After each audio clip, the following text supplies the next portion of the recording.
Hey, how's it going? It's JPChivalry going live with Umineko When They Cry, episode 4. Man. So yesterday we played some Smash, checked out Pyrrha. She seems OP. I'm bad at video games, and what else is new? I haven't done the BTCV or FFC still. That's fine. Like we said, next Monday we'll probably get updated. Totally okay. But anyways, I don't remember much. I shouldn't have done the session last time, which is like a 2-hour session. We got through Angie's boat ride where she talks about acknowledging stuff even if it doesn't exist to her or applies to her, I guess, until it's proven. Wait. Smash Bros? I did play Smash Bros. Also, hey, Irby. How's it going? Played Smash Bros. Ultimate. Checked out Pyrrha and Mithra. Do you play, Irby? Look at that emote. The new wave. Gotta love the face. Yeah, hope you're well, Irby. Yeah, we played Smash Bros. We were 6 feet apart. Quarantine times. So it was fine. It's good having Smuckatelli over. Shout out to him. Oh. There we go. It's like wondering why is it not clicking in. Quarantine feels, right? That's fine. Yeah, check out Smuckatelli. It's a good dude. I wonder if he... I guess he beat the game, right? He's just going on hard mode of Curse of the Dead Gods. Right. I kind of want to play that. At least maybe to just beat it and not do the hard mode. I'm not sure. I guess we'll see. But yeah, Umineko. Angie had a boat ride, and then Kenzo made an appearance. And he's basically denying everyone their inheritance. Which is great. Kenzo's a great guy. I have no idea. Like, how... We're 13 hours into this chapter. Theoretically, we should finish at 80 hours, but I don't see that happening. Because we're barely still on the first day. Unless things just get speedrun right now. We'll see.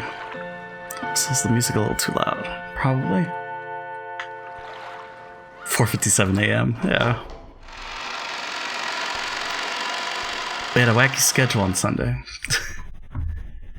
But it's fine. Oh, the music. So let's see. Grandchildren are wonderful. Who is saying this? Happiness family. Oh, what do they claim that built up? They can't be bought with money.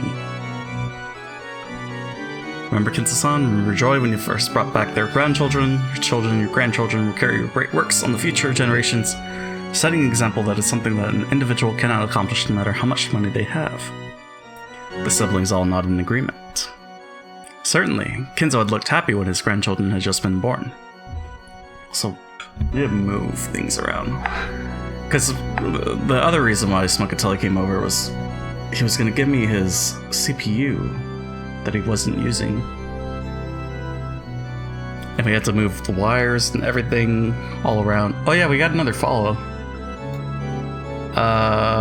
Shout out to Aja Bja? Thanks for the follow. That happened off stream. It sounds like a mission. Yeah. I don't usually mess with like computers. Like the last thing that I did was I installed my GPU, just the 1070 Ti, I think. And that was an adventure. But yeah, so the CPU that Smuckatelli was going to give us was a Ryzen 2700, I think. That's what it was. But it's too big for my motherboard. Just a little bit. It's just a little bit bigger, so it can't fit. So that's fine. I appreciated him trying to give me his CPU, but that's fine. I'll just wait till I get a new computer then. Just totally fine. Certainly Kinzo looked happy when his grandchildren had just been born, back when he still had some sanity in his heart. However, did Kinzo's heart still contain a human's warmth? Seems attempts are made and that's all that matters, am I right? Right? That's a valiant effort. But I think I appreciate him. In other words, in exchange for the vast riches I created, instead of gaining money, I've gained my grandchildren? No, that's not what I was Nanjo that was pleading the case. Gotcha. So in exchange for the several tens of billions in wealth that I've built up, I've gained a single grandchild from each of my children? Ha ha ha ha ha. This is wonderful. So, I've created a single life using 10 billion yen. That's how it is. Interesting. Truly an interesting example in the alchemical sense, right? Oh, what valuable grandchildren. Wonderful, wonderful. Wow. He's saying Tsubarashi, right? Is that right, Kraus? Is your daughter worth 10 million yen? Kraus couldn't answer instantly.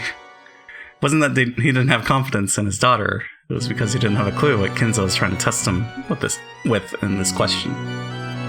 But when Natsuki was then pressed for an answer, she responded, breaking Kraus' silence with an answer of her own interpretation. Yes, Jessica's a daughter I wouldn't let go of even for 10 billion yen. In that sense, I believe she has a value that can't be measured with money.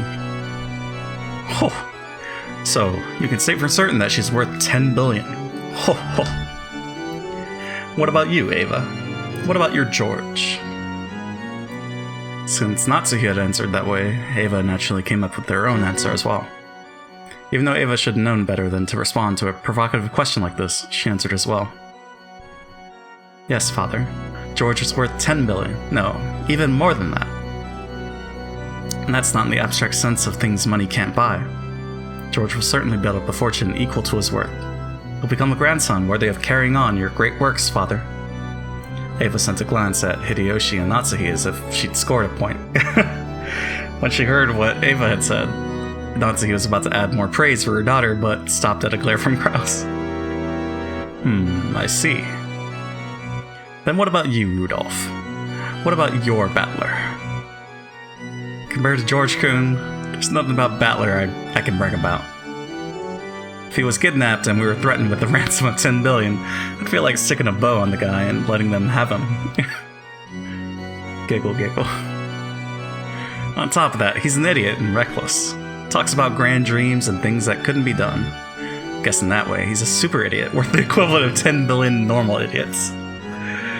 But I'm sure that guy could do things that even a group of 10 billion average people couldn't do. Well, pretty sure he'll fall flat on his face. The world isn't easy. But at the very least, there's no doubt that watching over his life will be more fun than looking at 10 billion average people. Ava clicked her tongue at the clever style of speech, which would probably match Kinzo's taste.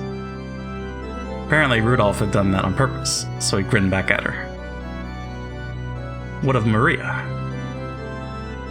Maria is my adorable and only daughter. Her value cannot be measured with money. That is all.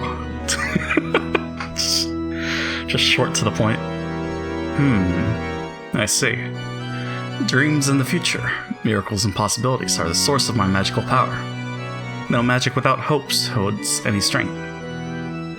I cannot expect any more from you who have proven to be average. But I see, my grandchildren hold future possibilities, and expecting a magical miracle from them may be worthwhile. If you're saying that in this way, they are worth more than 10 billion. Yes, I can see where you're coming from. When Kinzo got enraged, he wouldn't let anyone speak up. But even so, he would sometimes accept something on his own while yelling by himself, and change his own opinion. That's what this felt like to the siblings. Apparently, even though Kinzo had been disgusted by his unsuccessful children, and had cast them away as being unfit for the inheritance of his title or his fortune, he wasn't sure about his grandchildren. At this rate, he might soon say that the inheritance would go to his grandchildren instead of the siblings. As the siblings sat in fear of what their fickle and short-tempered father might suddenly think of next, they carefully watched his every move. Yeah, I definitely shouldn't have done the 2-hour stream last time. Ah, so tired. That was a long day, but it's fine. Let me change my thinking a little. I have absolutely no desire to hand over all I have to any of you. However, it will be quite interesting to question the grandchildren to see if one of them is qualified. I've always thought of them as mere kids, but there's a chance I'll find a shining gem amongst them that will catch me off guard. And testing them for that would be... Yes, it would be a shame to abandon that final side trip in my remaining life.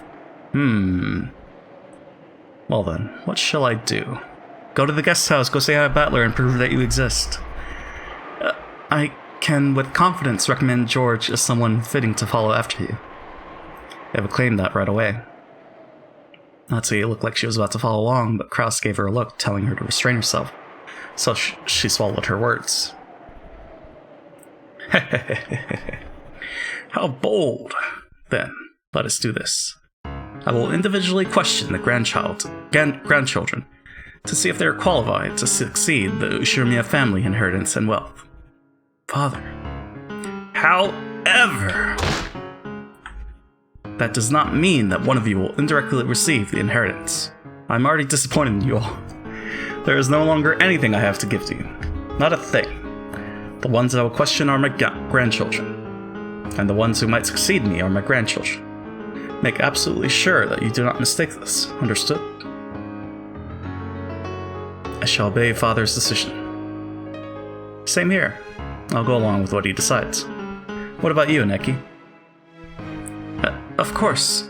I believe Father will make a wise judgment. I will also obey Father's decision. Is he gonna give it to Maria? And then Maria becomes a witch, somehow? I shall think of how to test my grandchildren, which means this is no longer any business of yours.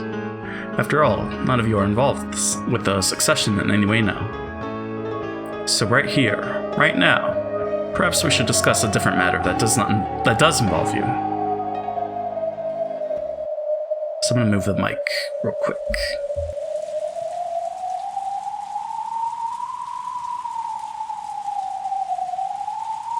I don't know. Is this a good spot? Probably. A different matter. Indeed. It's like the wire is like in the way though. I want to touch it, but yeah, hold on.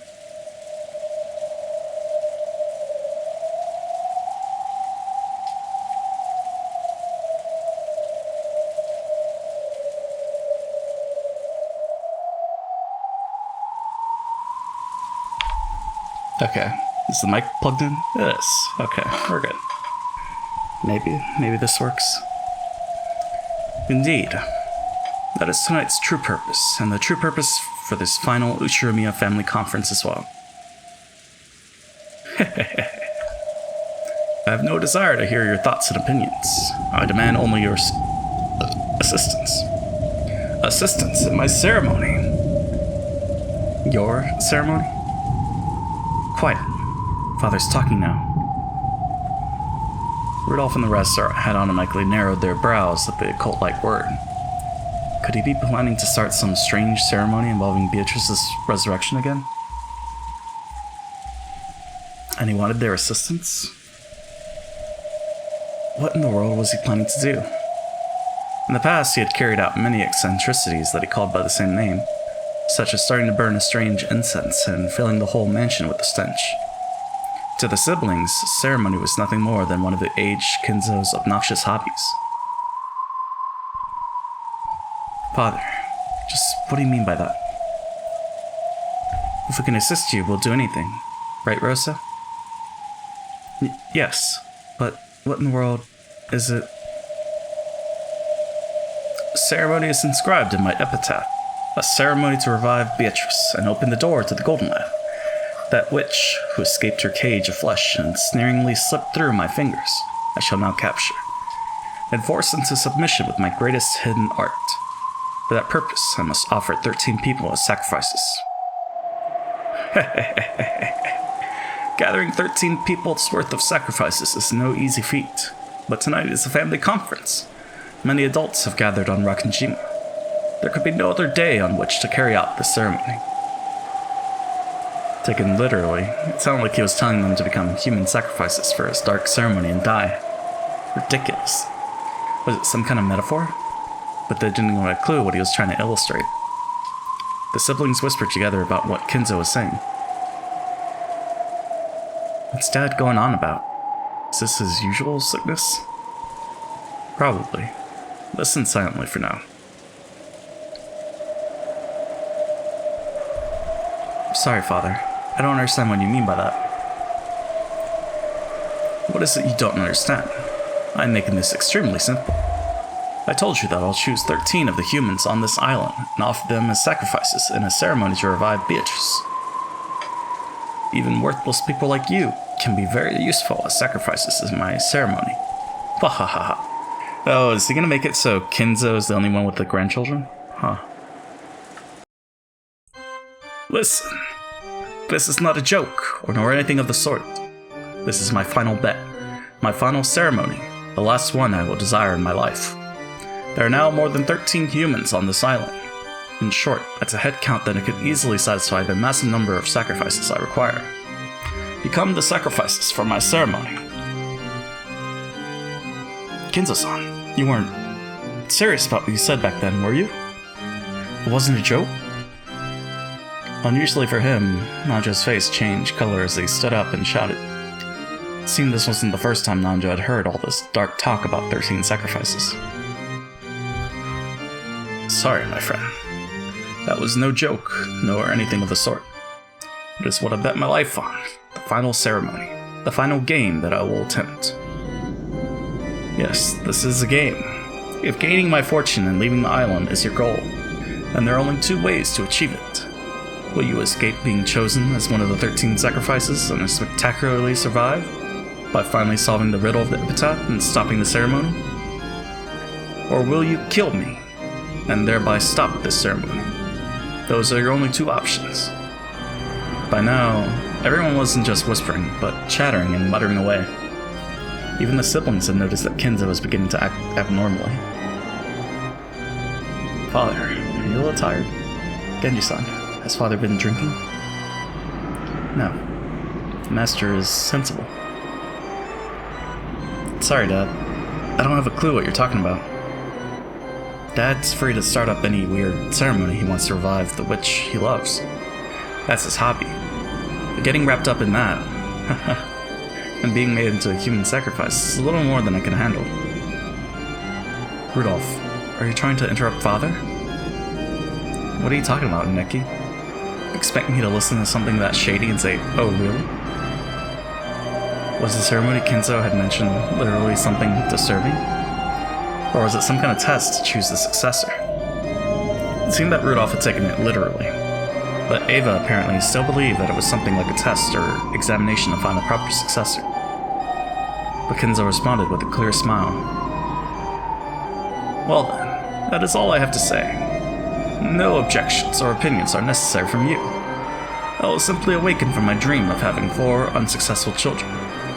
To all of you, what will occur now before your very eyes may seem like a dream, an illusion, something that couldn't conceivably be of this world, and a world that defies understanding. But that itself is my reality. Now, I will finally awaken from this shallow, useless dream that all of you are. Come, the game has already begun, see? With this many of you here, I could take lives starting with anyone. So long, my unsuccessful children. And for the final and only time in your lives, be useful for my ceremony. Arise, Pendragon's memorial troops! What? Is that the Chester sisters? When Kinzo raised his arms high like an opera singer and yelled as though towards a packed audience, the air shattered like glass, and the outlines of 3 people who supposedly hadn't been invited to this island appeared. Oh? Chester 45 right here. Chester 410 right here. Oh? Chester 00 right here, sir. Oh? 00 though? Why is it 73? 45, weapon in contract with Beatrice. 45 is a methodical and timid personality. It's too low. The audio might be too low. Okay, that's fine. 45 has a methodical and timid personality as well as a fairly strong persecution complex. Thanks to that, she's well suited to shoring up the weakness of 410's rough personality when they work as a pair. She can't stand silence, so she'll often become emotionally insecure if she isn't being ordered around by someone constantly. 45 excels in search and decision-making capabilities. The support she provides doubles the combative force of the sisters. Weapon in a contract with Beatrice. 410 is a kid with a strong personality whose peculiar style of speech tends to make light of people. She likes laughing at people who are serious or can never relax, which is why she's so fond of 45 and Lucifer. Her choice of words may be coarse, but she loves company and gets lonely easily. She gets depressed if there isn't someone talking with her constantly. 410 is particularly skilled when it comes to firing control, and she can wield unparalleled combative force even in close-range fighting. Chester OO. A weapon of the Sisters' Cavalry, which serves Pendragon. OO is their calm and composed leader. However, this is merely the role demanded of her, since she's far more frail by nature. OO excels at reconnaissance and serving as an advanced guard, displaying extreme supremacy in unexpected encounters. Wait, is he just gonna kill everyone in the room? No, he wouldn't, right? However, her excessively powerful fighting strength has been called inhumane, and it isn't rare for her to be lynched and abused when she surrenders on the battlefield. Her one eye silently speaks to that. Okay.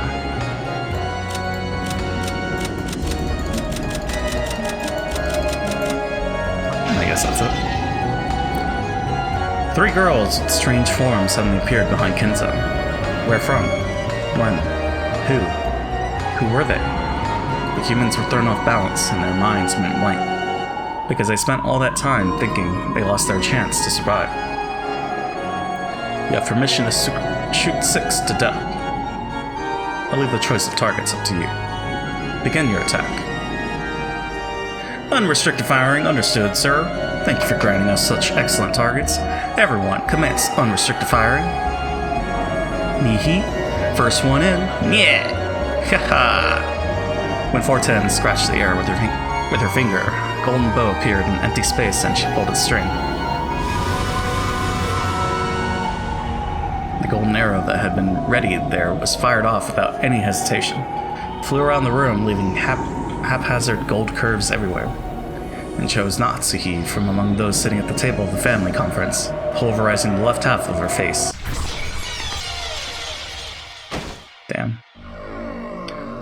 Flesh and deep red blood scattered around, leaving massive red splatter marks on the relatives' faces and the pure white tablecloth. Silence fell. Despite the massive number of deep red spots left on the tablecloth, no one could understand why Natsuki's head was half smashed, nor why she was hanging her head as though dozing while still sitting. And they watched on in silence. Those sitting on Natsuki's right-hand side were silent for a relatively long time, but those sitting to her left were not, because the people sitting on that side had been shown how her head had been smashed open like a watermelon or a pomegranate, and could even see inside her. Gross. Natsuki. One down. Natsuki is it. A luckless woman to the end. Next. OO firing. After scratching the empty air in the same way and readying her bow, OO fired as well.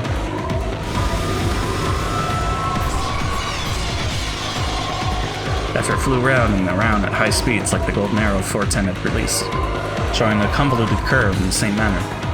It smashed half of Rudolph's head in the same way as he looked at Natsuki in shock, killing him instantly. Damn. This time, everyone managed to avoid freezing up mentally. They realized that a fearsome murder had started playing out right in front of them, just as Kenzo had said. And they realized that Kenzo would probably kill even more. Wah! Kya! Shrill screams burst out. Even so, they didn't know what to do, so they could only keep screaming and flapping their wide-open mouths like goldfish.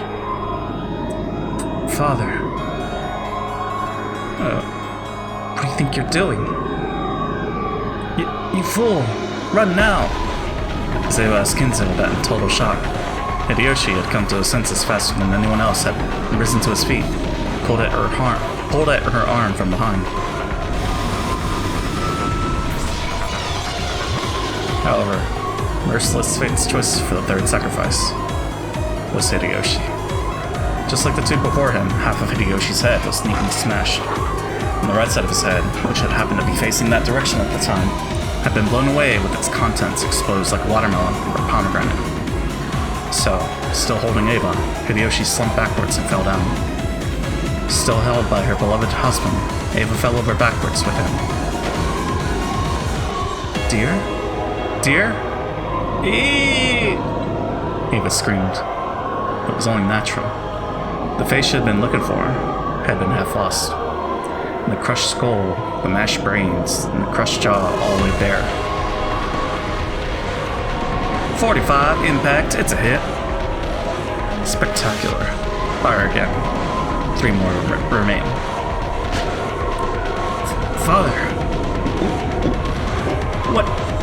What is this supposed to be? Oh. And Kraus stood up forcefully and was about to rush Kinzo, although it blocked him. With her slender-looking body, she held back Kraus with just the palm of her right hand. She still tried to resist and attack Kinzo, so Oh lifted Kraus by the nape of the neck and twisted it into his Adam's apple with her thumb. It seemed to be very painful, and Kraus was overcome with agony. Oh! Everyone, run!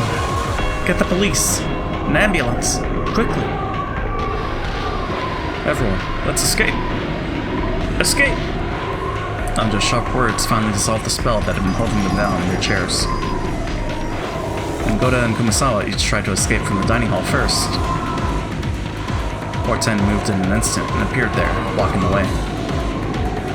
Nee-hee, you sure are slow. Nyeh.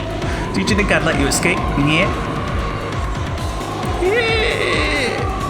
Help me! Goda-san, duck! Even though Goda didn't understand, he crouched when he heard Kirie's sharp voice. Then, bursts of air rushed above his head. Kirie had taken a big swing with a chair to mow 410 down. But 410, still with a mocking expression, easily caught that widely swung chair with a single hand. What a scary woman. Yeah. You really want to go the same way as your husband that much? Oh. So Kirie goes. From the cuff of her arm where she had caught the chair, something like a shining golden snake appeared. Wrapped itself around the chair and burst open. It was a fearsome power, like a vice. When Kirie realized that the being in front of her, which looked like a girl, was actually something that surpassed human knowledge and that a human could not even begin to oppose. Her head was filled with a fierce alarm bell that welled up from deep inside her. Genji, Shannon, and Cannon, all of the servants permitted to wear the one-winged eagle, continued to stand calmly at attention by the wall, even with a scene like this before their eyes, making them look very bizarre and eerie. For an instant, Kirie thought that they'd managed to stay calm because they were with the enemy. They had been given a guarantee that they wouldn't be killed. But as soon as she thought that, the sight of Genji's face was blown away before her eyes. Genji-san! 45, impact, it's a hit. Genji, how unfortunate. Rest in peace, my friend. Cackle, cackle, cackle. Your death will not be wasted. You will become one of the 13 keys essential to the resurrection of my beloved witch. The half of Genji's expression that remained was as indifferent as ever. He tilted, fell over, and sent a blood-red splatter out across the floor. Genji-sama. We're nothing more than the witch's pieces. Nothing more. Nothing more. From the meek and frustrated, resigned expressions on Shannon and Cannon's faces, one couldn't sense any naive hopes that they'd be rescued. That's right. Kinzo was, in the truest sense, carrying out these murders at random. In the truest sense, he was killing like it was a game to see who would be saved and who would be killed. Well then, who we go for next? Yeah. Hee. Poor Ten looked at Kirie for a second. In that second, Kirie was prepared for her own death. But when she readied her golden bow in midair, Poor Ten was looking at someone else over Kirie's shoulder. So, as imprudent as it was, Kirie felt as though she had been saved.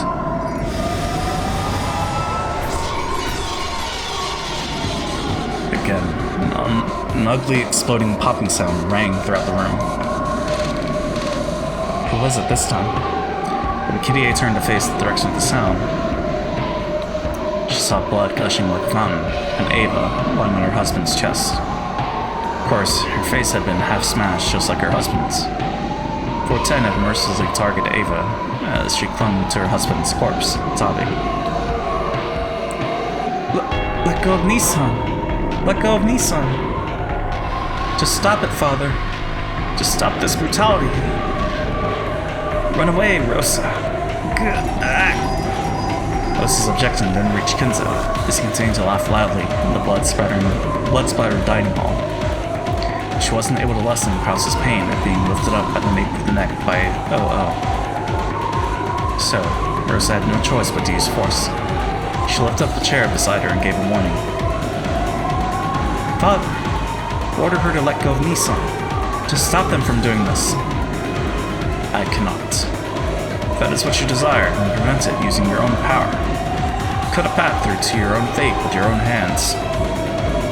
You, who have always hid behind the backs of others in fear, let me see you overcome your weakness one last time in your life.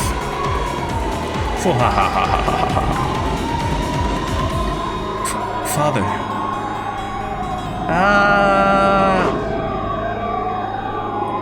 The chair that Rosa had lifted up swung down at the father who had reigned as a symbol of terror for her entire life. It was the greatest and final act of bravery and self-control in Rosa's life. What Kinzo had said might have been true. If she had grasped that courage much sooner, her life might have become more free, unrestrained by anyone else. Then, there was a bursting sound. The sound of Rosa's chair fiercely hitting Kinzo. It might have been this. With the chair still lifted up, she neatly lost half of her head and slumped over. Still holding Krause up with one hand, OO had struck her other hand out towards Rosa. The golden stick released from that arm had constricted Rosa in helix, and had smashed into her head.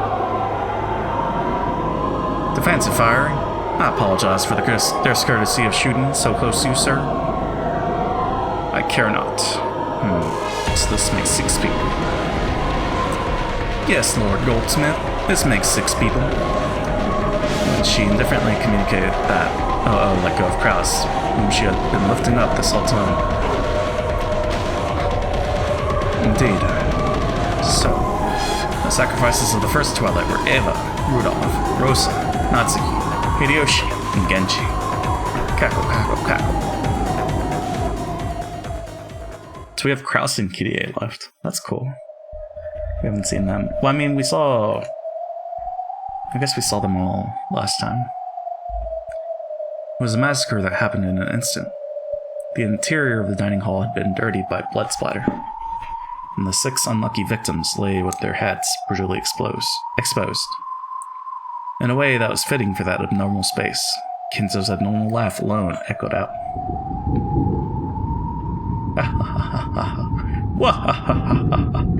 The curtain has finally risen. The ceremony to revive Beatrice has begun. You lucky ones who have managed to escape the first Twilight, allow me to introduce you to my friends. Arise, my friend, Renove.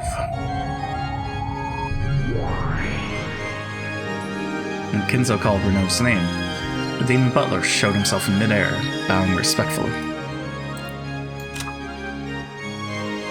Renove, one of the 72 great demons, works for a master in exchange for various forms of compensation. He currently has a contract with Beatrice as her butler, head of furniture. He's become proficient at housekeeping after serving in many households, so his ability as a butler is very high. In the high society of witches, employing him has become a kind of status symbol. Furthermore, the cookies he even bakes are superb, and witches will often perform the blind man in them. must possess tremendous magical power, but since he always stays out of the spotlight to further boost his master reputation, his combat capabilities are unknown.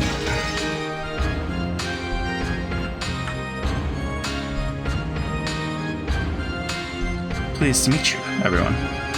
Good day to those of you I haven't seen for a long time. Seems this place is once again spectacularly untidy. Pay it no mind. It takes a stimulant of this level to wake me from my daydream-like days. Allow me to introduce my friend, a reliable butler, and one of the 72 great demons, Renaud. I'm pleased to make your acquaintance. Just who was he making that introduction to? Kraus and Kirie, who were still down on their backsides, and Nanjo, Goda, and Kumasawa, could only look up at this middle-aged gentleman they didn't know in shock. Only Shannon and Cannon seemed to recognize him, and they bowed deeply. So, I wasn't able to greet Genji. Hope he was at least able to fulfill his purpose painlessly. It was an instant death from a direct hit to the head. He didn't have time to feel the pain. Is that so? Very well. Allow me to introduce another friend. Arise, my friend, Virgilia. Wait, why is Virgilia there, though? Once again, a silhouette of someone the relatives didn't know appeared from empty space. She appeared in a refined dress while making an elegant greeting. Thank you for summoning me, Master. Although, I would rather not have been summoned into a bloody place such as this. Allow me to introduce her too. This is both my friend and a reliable counselor, Virgilia. I desire to borrow your great power as the Witch of the Finite. Lend it to me. Finite? Oh, and the goats. All the goats.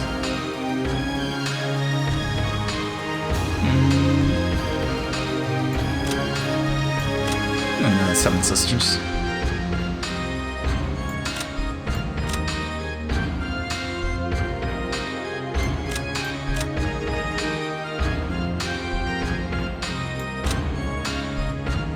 I don't know if any of these changed. Lucifer, Asmodeus, Mammon, Belphegor, Satan, Leviathan.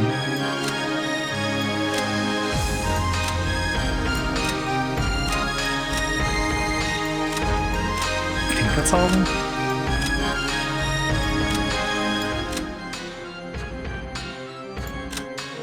Now retired Endless Witch and Beatrice's teacher. She used the endless magic properly and devoted her life to the smiles and happiness of many people. She taught Beatrice the endless magic, believing that Beatrice would also devote herself to the people, and retired. Though she was Beatrice's teacher, she was also a magician employed by Beatrice's family. For that reason, she interacted with Beatrice in a manner fitting for a servant. Some point to this as the source of Beatrice's arrogance and recklessness. Even if I tried to refuse, such a thing wouldn't be permitted for one subordinated by the power of your summonings. As you wish, Master. Still, what a fearsome fellow. To think he summoned 3 of the Sister Corps, then me, and even Virgilia. Even though it's only in the area of summoning, to think that he surpasses Milady so thoroughly. How frightening. Can't help but shudder at the Usher of blood.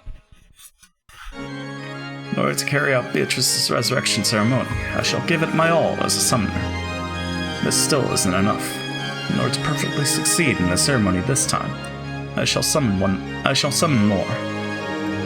The Pendragon Memorial Troops and Renaud and Virgilia. I can still call more. My magical power, I can still call many more. Answer to my summons. One of the 72 demons, Gap. Gap? Gap? You can even materialize her? Probably means that the corrosion has advanced even more on this island. It had already proceeded far enough to materialize us. By now, we shouldn't be surprised no matter how great a demon he summons. Has Rakajima already been completely sucked into a parallel world then? Hope he does not surrender. You learned a lot last time, correct? After all this time, he won't surrender over this much. Probably, I should say. Coop.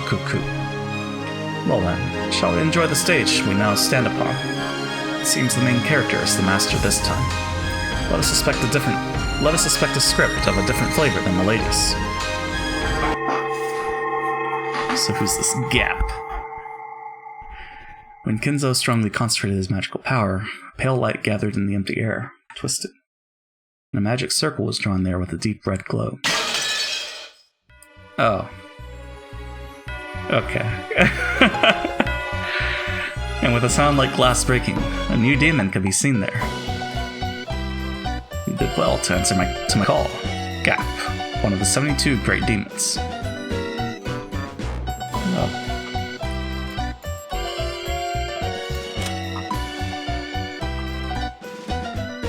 That's such a lewd design. Gap, one of the 72 great demons, also Beatrice's friend. When the magician demands it, she grants the ability of instantaneous movement. She uses this extraordinary power for playing pranks mostly. Her specialty is hiding keys in bags during busy mornings. Okay. However, in the context of closed room mysteries, this power becomes an ultimate weapon that can easily strike a finishing blow. Her queen bee strikes are likely to pierce any and all detectives, forcing them to surrender. Okay. This is one hell of a place you've summoned me to. Did you call me to clean up this blood-stained room? Goldsmith? A literally devilish woman wrapped in a venomous, ominous costume. Looked at the scene, which should have made her cover her eyes and twisted her mouth in a grin. To summon you for such a reason would be like using a cashmere muffler to mop the floor. It's been a long time, Gap. To think that a great demon such as yourself has finally appeared on this island. Perhaps this island is finally submerging completely into fantasy. This all-star cast is even more surprising than the gruesome state of the room. The full 3 Chester sisters, the great Neiman Renove, the great witch Verdelia, and even me? What's going on? Is this pandemonium? Are you trying to start a concert from hell or something? I see. As a conductor for that, I couldn't think of anyone better than you, Goldsmith. I will have your assistance as facilitator in the completion of my ceremony to resurrect Beatrice. You have no objections to my summoning contract, correct? Of course not. There's no way I could resist the subordinating power of the legendary Great Summoner, Lord Goldsmith, who forced the famous Great Witch Beatrice to do his bidding. I'll assist you, although I will of course ask a fitting price. So, what's my first job? Capture the cowards who made it through the first twilight. Fortunately, there are still 7 here, aren't there? Nanja, Shannon, Cannon, Goda, Kumasawa, Kirie, and Kraus. Cool. If these 7 are all offered as sacrifices, that's exactly 13 people. So it's time for the second and later twilights to be carried out. Throw them into the cage of sacrifices. Cashmere mop, huh? Understood. As Gap shrugged her shoulders, she looked at Kraus, who was still down on his butt. She glared. Then, when she snapped her fingers, Kraus was swallowed up by the floor, as though a round pitfall had opened up beneath them. Wah! One down. There was no hole in the floor. But it certainly looked as though Kraus had been swallowed up by a hole and disappeared. Searching for her next prey, Gap's gaze crossed Kirie's. She snapped her fingers. Kirie jumped back as though repelled. Her instincts had been right. After all, in the place which she'd been until a second ago, a round, jet-black hole had appeared. The same kind that had swallowed up Kraus. However, before she could catch her balance, another pitfall appeared and swallowed her up. Even Kirie had no way of eluding Gap's capture. What? She snapped her fingers again. Shocked Nanja was swallowed up by the floor and disappeared. When she did it again, 410 let out a short yell and jumped back. This time, a slightly larger pitfall opened and swallowing both Shannon and Cannon, who had been standing in the line by the door. But because 410 had jumped away from the door, that way was no longer blocked. Instinctively aware that he would be next, Goda dashed out through that door. Of course, Kumasawa also escaped with lightning speed, chasing after Goda.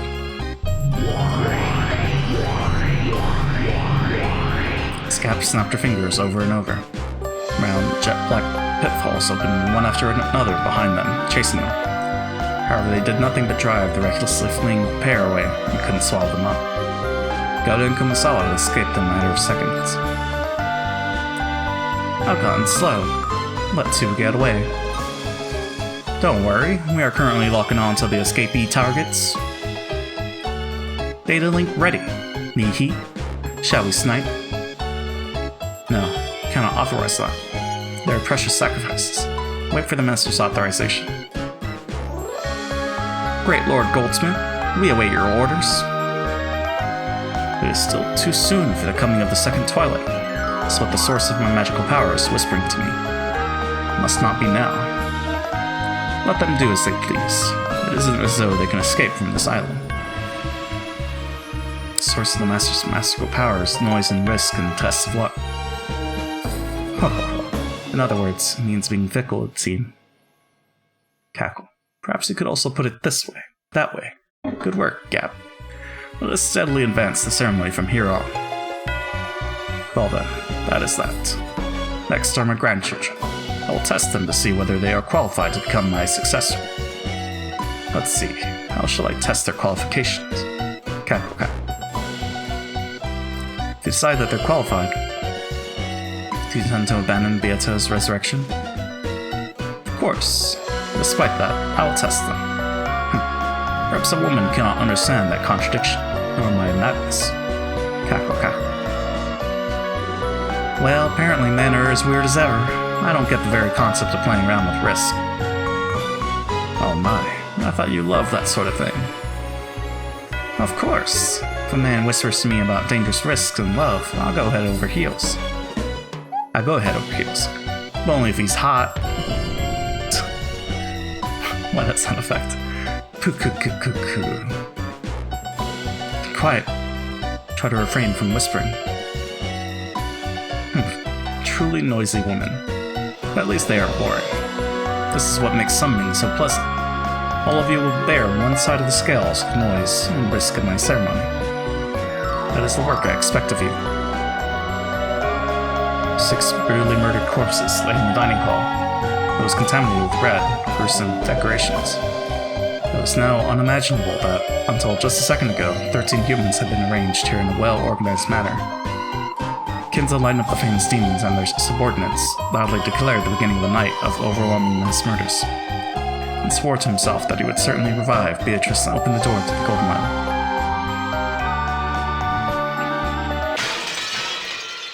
Sorry to keep you waiting. Now the curtain finally rises on the first twilight. Cackle. That Kinzo. I see he loves being flashy as usual.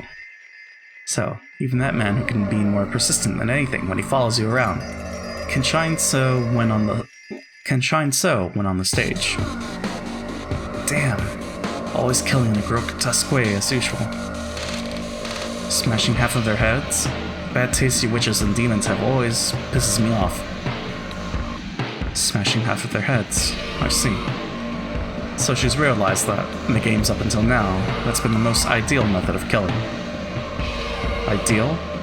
How is such a grotesque way of killing ideal? Isn't it though? Try and remember the very first game. You! So you're that new demon or whatever that just appeared. Damn. So does this mean that the witch's corrosion continued and there are now even more creeps wandering around? The more the witch's corrosion advances, the more Rakanjimo tilts towards the spirit world. That's why strange, insane people keep appearing one by one. This island has been closed off by the typhoons, no human can leave it, much less appear as a new character to increase their numbers. But the more the corrosion advances, the more witches and demons can appear, without limit, increasing one by one. By now, there might be more demons than humans among the characters appearing in this insane tale. Their numbers might be the thing that represents this mad corrosion. Yeah, I'm sure that's true. And the corrosion hasn't just affected the number of people, but apparently their fashion sense as well. If the corrosion advances any further and even more weird people appear, just what in the world will they be wearing? It's so scary, I can't imagine. Seriously, give me a break. Don't make these weird guys increase in number anymore. I can't do that. They'll keep increasing more and more. I'll defile the foolish closed circle rule humans speak of over and over again. Welcome to my elegant game, Gap. It's been a long time, Rishi?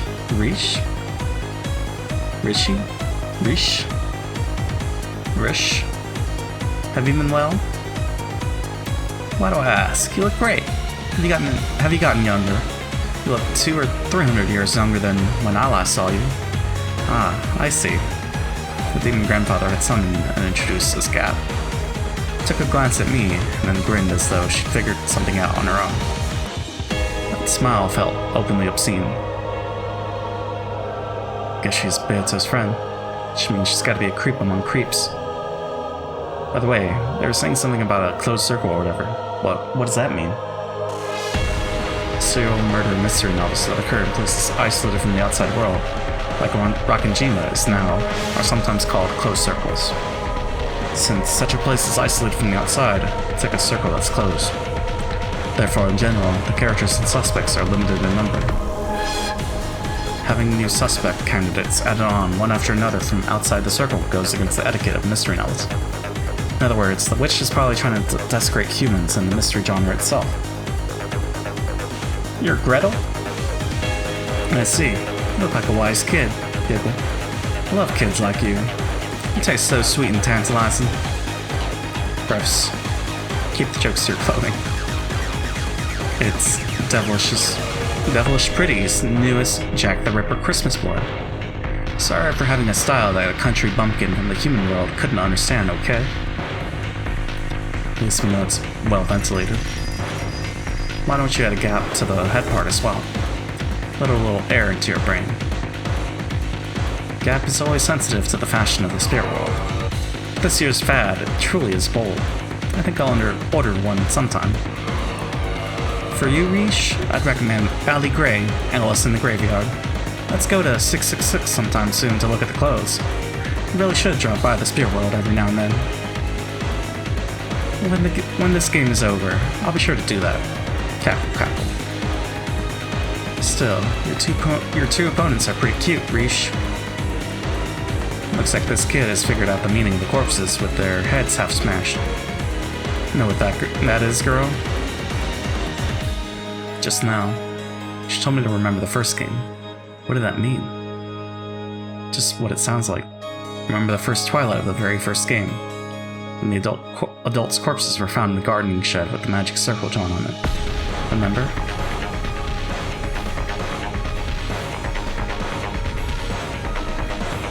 Episode 1. The First Twilight. Kraus, Rudolph, Kirie, Rosa, Shannon, and Goda. All 6 of them had their heads pulverized and died. At that time, there were 2 types of corpses. Some had their faces pulverized, and some had half of their faces pulverized. That's right. The ones with their faces smashed were Rudolph, Kirie, Rosa, and Goda. The ones with the sides of their heads smashed were Kraus and Shannon. At the time, I quickly created 2 types of corpses, but I realized that the former, more atrocious type was actually disadvantageous for me. Disadvantageous for you? I see. So that's what this is. That's right. The smashed faces might look atrocious, but that made it hard to confirm the identity of each person. For example, at that time, Uncle Kraus and Shen had their heads half smashed. That alone was atrocious enough, but because half of their faces remained, it was easy to confirm their identities. But Dad and the other 3 were different. Because his face had been completely destroyed, even I, as his son, could only guess by inference that it had to be Dad because of his clothes and the like. In short, it remained vague until the end whether that really had been Dad's corpse. If this reasoning battle had taken place during the first game as well, I'd probably have claimed that since the identities of Dad and the rest of his body were impossible to confirm, there's a possibility that that one was a fake corpse. Alright. Forgot the death counter. How many imposters we're up to? Let's see. 193. Oh, so we only got like 2 last time. that's cool. Okay. So now up to 194. So what is this message? Okay.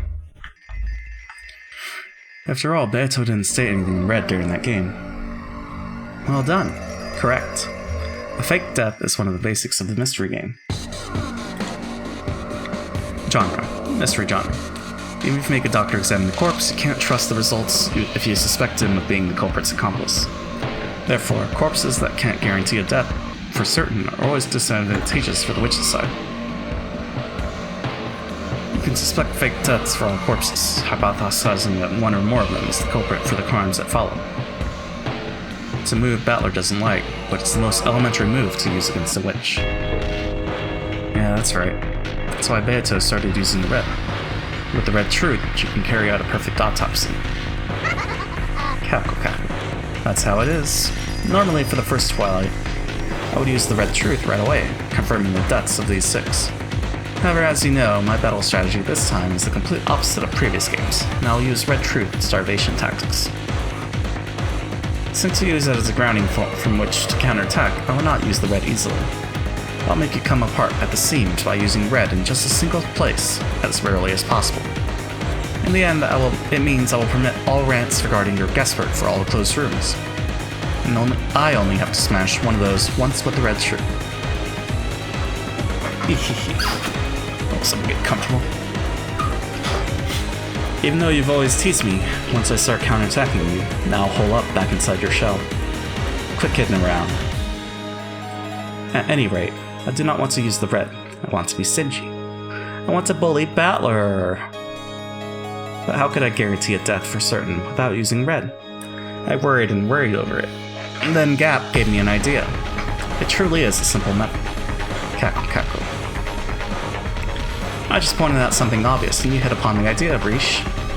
It simply said that you only had to create corpses whose identity could be distinguished and whose complete death would be understood. In short, I put those two things together.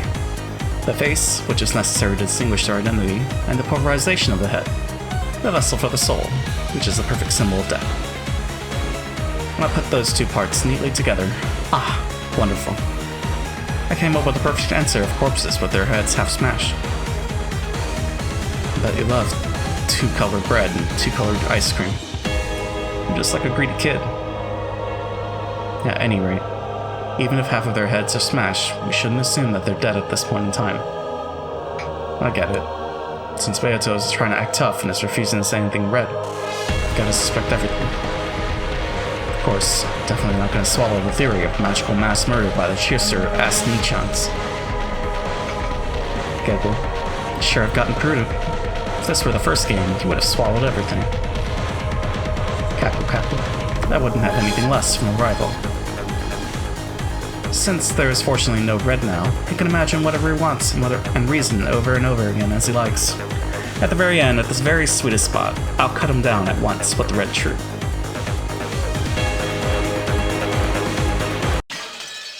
Jeez. Well, Gab seems cool, I guess. Now we got Beato. No? These drops. Ooh. Silent. Black. Cold. Painful.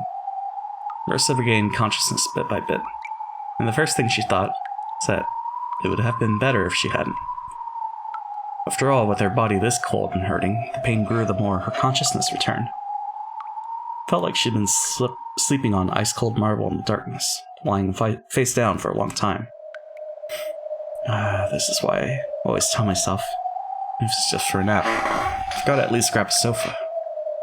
I know that if I naively try to close my eyes for just a second, and end up sleeping on the floor or in the study chair, it'll hurt my body later, make things difficult. Since I slept on such a cold and hard floor, even my bones are ice cold. Since I slept on such a hard and cold floor, the half of my face pressed down against it hurts a lot. If I were to look in a mirror right now, I'm sure I'd see an embarrassing mark. Didn't think that just rubbing it would make that make that mark disappear. But I stroked the hurting side of my face anyway, trying to smooth it over.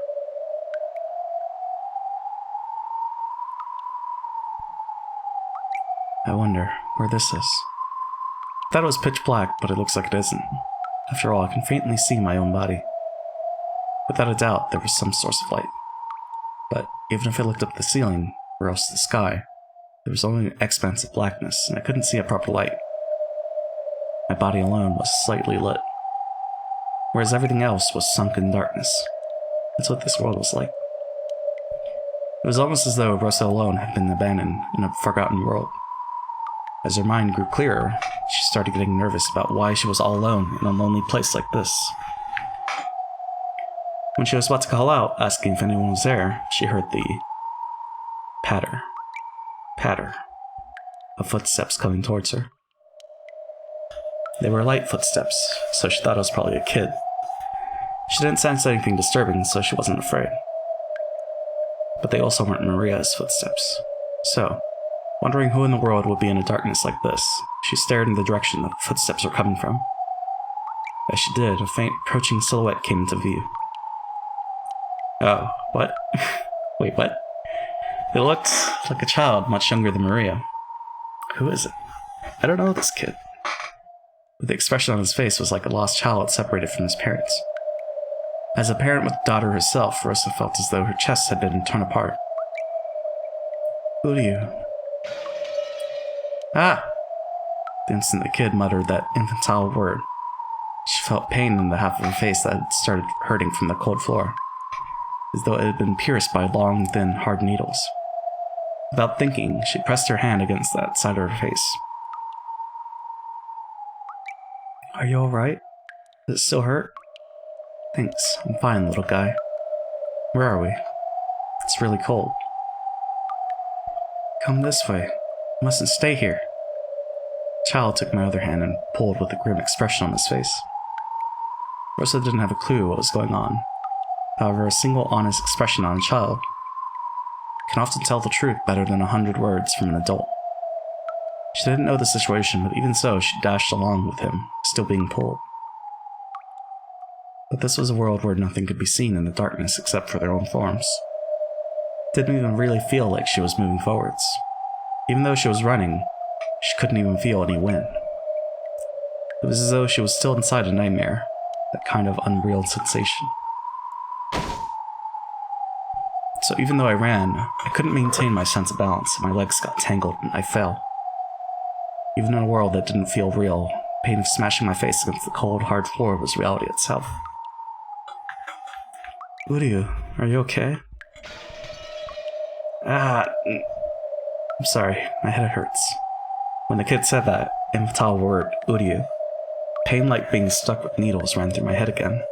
Even though it only happened twice, I was somehow able to understand that the child's word was the cause of my pain. So I said frankly, I'm sorry. Could you stop saying Uryu? Uryu. Wait a second, didn't I tell you to stop? Sorry. I had the feeling that this child's apology caused a sharp pain in my forehead this time. What is this child? I know there's no malice in him. But when I'm around this child, my head hurts. Are you okay? Let's go quickly. You mustn't stay here. Why shouldn't I be here? Hey, where is this? Who are you? Where is your mama? The one who made me. Is you, Mama. Huh? The child stared at me with round eyes. This kid's mama is me? Who? Who is this kid? I don't remember at all. Did you forget about me? You made me, right? Wait a second. Stop kidding around. Maria's my only child. That's right. Where's Maria? Where is she? Maria! I suddenly grew nervous about Maria not being there. Why am I all alone in a place like this? Where is Maria? I'm only able to be me because Maria's there for me. Maria's here, but she's not Maria right now. She's not Maria now. It's better if you don't meet with her now. It's better for your sake, and Maria's as well. For Maria's sake as well. Escape. Huh? What are you saying? Where is Maria? Maria? Answer me! Maria's gonna find you. Come, this way. Quickly, Mama.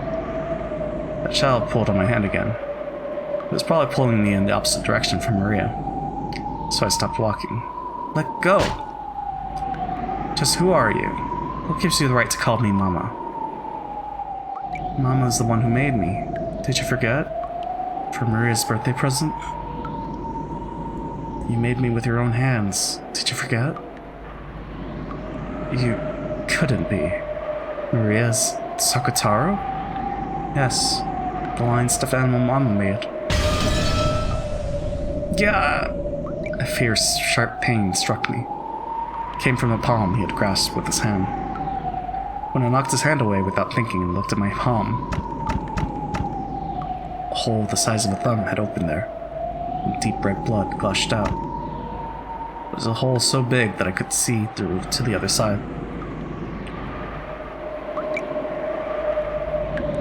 Uryu. Are you okay? Are you okay? What's wrong? Sakutaro noticed my wound and panicked. As far as I could tell by looking at him, he couldn't understand why my hand had sustained a serious injury. But in my eyes, it felt like I'd been injured because he grabbed my hand, regardless of whether there was malice in him. I understood that this child was something that would do harm to me, and he instantly seemed eerie. Go away! You have nothing to do with me. Sakutaro was just a disgusting, crappy, stuffed animal, right? Oh? I don't know you. I'm not your mama. Go away. Disappear. Ooh, you. Slowly, the base of Sakutaro's neck was sliced in a horizontal line. Gaped open and pitch-black insides peeked out. No blood poured from it. Only empty blackness peeked out. Oh?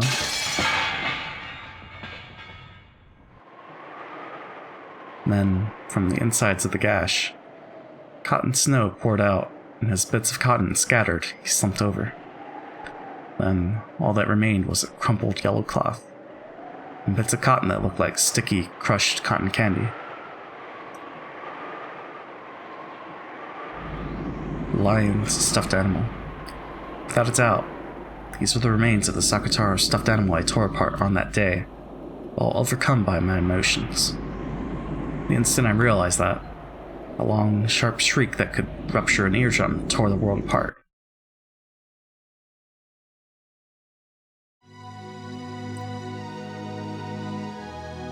Wow!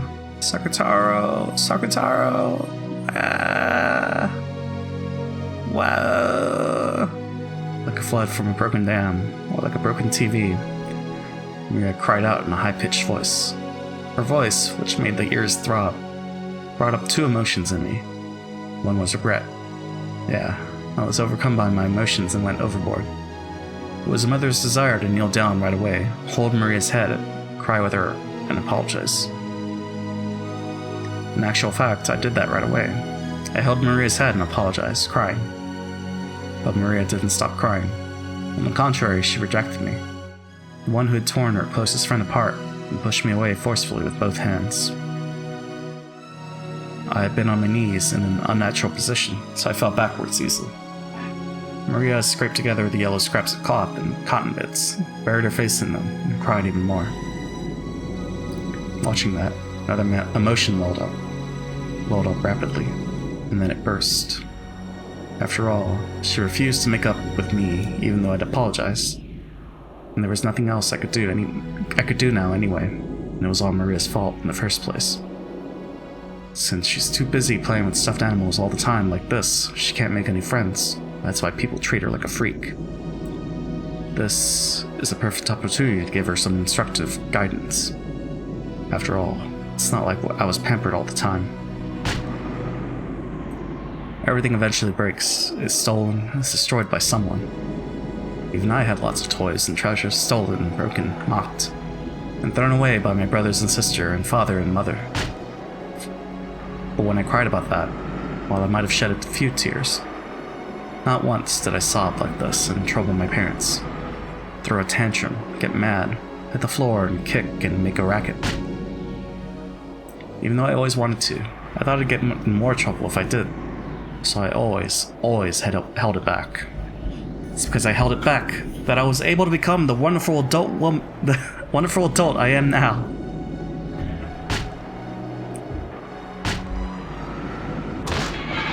At that moment, I felt something strange. The same feelings when you use a tool recklessly. It finally breaks, so that only the base is left. But I wasn't using a tool. I'd just been repeatedly hitting Maria's head with both hands. So, I looked at my hands. From my wrists onwards, my hands had broken off, splintered, and disappeared. As though only that part of my arms had become ceramic. No. So all of me from the wrists onwards had suddenly become ceramic, and had broken and fallen off. I must have gotten filled with cracks because I hit Maria too much before falling off. After all, look, aren't both of my wrists lying smashed by my feet? Eek! There was no pain, but the shock inside of my hands breaking off from the wrists onwards made me scream. What is this? What is this? My hands! My hands! My hands! Eek! Oh. This way. You won't be able to hit me anymore. Ignoring my confusion, Maria spoke with an icy voice, slowly moving her hands away from her head, where they had been defending against my barrage. What's happening? My hands! My hands! What did you do, Maria? What is this? What on earth is this? Behind Maria's back, a black silhouette had appeared. It was the silhouette of an adult. Who? Beatrice? Okay. She'd use those hands for patting her daughter's head, flipping through picture books, or making warm meals. It may have been worth leaving them on. Mama hit my head more than she patted it. She never opens picture books. She doesn't even make me food. I go to buy it myself. But I mustn't go to the same store more than once. Mustn't have my face remembered. Mustn't talk to the policeman. Why? Why is that? Is it my fault? Am I not allowed to have Mama pat my head, have picture books read to me, or eat dinner with Mama? Why not? Why not? I didn't do anything wrong. It isn't my fault, it's Mama's. Mama's fault. Damn her. I mean, good for her. Getting revenge. Mama wouldn't play with me, but Sakotaro did. He even read books, watched TV, and ate meals with me. He was a much, much better friend than Mama was. I'm not proud of it. But what am I supposed to do? I'm busy with work. Work, I tell you. You know that, right? It was unavoidable. There's nothing I can do. Yeah, I don't know about that. True enough. It was unavoidable. Unavoidable that you'd injure your daughter, tearing her heart apart and making her tears run with blood. In that case, there's no avoiding the same thing happening again, right here, right now. Come, Maria. Enough of the excuses from a woman who calls herself a mother. Can you forgive her, or not? Is she innocent or guilty? I won't forgive her. Mama's guilty. I'll make Mama meet the same fate she gave to Sakotaro. Take Mama from the seam at the neck and tear her apart so we can see the cotton inside her. Maria's eyes ominously flashed blue. In that instant, invisible massive arms stuck their fingernails out and tightly grasped Rose's entire body. As the bones all over her body made a sound like twigs being stepped on, it cracked redly and broke apart. Rose had understood vaguely. The massive arms were probably her own arms from the time she'd torn Sakotaro apart. From the stuffed animal's perspective, her arms certainly would have been this massive. So she could imagine what would happen next. Sharp nails stuck deep into the base of her neck. She heard the skin tearing with her own ears. Then, as the two witches washed over her, Rosa's flesh was split in two, top and bottom. Sakatara had been torn apart, bits of cotton had flown about like snowflakes. But in Rosa's case, something like black, thick tar came out, filthily flying all over the place. There wasn't even a trace of the red blood. It was something black, filthy and thick. It was probably what a bloodless, tearless human kept inside their body.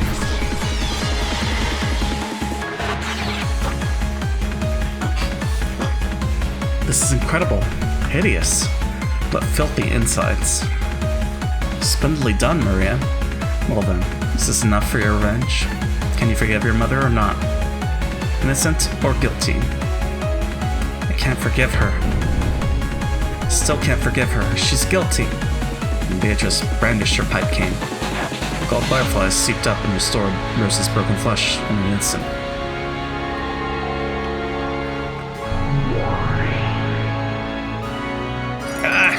What?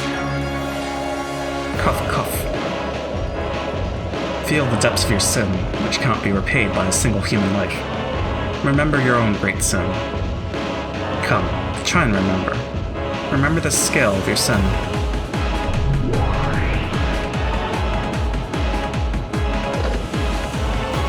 Hello? Is it Mama? When will you get home? I'm sorry. I'm busy with work today, so I'm staying over. Staying over for work again? Looks like work is tough for you again today, Mama. Yeah, sorry. I really am busy. I'll be holed up in the company the whole time. Can't even get a breath of outside air. Mom just can't finish her job quickly this time. Unless they give him a better design, I won't be given another job. That's how tough this work is. So, it'll just have to take some time. Yeah, I understand. I'll be a good girl and watch over the house. So do your best at work. Finish it quickly and come back, okay? Thank you for understanding about Mom's work. Promise I'll buy a delicious cake tomorrow and take it home. I don't need a cake. I don't eat cake. Instead of taking time to go to the cake store, I'd be happier if you came home that much sooner. Don't worry.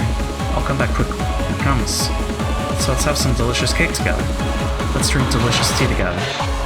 Let's read a new picture book together. Let's play with that wolves and sheep puzzle I bought the other day. Both of us, together. I promise. Yeah, promise. I'll be waiting.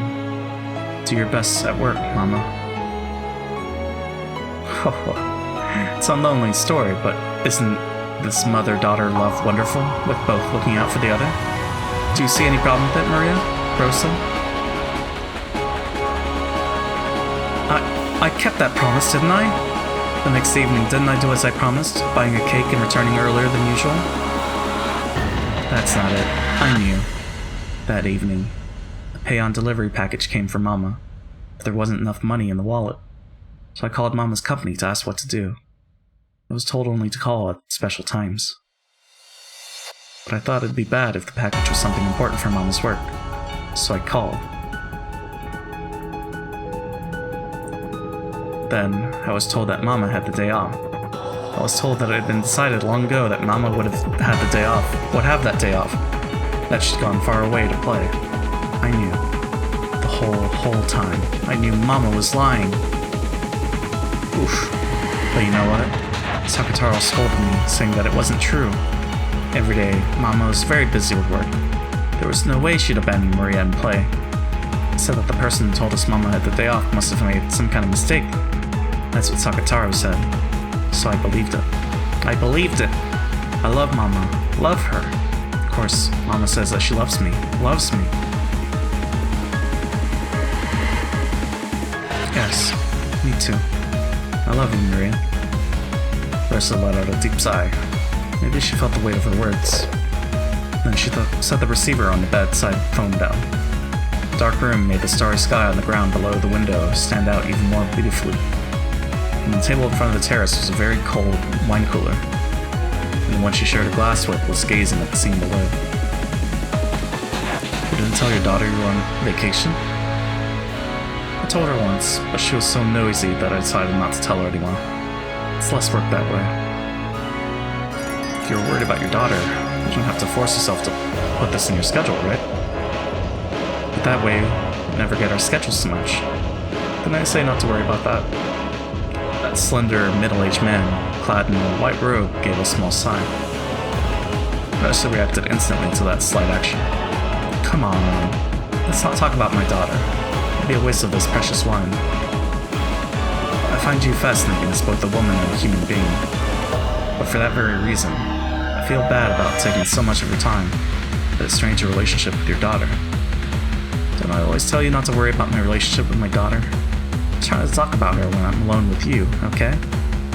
Wouldn't even have phoned from here if it weren't for the noisy, drunk laughing stupidly in the lobby downstairs. Rosa-san, can't you reconsider taking sudden vacations like this in the future? For your daughter's sake? Isn't it enough if we only meet when our schedules match? Our schedules will never match up that way, right? And I always want to be with you. That's a child's way of loving. Loving between adults should be a little more stoic. Not being able to be with me for long periods of time makes me lonely too. However, I think we can enjoy more than enough adult loving during that limited time. So you're telling me to go be with my daughter more? Be a mother, not a woman? That's what you want too, right? You must also want to spend lots of time with your daughter. I won't run away. I'm trying to say that I think it's sad for you to sacrifice your daughter so you can prioritize your time with me. Did you get back on good terms with your wife? Looks like you've had about enough of being separated from her. I don't want to talk about my wife. Just like you don't want to talk about your daughter. I'm sure you think single women with children are a pain. I never said anything of the sort before. Whenever someone finds out I have a child, they desert me. Even when I tell them not to worry about paying that child's living expenses, they all desert me. I thought you understood about my daughter. But I guess you don't like single women with children after all. That's not what I'm saying. I haven't started to dislike you, Rosa-san. I'm just trying to tell you to take better care of your daughter. Of our daughter. Our daughter? Something I know you wish for yourself. I don't want you to hurt yourself by lying to her. That's all I'm saying. Diasya Minea, thank you for the follow. How's it going? Our daughter, though. What? Liar. I've just become a burden for you, right? That's not what I'm saying. No, I know. I understand. After being abandoned so many times because of that child, I know. You can tell by your mood, yes, you're already like those other men. You don't want a woman with a child. You don't want a divorcee, because that's a pain. You don't want to become the parent of a child made with another man, right? Yes, that's right, I totally get it. I once went out with a man with children, so I really get how you feel. That's why I believed I'd be able to be together with you, the person who understood about my daughter. Okay, so that our daughter, I guess, was him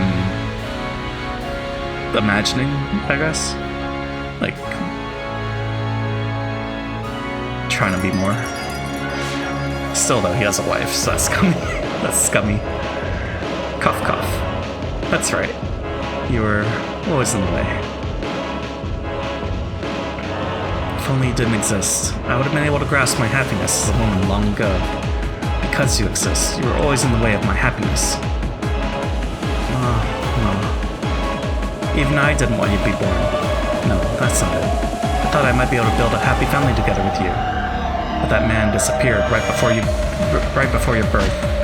Said he'd build a warm family with me, tricked me, disappeared from my sight for all eternity. Only you were left. No love or memories or anything remained. Where did that man go? I'll just turn my days with him into a warm memory, with a new love. And this time, he might have been able to create a happy family. And as for me, I have you. Can't even look for a new love. Men can go between women as they like and brag about it. But for a woman, for me, I have you. I had you as a stone weight. Because of you, I can't search for romance, can't find love, I can only live alone. Jeez. No, I wasn't even allowed that. I wasn't even allowed a night to drink myself drunk all alone. Who are you? Who? You wasted my life. You won't even let me have a new life. Just who are you to my life? Die, disappear. I've hated you since the time you were born. I've hated you since the time you were in my womb. I've been doing my best to act like a good mother so I'd be accepted by the outside world. Yes, I've done my best. As I watched over as I watched other women of my generation praise being single, sometimes playing with passion or even being joined with someone in love. I was stuck being both a mother and a woman. Whoever showed appreciation for my efforts. No one admired me. No one praised me. I got what I deserved. Secondhand goods. Divorcees should die. You don't want anyone who's not a virgin. I'm the one who doesn't want anything to do with you, you damn inexperienced virgin brats. I was so desperate. I probably look like an easy woman to you. Yes, I was desperate. You probably couldn't imagine how desperate a woman like me, who's still at the age where she wants to know love, was. When I realized that my time was being filled with work and caring for my child, so that I'd probably grow old and end my life still like this. Of course, I hate your real father too, and we both share the blame for bringing about that catastrophe. I myself might have been persistent enough to make him run away, but the catastrophes after that were all your fault. When did I ever scold you for that? Never, right? The day after one man left me, when I wanted to drink myself dead drunk, was Parents' Day at your school. When I tried to hide my tear-stained eyes with heavy makeup, the way I felt when you said something off the mark and the whole class laughed at you, is something that not only you, but probably everyone in the world couldn't understand. I hate you, loathe you, and until now I've never really loved you even once. Wow.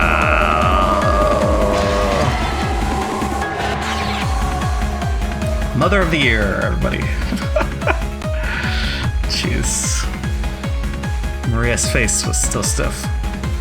The words really had been blades. Maria's whole body would probably be stained red with fresh blood by now.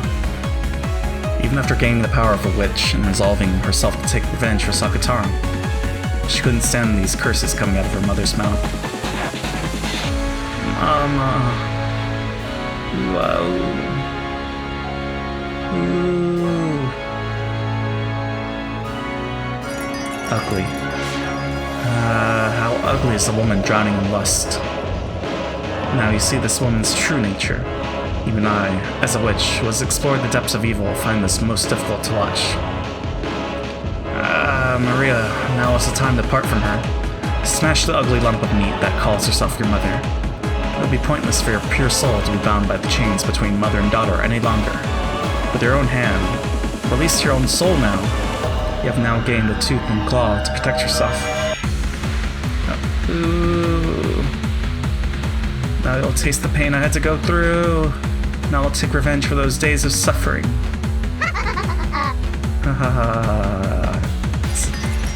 Aren't you the one who's been hurting me?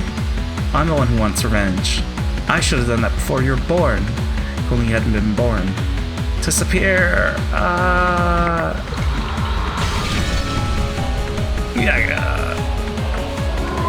Sorsa howled, in a way that could only be described by the word splat.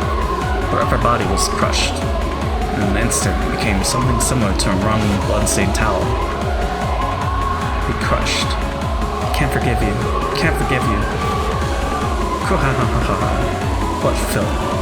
That form suits you. Even though Rosa's waist and below was standing normally, just the upper half of her body had been pinched, and that extreme contrast was bizarre. Then she fell over, but the instant she fell, her body was restored. Cough, cough. Cough. You die. Come, Maria. Is this the limit? Is this the limit of your anger and sadness? Now is the time for revenge. Time for the settlement of anger and sadness. Hit her. Spit it out. Push out all the wedges driven into her chest and fling them back at her.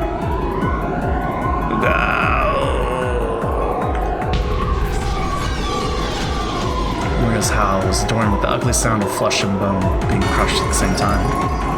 As Rosa, who had foully insulted Maria, lay spread eagle. A neat, perfect circle was cut out of her chest and crushed, so her chest had been trampled by an invisible elephant. Her heart and her lungs and her ribs were trampled so mercilessly that they were completely indistinguishable. Might have symbolized the pain in Maria's heart up until today. So, Maria, are you satisfied now? Can you forgive your mother for her sin, or not? Innocent or guilty? I can't forgive her! Not yet. not yet. Mama is guilty, guilty, guilty, guilty. Can't forgive her. Indeed, how could this level of punishment compare to the bitter days you suffered through? Know it, Rosa. Come, try to remember. What form did you have? Revive in order to be killed. Be killed over and over so that your sins can be purified.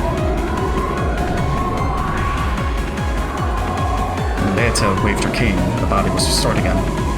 Rosa sat up, coughing violently in apparent pain. And once again, she spat out curses, rejecting Maria. You aren't Mama. You're a witch tormenting me and Mama. I won't forgive you just because you look like Mama. I won't forgive you. You're the witch, aren't you? Always reading creepy books and pretending to play with witches. You're the one who should disappear. Because of you, even I'm treated like a freak. Because of you. If only you hadn't been born. Don't be born. I've hated you since before you were born. This is Rosa. What? Maria screamed. Was she unable to bear her anger and sadness? Or else, had she been taken over by an indescribable emotion? It was surely a cry of hopelessness. And yet, it was a reality that had to be accepted. Maria knew. She knew that she was thought of as a burden. But even though she herself had known that, she didn't believe it. She believed that her mother loved her, and had done her best to possibly interpret several events that could have made her doubt this, trusting and clinging to her mother's love. But she had no one except Mama. Even so, she really did love Mama. Wanted to return to the days when she believed that Mama loved her. So, I howled. I'll erase all of it. I won't accept it. I'll deny it. I'll deny the mother who says these things. The black witch makes her say them. And part of myself that can't forgive my mother. But I can't deny it. This is reality. Fact. The truth. The answer. Without any mistake, this absolute reality. Maria turned Rosa into a lump of meat over and over. Over and over, the dark world that reflected her heart. Rang the ugly sound of flesh and bone being torn apart, which would make anyone want to cover their ears. Each time, Beatrice revived Rosa. She dragged her back into the world of endless torture, which could not be escaped from even by death. This was the true, deepest hell that the endless witch Beatrice could create. However, this world was not made endless by Beatrice's will, because every time Rosa turned to a lump of meat, she asked the same question to Maria. Cackle, cackle. Are you satisfied, Maria? Can your anger forgive your mother yet? Good morning, JP. Hey, Nara. How's it going? We are getting revenge on Rosa right now. So, that's what's going on. How could I forgive her? How could I forgive her? I won't forgive. Won't forgive her. I'll teach you all of my pain. Teach you much, much more. Still not enough. Not close to enough. Since I was born. Since before I was born. Can't get rid of the anger and sadness of being neglected for so long. Good, how are you? I'm doing well. Oh, whoa. Pog is different? Pog is different. It's a new Pog. I think there's other variations of the Komodo hype one, but for now we just have that one. But yeah, I'm doing well. Smokatelli came over yesterday, played some Smash, trying to install a new CPU into my computer, did not work because it was too big. And then, yeah. We're back to Umineko. Everything's fine. Fuhi. Ha ha ha. I hate you. Hate you. Fuhi ha ha ha. Ha ha. The Smash fun. It was cool. I don't know. I get frustrated because I can't beat that Smokatelli. But it was fun. It was good. There's some hype moments in the fights. But Pyrrha and Mithra are definitely broken. She's just way too fast. Some of the things she can get away with are ridiculous. Booga! Revive over and over again. Return to a meat lump over and over again. In various ways, she crushed, smashed, beat, and tore to bits. Flying blood splatter and flesh turned the once pitch-black world into a world with mixed red and black. We did stay 6 feet apart and had masks on, so we were playing it safe. But man, I look forward to the time when we don't have to worry about that. Need to get my vaccine. Maria's anger still hadn't calmed down. It was as though she was spitting out all the suppressed rage from the time of her birth until today. If that all became poison to her heart, then would the repeated murder of her mother purify her soul? Would even this wasteful murder save her soul, at least a little bit? This endless torture might have become a slight diversion from her sad, unrewarded life. After all, it seemed that she finally been able to regain his smile. Might be getting vaccines here next month. Nice. You already scheduled or not yet? I'm still waiting because they're just not available. Or well, it's like a tier system, right? It's the elderly and those with conditions first. Learn it. You, the source of my unhappiness. Learn it. Learn that what you're feeling is nothing compared to my pain.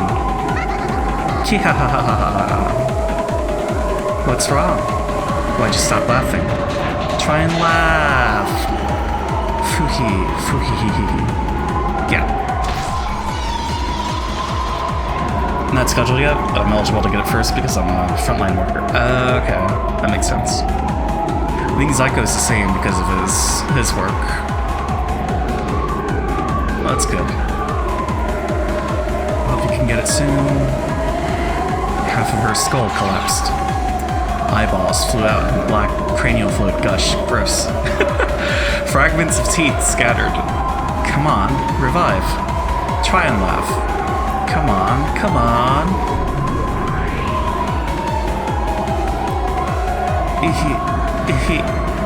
Yeah. Her whole chest, along with her ribs, turned inside out, exposing her filthy innards. All of them writhed like some kind of impure creature.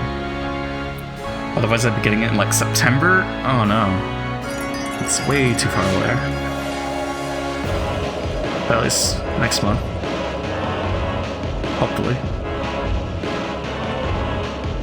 Come on, come on, come on. Revive. Can you still laugh? Can you still laugh? Hee. Real sick of them laugh anymore.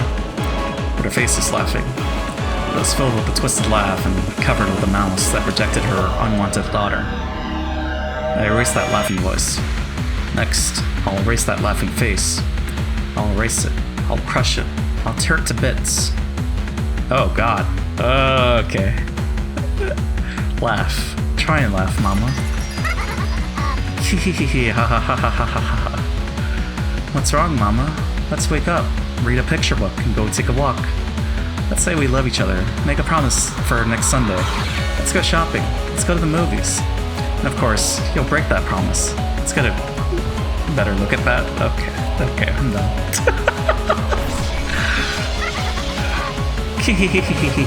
Isn't it fun, mama? Isn't it fun, mama? I'm playing with mama now, right?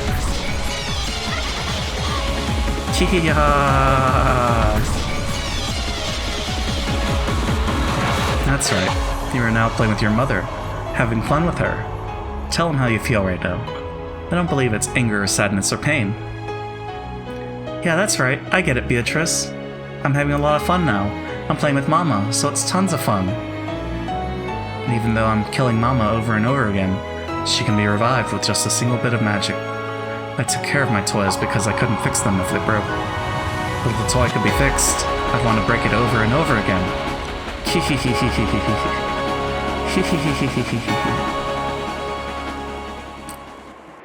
Well, Mary got corrupted. Oh? Maybe not.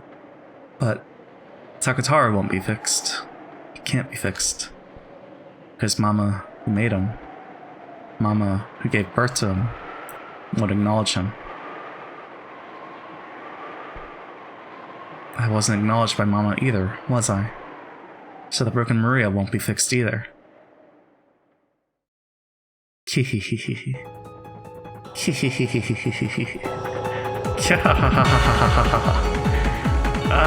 It's fun. It's fun, Mama. Since it's gotten so fun, I'm somehow starting to feel that I could forgive you. Hey, Beato, this is a very strange feeling. Why? Why am I starting to feel like I can forgive Mama? Pepe, please. That enlightened state is only reached by witches who have gained the power to control life and death at will. You can kill at any time. You can revive her if needed. If that's pain, then it's alright to kill her again.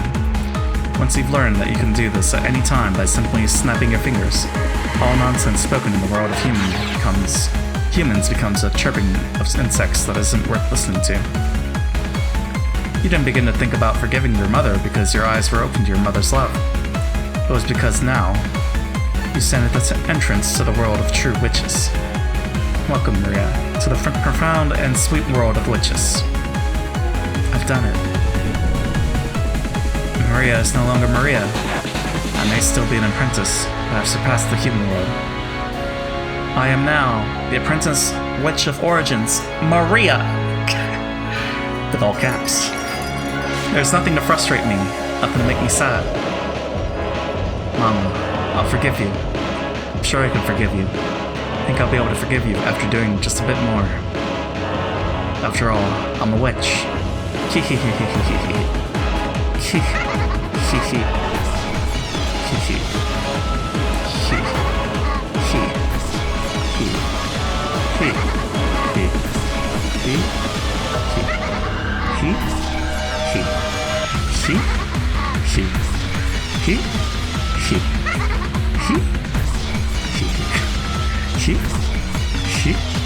Okay.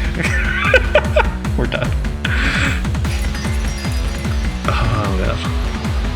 Maria would probably forgive her mother eventually, after brutally murdering her countless times, graciously.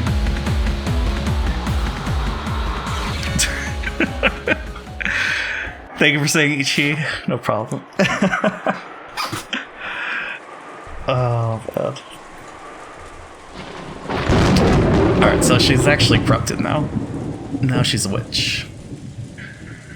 Whoa, that last thunder was loud. Must have been pretty close, right? Looks like it.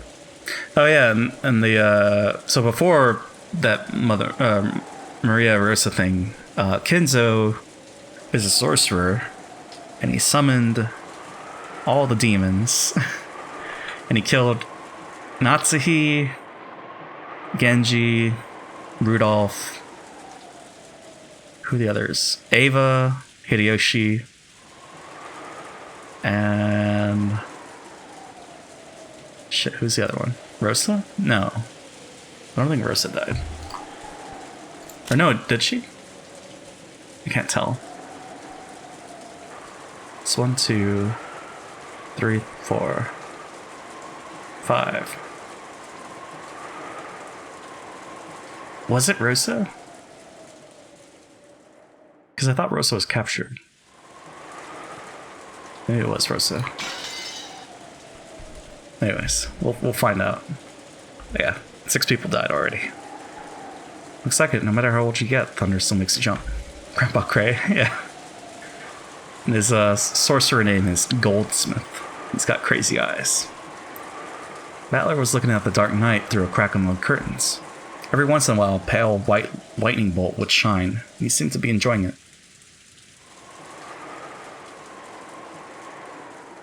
Oh? Look, you were so noisy, you woke Maria up. Sorry, Maria. Sorry, Battler's so freaking loud. What the hell? So that's my fault? Sorry, Maria. It's okay to go back to sleep. Good night. Maria was a bit hazy with drowsy eyes. She was probably half asleep and couldn't think straight. Ooh, that's okay. I won't sleep. Nah, go ahead and sleep. You're still half asleep, aren't you? Hee hee hee. I'm not half asleep. Ooh. Come on, you're totally half asleep, aren't you? Sleep. Sleep. I'm not half asleep. Not half asleep. Ooh, ooh. Ooh, ooh, ooh, ooh. Quit it, stupid battler. Ah, sheesh. What are you thinking? Getting a kid who's just woken up into a bad mood. I'm not half asleep. Not half asleep. Ooh, ooh, ooh, ooh, ooh, ooh, ooh, ooh, ooh.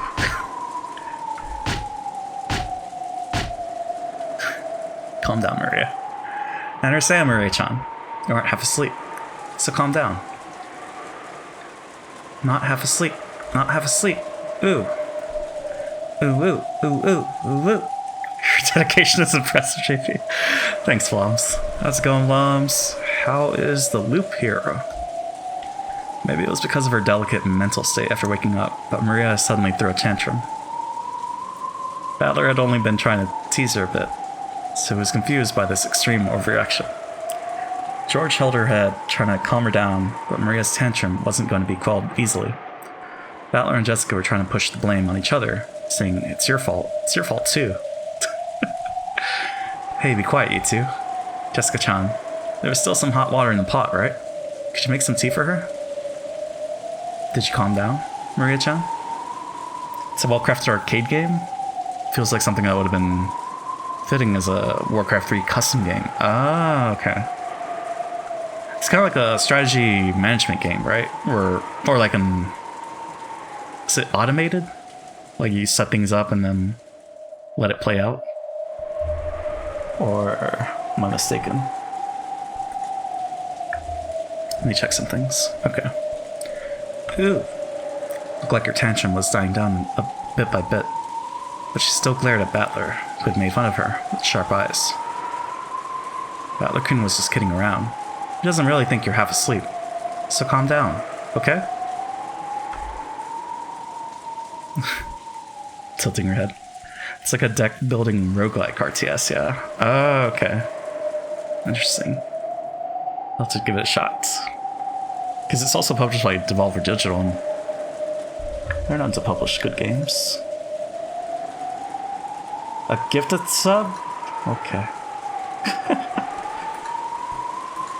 Thanks, Twitch. George noticed.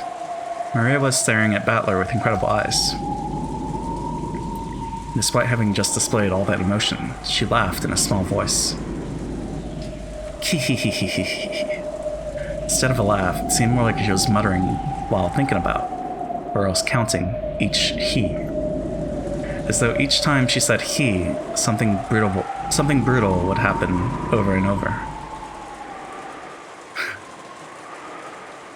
George felt something creepy for just an instant, but he couldn't spot the madness that peeked out of the depths of the girl's eyes for just a moment. After a short period of stunned silence on George's part, Maria stopped her bizarre, quiet laugh and pushed George's arm aside, as though telling him to let go. Ooh, I'll forgive him. Really? You're such a good girl, Maria. Battler-kun, Maria-chan forgave you. Make up. Yeah, sorry for teasing you. Forgive me. Hey, Maria. Let's make some cafe au lait. Au lait? As a sign that you've made up. I'll put in lots of sugar, so it'll be sweet. I don't eat it, but I'll forgive you. Because I'm a witch. One more time, Maria laughed in a creepy, quiet voice. But it was only for a very short time, so Battler and Jessica didn't think much of it. They decided to think that it had probably only looked that way when lightning lit her cheek with a pale, white light for an instant. So this happened in front of Battler, so... Maria's claiming that she's a witch. She never did that before. So that means the other world is affecting the real world, which is affecting the game board? I don't know. At that time, they could hear the sound of loud footsteps coming from the hall. It was already about 10:30 late at night. Late at night is usually a time when you aren't supposed to be disturbed. Hearing footsteps like that at this time was far from calming. Then, along with a clearly ominous knock that repeated fiercely, they could hear Goda and Kumasawa's voices. It clearly told them that this was an abnormal situation. Children, are you there? Are you there? It's Goda! It's Kumasawa. Is everyone okay? What has happened? What has happened? When George opened the door, the two of them tumbled in, sopping wet. Looked like they had dashed here from the mansion without an umbrella. What's wrong, you two? Did something happen? It was the master and Kraus-sama and everyone. Oh. Oh yeah, Goda exists? Yeah. Oh, whoa. What time is it? Wait, so it should have taken place after midnight, right? Wait, it before midnight? That's weird. Alright, so it's 10:36 or something. That's weird, it's before midnight. But also, it's almost 2 hours. Let's do the 5-minute rear view before we continue. Un momento.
spooky wind noises.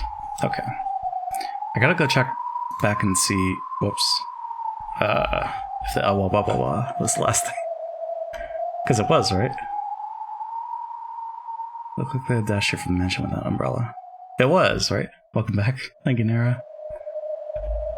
This is not showing in there. It was a pitch black room. There were no windows, and with the weak light bulb, one could just barely make out the state of things around them. It appeared to be an old forgotten underground storage room with some kind of dusty furniture haphazardly thrown into it. However, even with just a little light, one could at least make out that it probably wasn't a storage room. After all, that room was sealed off with iron bars.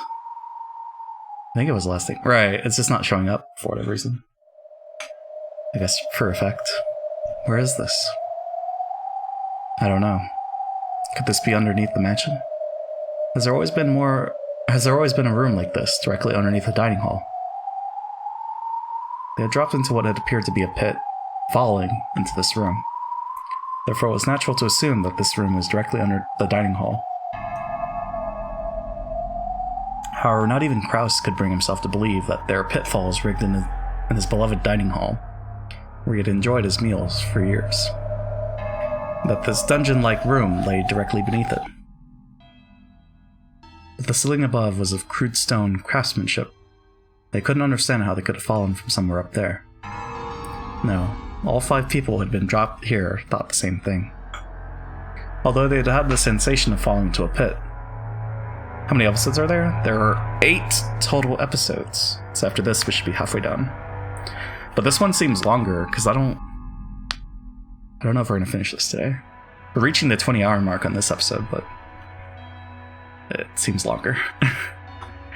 Although they had the sensation of falling into a pit, there was no way there could be pitfalls in the dining room, nor could this dungeon-like place be directly under it. But the truth was that they had actually fallen into this place, and were locked in. So they were confused. The idea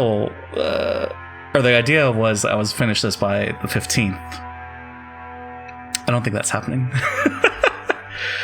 This episode had a big segment before the island. Yeah. So we visited a lot of storylines. But now we're back on the island. So I don't know, maybe Kenzo is like more efficient. But I don't know. It seems like there's still more. It is lucky that no one was hurt after falling from such a height. Cannon, did either of you two know about this room? No. You did not know of this room either. Really?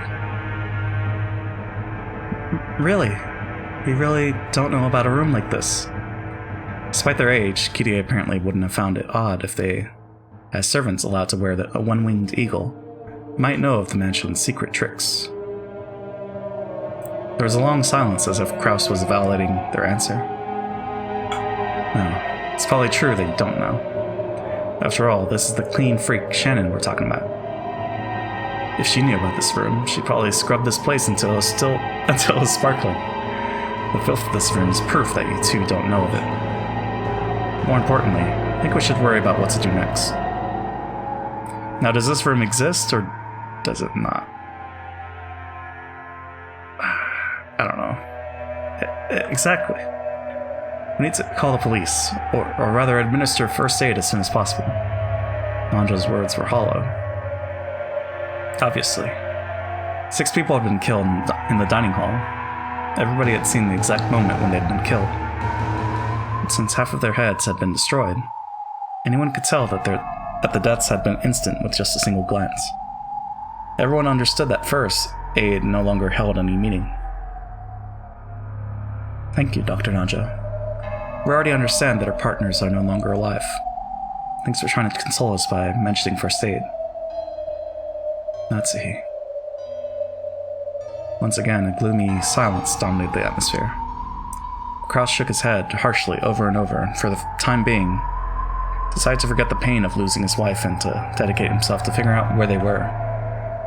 So yeah, Rosa did die, because she would have been inside this room if she wasn't. Okay. Everyone, listen to me. Father is hopeless now. We passed the point. of searching for a reason or an explanation that can be expressed in words. Nobody answered. Without any kind of discussion or mercy, 6 people had been killed in an instant. And Kenzo had even been so bold as to claim that would become sacrifices for a ceremony involving 13 murders. Since we've been locked up in this place, we too will probably become the ceremony's next sacrifices soon. Around this time, our eyes became used to the darkness, and bit by bit, we were able to understand more about the dungeon's interior. What we thought was furniture haphazardly left in the dungeon turned out not to be furniture at all. They were things like small cages to lock people in, restraints, or else torture racks. At any rate, it was obvious that it was eerier than a mere jail cell. Since the objects were rusted together and coated in thick dust, there was no doubt that they had been forgotten. Maybe you could even call these things Kenzo's sealed and forgotten madness. However, we had been locked away in this room. Those objects weren't exactly comforting to people who were locked up, hoping to be released without harm. At any rate, let's get out of here. We've lost loved ones and friends and would like to spend some time shedding tears. But more than that, I'm worried about the children. I wonder if the children are safe. All we can do is pray. Come to think of it, Kumasawa and Goda aren't here. Perhaps they were able to get away safely. You never know. It would be a relief if they were able to meet up with the children. When the going gets tough, Goda-san is reliable, and Kumasawa-san is knowledgeable and calm. I'm sure they'll be able to help the children. Yes, that certainly would be comforting. Shannon and Kraus smiled bitterly a little. They quickly realized how improper that was and stopped clearing their throats. Can't be optimistic, Nei-san. There's a chance they've already been attacked after we were. I agree. What Father carried out in the dining hall was the 6 murders of the first twilight from the witch's epitaph, right? Then the second twilight is to tear apart the 2 who are close. You can't deny the possibility that Goda-san and Kumasawa-san may have been killed after escaping together. You can't cling to the optimistic idea that they must have gotten to the guest house and are protecting the children. Already on episode 4? Feels like it was only a week ago when I first tuned into episode 1 streams. Is that right? Have we been at this since March 1st? It was a little before that, wasn't it? Or no? But how's it going, Alfie? Kirie coldly analyzed the worst case scenario. For her, it was heartbreaking to have lost her beloved husband. But right now, the most important thing was protecting that husband's son, along with the other children from becoming the insane family head sacrifices. She overcame her sadness with the parental urge to protect children from sorrow. No, I think it's been 2 weeks. Yeah. Great. Just got a 97 in my organic chemistry midterm exam. Nice. That's good. So was it easy for you? Or did it come naturally? It seemed that both Kirie and Kraus were strong enough to forget about the grief, if only for the time being. They'll let their tears flow later. In order to protect the children, they had to act. Anyway, let's get out of here. It seems to be a rather old cell. Couldn't we break the bars with something? Let's try searching the entire room for some way to escape. I wonder if there are any torture tools lying around all these torture cages. It might be useful as weapons or to break the bars. Kirie pulled a lighter from her pocket. She herself didn't smoke, but she kept one tucked away in her pocket to light Rudolph's cigarettes. It was an extremely valuable source of light for searching in this dim dungeon. It's hard as hell, but I've been grinding at it super hard lately. Gotcha. Good luck on the rest of the course. Organic chemistry. I don't think I took that. Shannon, help Kirie-san search the room. Kennen, you help me check out the bars. This is a very old cell. The bars could be loose. What should I help with? Please, just keep up your strength. Father will probably come soon. You're the only one whose words will reach him. In a way, you might be holding our lives in your hands. My words will no longer reach him, I think. I'm sorry, but I don't believe I'll be of any use. Then lend us your expertise as a doctor. I wonder if there exists a drug that can make people instantly faint. A drug that makes people instantly faint? What are you talking about? We believe we fell through a pit and landed in this dungeon. In that panic-stricken moment, that's what we believed happened. But I measured the breadth of this room and came to a realization. This dungeon can't be underneath the dining hall. Why do you say that? You're an idiot, Nason. Compared to the dining hall, this dungeon is too cramped. Exactly. The first person to fall was Kraus Nissan. The second was myself. When you fell into this room, did you move from that spot, Kraus Nissan? It's embarrassing to say, but the landing hurt, and I lay there groaning in pain. Immediately after that, Kirie-san came crashing down next to me. The distance between where we were standing and the places where we landed is clearly off. Certainly, when you put it that way. I was the next to fall, so I remember fairly well where you two were standing. The distance between you two and the dining hall might have been greater than this entire room. We fell into a pit and directly dropped down here. It's not like we fell into multiple interlocking pipes and were all collected here. The fall was instant, wasn't it? I don't remember rolling around in some sort of elaborate water pipe system.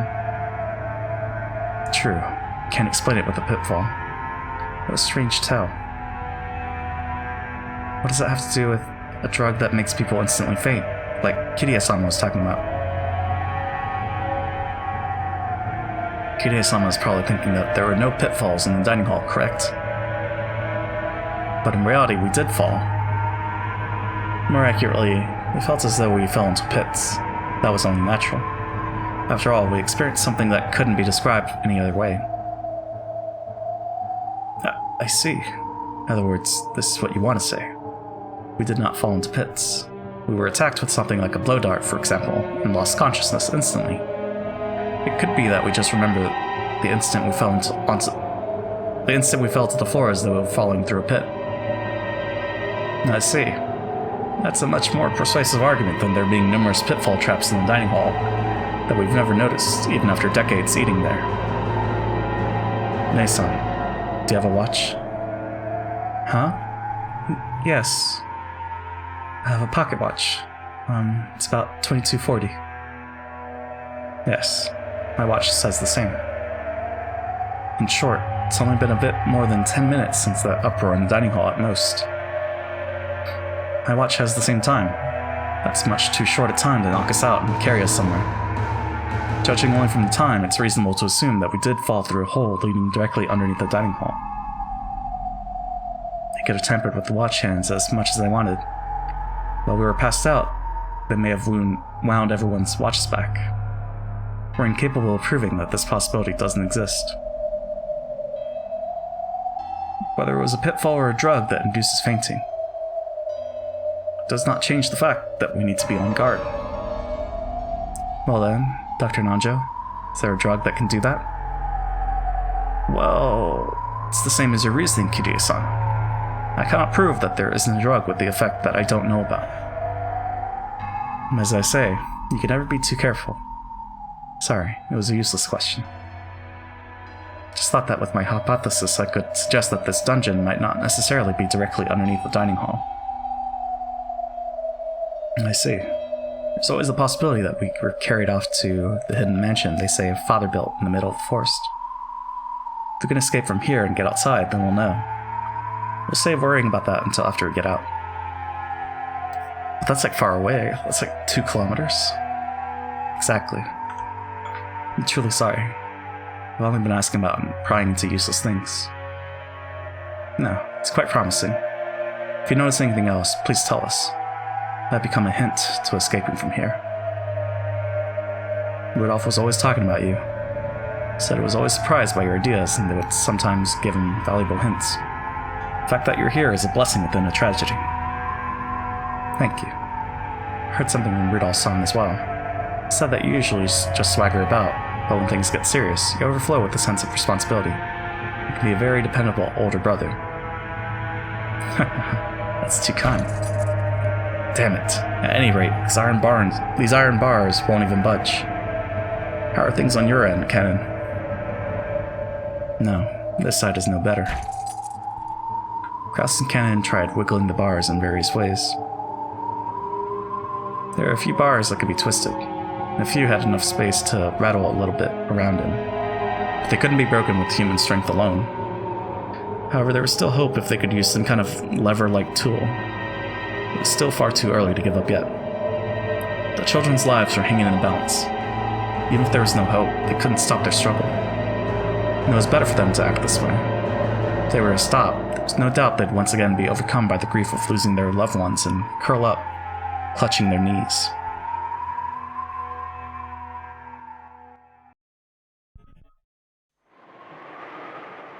How are you doing, Kirie-san?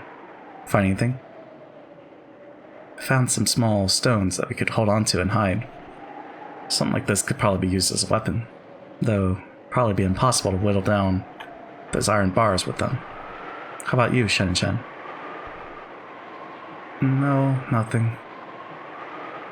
This is a phone?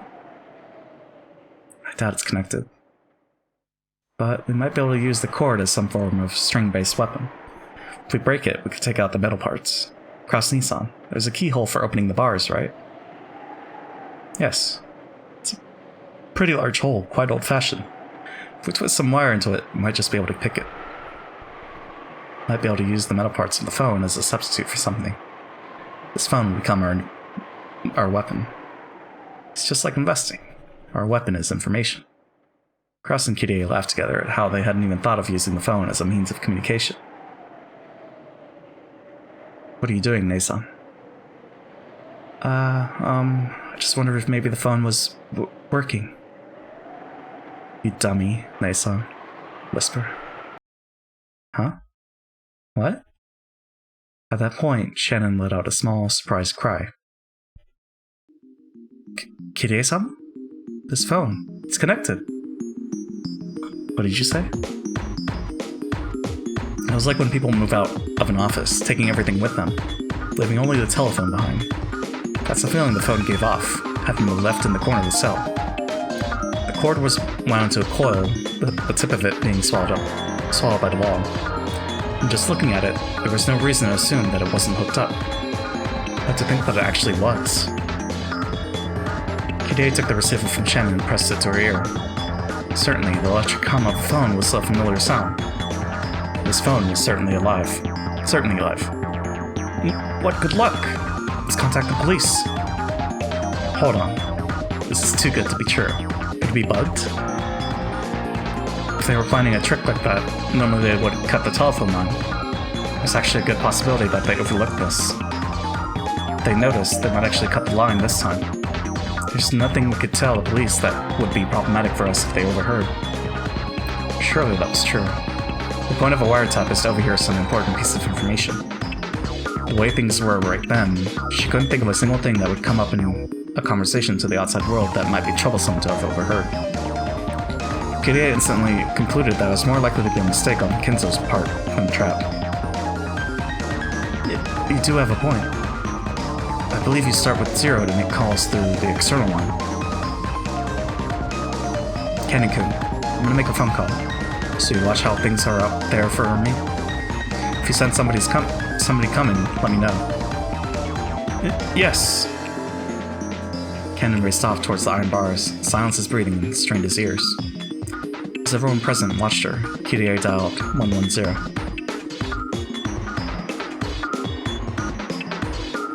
However, she pushed the hook down and redialed many times. It didn't seem to be working very well. The outside line begins with 0? 110 would be 0110 then, right? Doesn't seem to want to go through. It's over here. I'll try to call him. Cross took the receiver in Kirie's place and tested various things. What did he whisper? I don't know. What's the secret? But in the end, they were unable to notify the police. The phone itself was definitely live, but the circuit was apparently cut somewhere. Did this mean that they we're not so naive. So it's useless after all. It means our enemies aren't naive either. Kyrie let out a deep sigh, leaned against the wall, and hung her head for a while. As cold-thinking as she was for a brief moment, she may actually have had the naive hope that the phone might actually work. She sneered at herself mockingly for holding on to that naive hope for even a single moment. Then she remembered just what was happening here. Truth be told, even after being shown a scene like that right before her eyes, or rather, exactly because of that, she still couldn't think of that gruesome mass murder as something real. It was less than she couldn't believe it, and more that she didn't want to.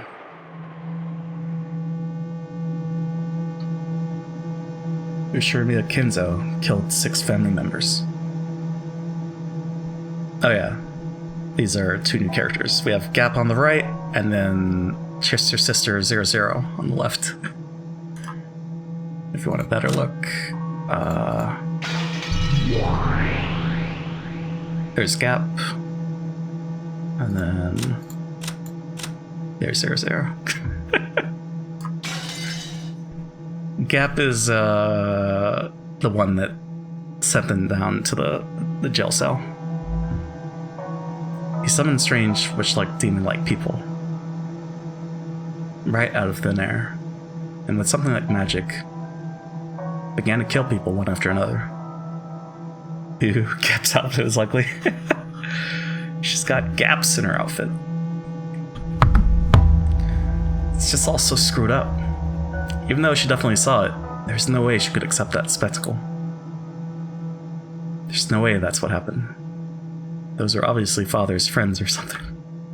They just hid somewhere in the dining hall beforehand and used some tricks to appear suddenly and fool us. There's no other way to explain something as screwed up as that. But when those 6 had their heads blown apart, a golden arrow had flown around and around the room. That it truly looked like magic. Is that another thing we just saw wrong? There's no way it was magic. It was definitely some kind of setup. Since those heads were smashed, there's no doubt it was some kind of explosive. For example, a styrene toy plane like they sell at candy stores painted gold, with a powerful explosive loaded onto the end of it. However, though it had seemed to be flying about at random, Kyrie couldn't imagine that after being fired 6 times, each time it perfectly hit the victim square in the head, one after the other. It couldn't be that there was a computer control system for finding and hitting targets, making it a high-tech styrene plane on the same level as a guided missile, right? Would he invest such a large amount of money into developing some kind of stupid trick like that? For that insane sideshow? Does this take us back to the old, I wouldn't put it past father? A number of mysterious people appeared out of thin air. 6 people had their heads demolished by a mysterious golden flying object. And the 5 of us were locked away in a mysterious dungeon by a mysterious set of pitfalls, or else put to sleep by some feigning poisoned dart. Family conference started a bit after 2200. It's only been a bit more than 30 minutes since then. Most likely. Even though I witnessed it myself.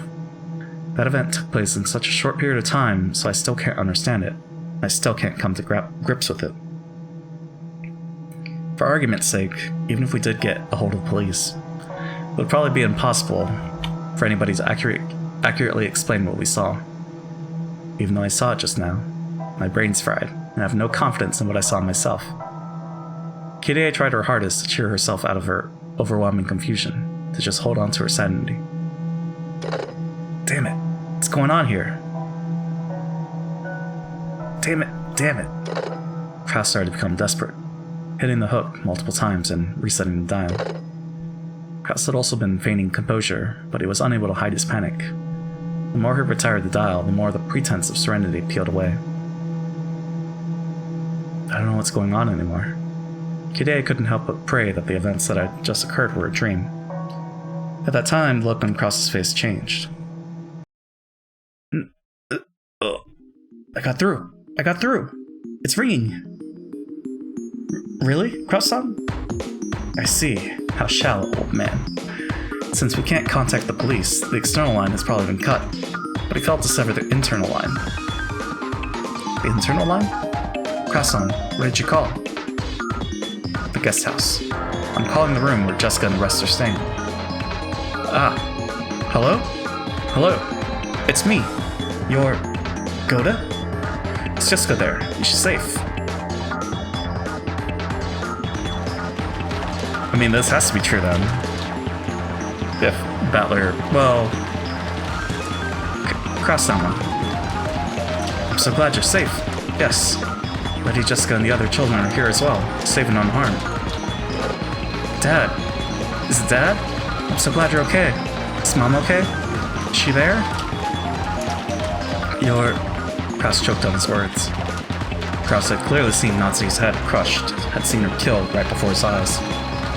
Eventually he was going to have to tell that to Jessica. However, Kraus began to fret over whether he should tell her now or not. He lost his words. But even that wasn't an answer under these circumstances. I don't know about your mother. Let's pray for her safety. For now, I'm just glad you're safe. Yeah, I understand. I'm sorry for asking. Jessica's voice was filled with tears. Kraus was certain that Jessica and the rest had heard everything, start to finish, after meeting up with Goda and Kumasama at the guest house. When they learned that 6 people had been killed, they must have been anxious to rush over to the dining hall. Luckily, he'd been able to call before they'd stormed off towards the mansion. Kraus was relieved at this good timing during such a tragedy. We have Kirei-san and Dr. Najo, as well as Shannon and Kennen here. We've been locked in a place that's like a dungeon, but don't worry. We'll figure something out. A dungeon? Where? We'll come and save you. Unfortunately, we can't figure out where this is either.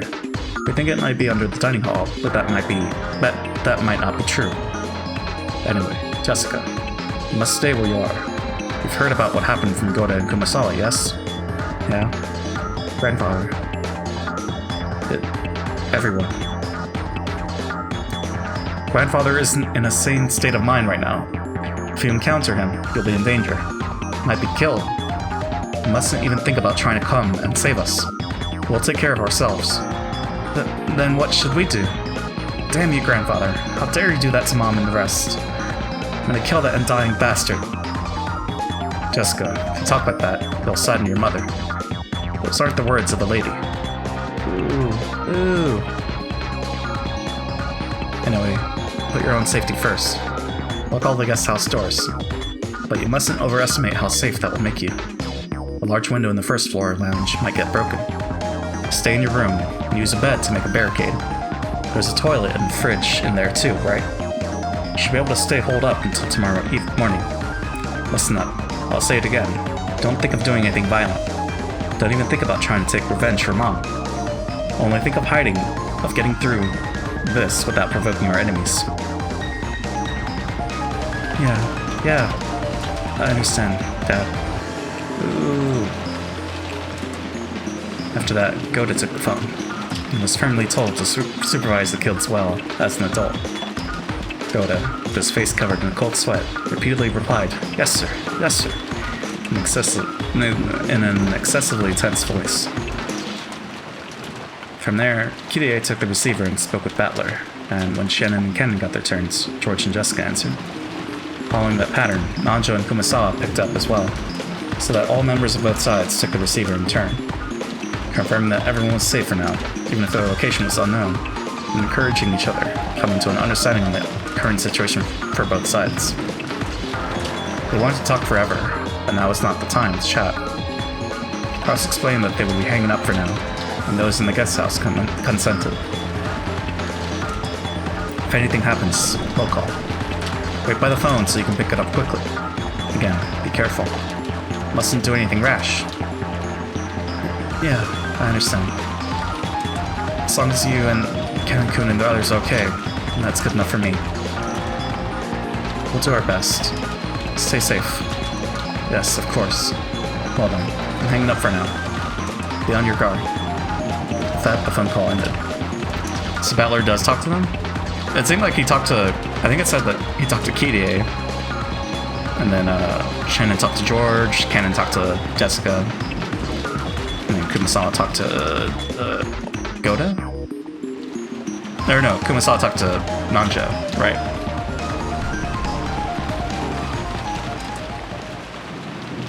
So it's confirmed that those 5 are somewhere. And then these, how many is it? It's 4, 6 or somewhere as well. Or in the guest house, rather. Goda and the rest of the men quickly descended to the first floor, closed the shutters, and secured the sturdy locks in the doors. However, just as Krause had worried, there was nothing that could be done about the beautiful wide window in the first floor lounge. If someone broke that, it would be easy to get inside. It wouldn't be hard for someone like Kenzo, who hadn't hesitated at committing murder, to invade the first floor. But who would be the lover, then? Because Rudolph, Natsuhi, Rosa are dead. So you can't have those combinations. And Ava and Hideyoshi are dead. So they have to get George and Shannon or Jessica and Cannon to fulfill that, unless there's something else. Well, I guess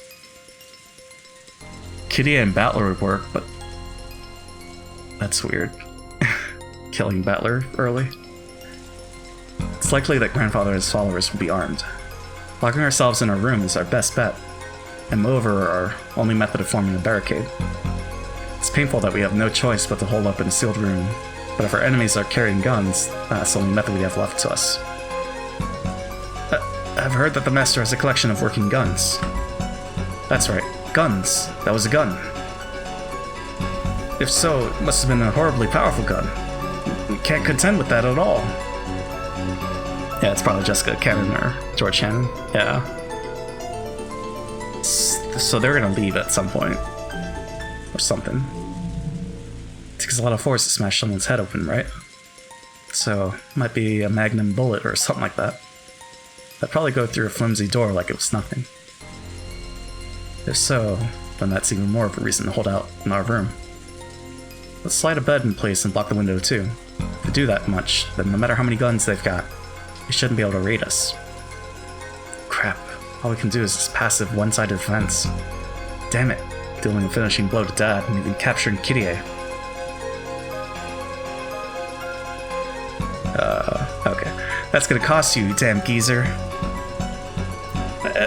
Impossible. There's no way we can compete with them.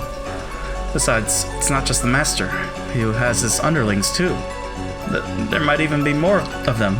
Just what are they? Battler was filled to the brim with the urge to get revenge for Rudolph, and to rush out of here to save Kirie.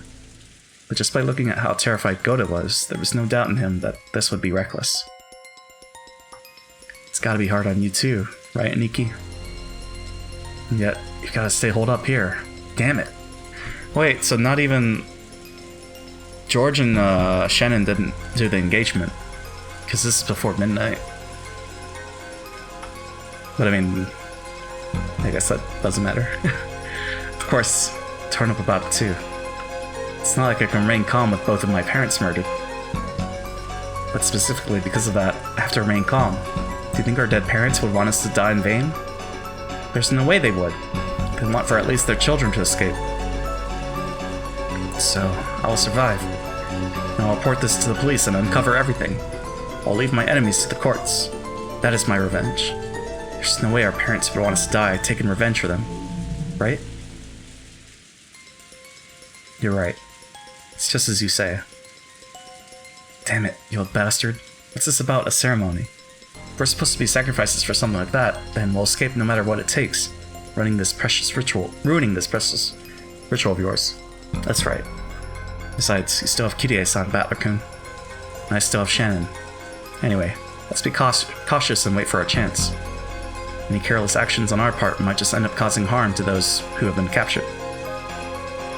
Hostages, huh? Grandfather captured them so he could use them as sacrifices, right? If we don't go and save them, then are we just waiting for them to get killed? We don't even know where the dungeon they're being held in is. Shannon and Ken-kun didn't know about it, and of course Goda-san and Kumasawa-san didn't know either. The possibility that they're in a secret location that only Grandfather knows of is incredibly high. Under these circumstances, aimlessly wandering about would be practically suicidal. I understand. But still, damn it. Are you saying the only thing we can do is stay confined here until something happens? Battler-sama, I understand how you feel, but let's put safety first. From what Cross-sama said, they seem to be in a fairly old cell, and they may be able to break the bars somehow. The wise choice of action now is to believe in them and wait. Grandfather has a number of subordinates, and they're all armed, correct? Yes, he does. They're probably all armed. Goda had been able to say that Kinzo had comrades with him, but he hadn't been able to mention that they were mostly young women, like witches, who had used strange magic to murder. If he had said that, it would only have cast doubt on his sanity. No, not only that, he himself still couldn't understand what he had seen, and was doubting his own sanity. But regardless of sex or appearance, regardless of whether it was done with magic or a gun, the fact that those girls had followed Kinzo's orders, and killed 6 people in an instant, was an unshakable truth. If that group came to attack the guest house as well, what would happen? Just closing the doors and windows like this was surely meaningless.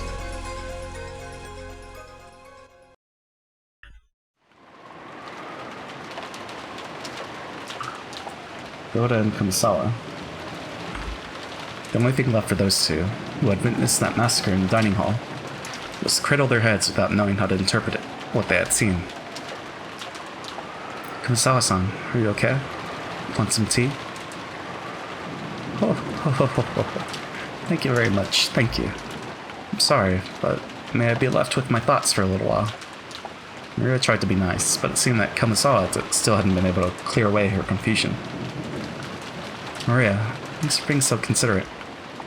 Let's let Kumasawa-san rest for now. Who?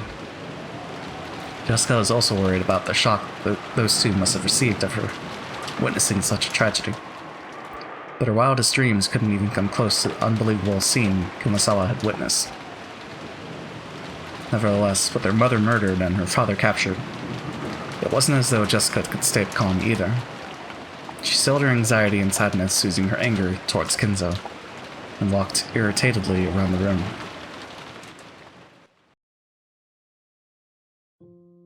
Kumasawa-san, is Mom really dead? Yes. I've never seen such a horrible way to die before. Is it possible that she's still alive? And that if we fix her up, we could save her? Nope.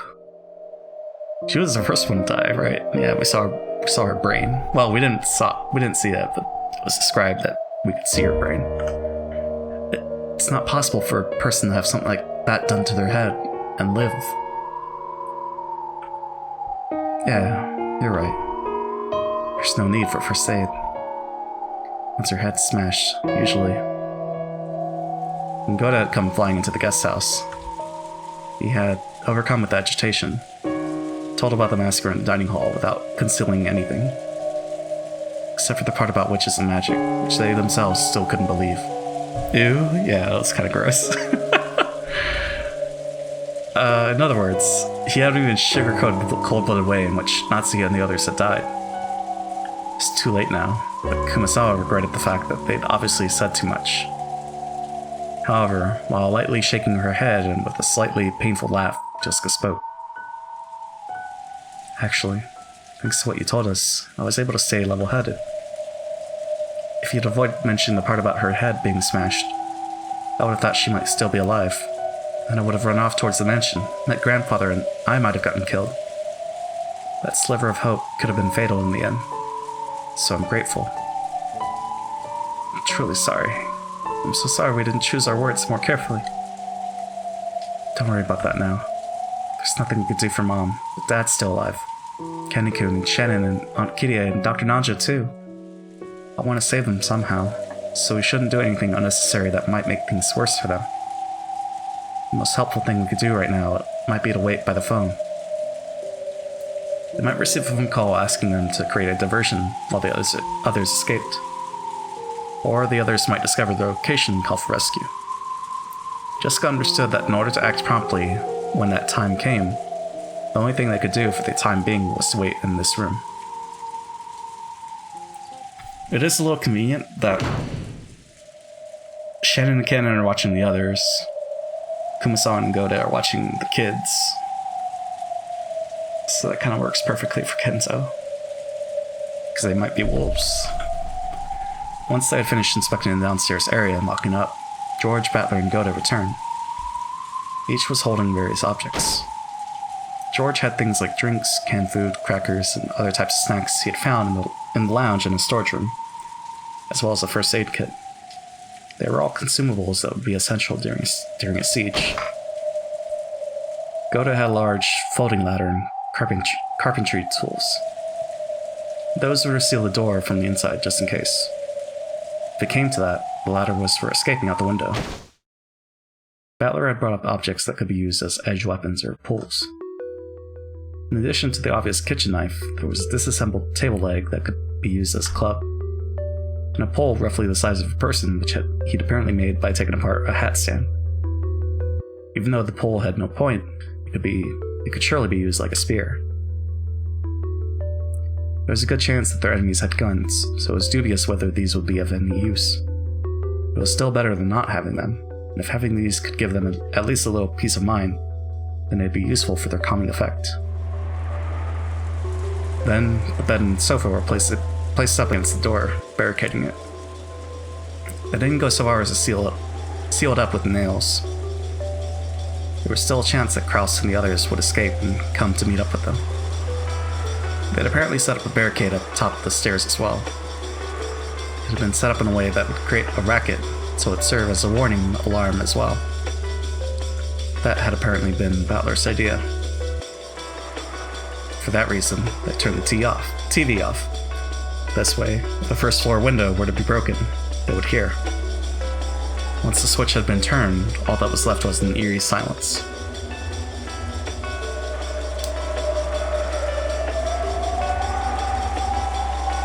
The sound of violent wind and rain. Were they going to have to spend the whole night being crushed by such suspense? The boat would come tomorrow morning. However, judging by the weather report, most of tomorrow was going to be covered in the typhoon, and the boat probably wouldn't come. The typhoon was set to pass by in the morning of the day after tomorrow. In other words, the boat would be arriving in the morning after next, the morning of October 6th. And right now, it was late at night on October 4th. They would have to spend more than 30 hours on this island. With Kenzo turned cold-blooded murderer and his weird companions prowling about. Even with the shutters closed, there would definitely be a little bit of light seeping out. It might let the enemy know that they were hiding here. Battler suggested that it might be best to turn off the lights, but they had already been overwhelmed by a ghastly feeling just from turning the TV off. There wasn't anyone who directly challenged this proposal, but then again, there wasn't a single other person who agreed with it. Ooh, can't watch TV? Yeah, sorry, but you'll have to bear with it. Can't just let the sound of the enemy breaking in slip by. Boring. Even though she had been told of her mother's death, Maria alone didn't feel an approaching sense of danger. She just seemed to be upset that the TV had been turned off. Even though she's in such a bizarre situation, can she not share in our sense of danger? Is it because she's so young? To Battler, even this faintly unsettling feeling from such a young girl made him sense that there was something very eerie about Maria.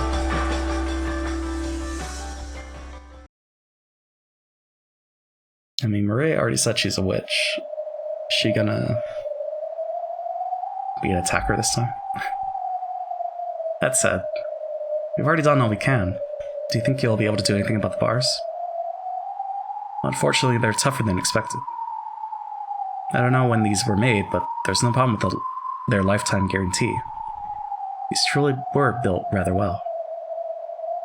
Kyrie chuckled softly. They had no moves they could make, but she had calmed just a little.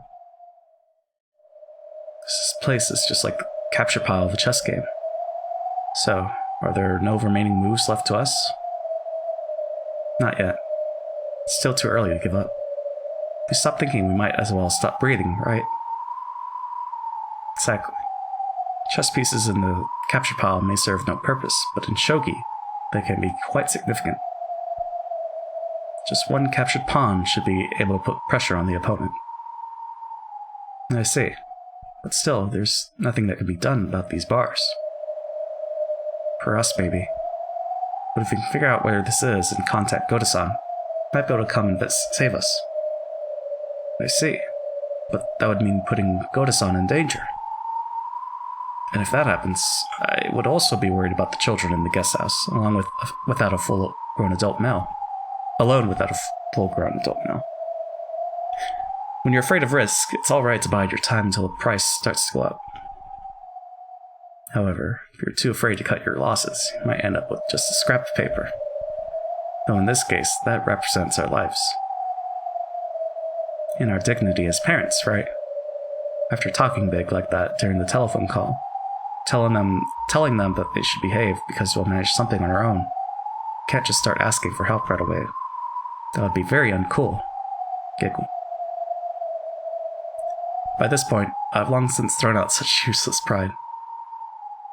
Why don't we put our heads together? Where is this? Is it really underneath the dining hall? Or else, is it a different place, separate from the mansion?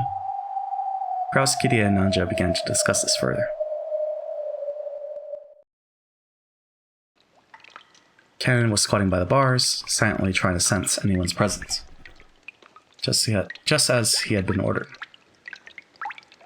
Shannon came close to him, and they both squatted down together. Do you sense anyone? Yes. They haven't focused their attention in this direction, but there's somebody relatively close by. Is it human? I think it's the goats. Their breathing is rather noisy. Cannon's ability to sense the presence of others was several levels above that of a human. He said that their breathing was noisy, but Kraus and the rest couldn't even pick up the slightest hint of it. Therefore, if he had obediently reported it, they would have merely doubted Cannon's ears. They got us, didn't they? It's rare to think that they captured us without killing us. This time, Beatrice-sama didn't make an appearance.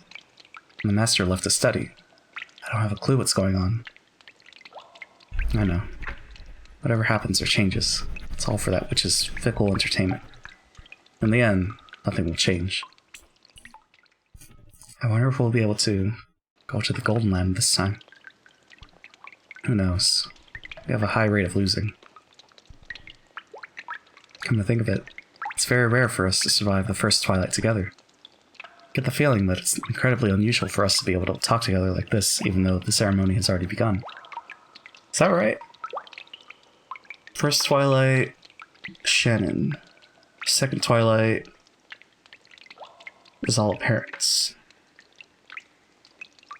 Yeah, they were together. I mean, yeah, second twilight, they were together. I mean, they weren't together, but they survived. Until Cannon died, and then... When did Shannon die?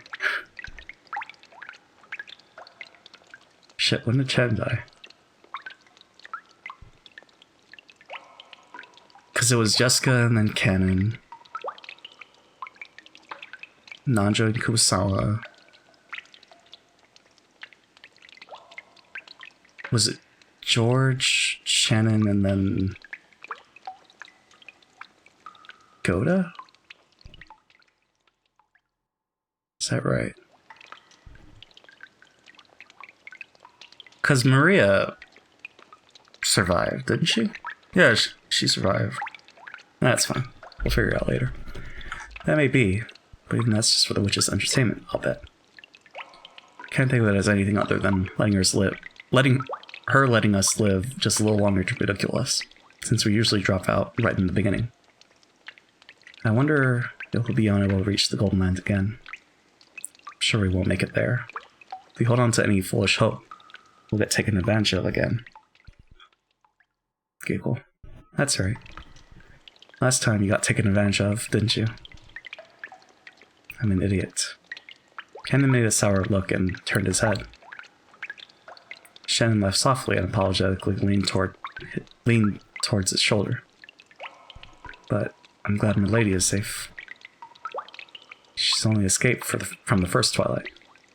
She might just be waiting for an even crueler death later on. What about you, Nei-san? Aren't you glad George-san George-sama's safe. It'd be nice if you two could reach the Golden Land together. Thank you. I wish the same for you and Milady as well. I wasn't hoping for anything like that. It's just as you say. That witch is only having fun, dangling prizes in front of people and watching them vainly try to get them. I'm sure no one will be able to go to the Golden Land. I wish to reach the Golden Land with Milady. And that person will find it funny, and will certainly never let us reach that place. You're right. Beatrice-sama is thinking about which order of sacrifices will be the most interesting. The whole thing about them being chosen at random is just a blatant lie. That swindling witch. All that about having any wish you want granted in the Golden Land is probably just a lie too. That's not true. The Golden Land is a wonderful place. The Golden Land is Tahiti, confirmed. Have you been there? Only for a little bit. Though, even that was probably just a joke of Beatrice-sama's. What's it like there? Well, it's a wonderful place. Can't really explain it well. It's like a world from a pleasant dream. Paradise-like place with roses blooming all over and beautiful butterflies dancing about, or something like that. It's not a place with a tangible image like that. It's really like the inside of a dream. When you're there, it's very gentle, very peaceful. You're allowed to sleep as long as you want, like when you wake up early on a day off, lying on a futon. Sunlight comes in through the cracks in the curtains, and you think you'll have to wake up soon. But then you realize it's your day off, and then you can go back to sleep. It's a place where you can feel like that. I think it'd be wasted on me. Waking up on accident, even though it's your day off, is something only you would do, Nei-san. So. Well, when I was there, it was very satisfying and very calm.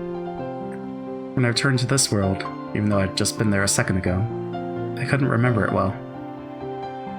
It's like when you can't remember a dream you were just having. But I still remember that it was a very calm and quiet world. And that's it. The heck? That Golden Land she's always bragging about isn't anything great at all. Thought it was a place where all your wishes come true. That's right. It's a place where all your wishes will be granted. Well, maybe that's not quite it. Maybe better to say it's a place where you won't wish for anything. For example, Kanin-kun, if you were cold and wished you had a jacket, you'd be happy to be given one. But if you were in a warm room to begin with, there wouldn't even be a reason to want a jacket, right? That's what the Golden Land is like. There's no need to even wish for most wishes. It's a world where everything is calm. Could even say it's a place that transcends the concept that having your wishes granted will bring happiness. A world released from everything. Sounds somewhat like a religious world. And there, everything is equal. Anything that can think is equal. There are no humans, furniture, nor witches. There, I was equal to everyone. There was no longer any need to feel shame that I was furniture. It was honestly a happy world where all humans, and even witches, were equal.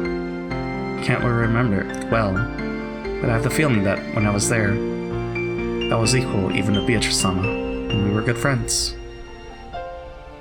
If that witch is there, it can't be much of a paradise. So, you want to go to that Golden Land with George-sama. How strange. The Golden Land is a utopia where you can be pleased with everything, right? Wouldn't you be content even if George-sama wasn't there? The Golden Land is very calm, peaceful, and everything is equal. But actually, happiness alone is left out. It isn't a happy world. Of course, just by being peaceful, calm, and equal, it's an incredibly happy world. I guess you could say that it's a world of zero, where you're released from all negative worries. A human world is filled with negatives, so of course a zero world is incredibly happy, but it's still zero. Giggle, what a luxurious problem to have. It's something like this. When you're nodding off on your quiet holiday morning, the person you love the most is next to you and holding your hand, then it can become an even greater, more wonderful happiness. Something like that. Sorry, your Nei-san is too dumb to be any good at analogies. In other words, To you, the greatest happiness would be reaching that world together with George-sama. Yes. And surely for you, it would be reaching that world together with Milady. We will be released from our worries in a fair world. It's like some kind of strange religion. I'm more worldly minded. I imagined a world where we could be given some magic medicine and we could be reborn as humans. Or something more like that. If you go, you'll understand. Beatrice-sama really is a fickle person, and surely someday she'll let you get a glimpse of it too. If so, then you'll be able to understand my analogy. Well, I'm not holding my breath. At any rate, it seems like game over for us this time already. I'll hope for another chance. You're right. If we cling to any overambitious hopes, Beatrice-sama will take advantage of us. Might be best to just stop thinking and let fate take care of us. It can just be simple chess pieces. No matter what we think or don't think, can't escape from the witch's chessboard. Our role is now just to wait and see how we'll be tortured to death. For us, the dream of the Golden Land is too empty. You're right. Sorry. Ken shrugged his shoulders, then told Shen to leave him alone because she was in the way of his duty, distancing himself from her. Realizing her thoughtlessness in bringing up such an inappropriate topic instead of hurting Ken, Shannon bit her lower lip and stared at the ground. Shen wouldn't bother him anymore. She went off and crouched down in a corner by herself. That moment, Kennen perked up. It was like the ears of a cat when it reacts to a strange sound. What's wrong?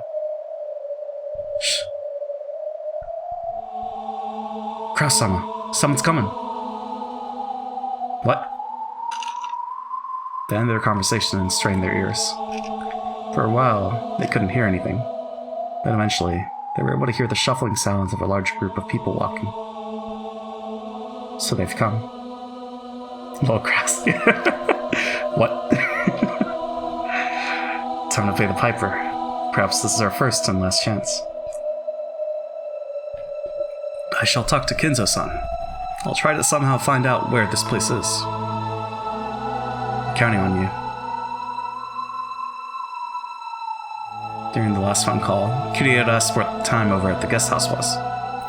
By knowing that, Kitty had learned that it was the same as her watch, and she had learned that their watches hadn't been set back. It wasn't just the clocks on the walls in the guest house.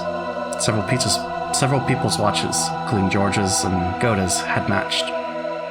If that was the case, then it had only been a few minutes between the time of the massacre in the dining hall and the time they had been transported to the dungeon. Not enough time had passed for them to be knocked out and carried away.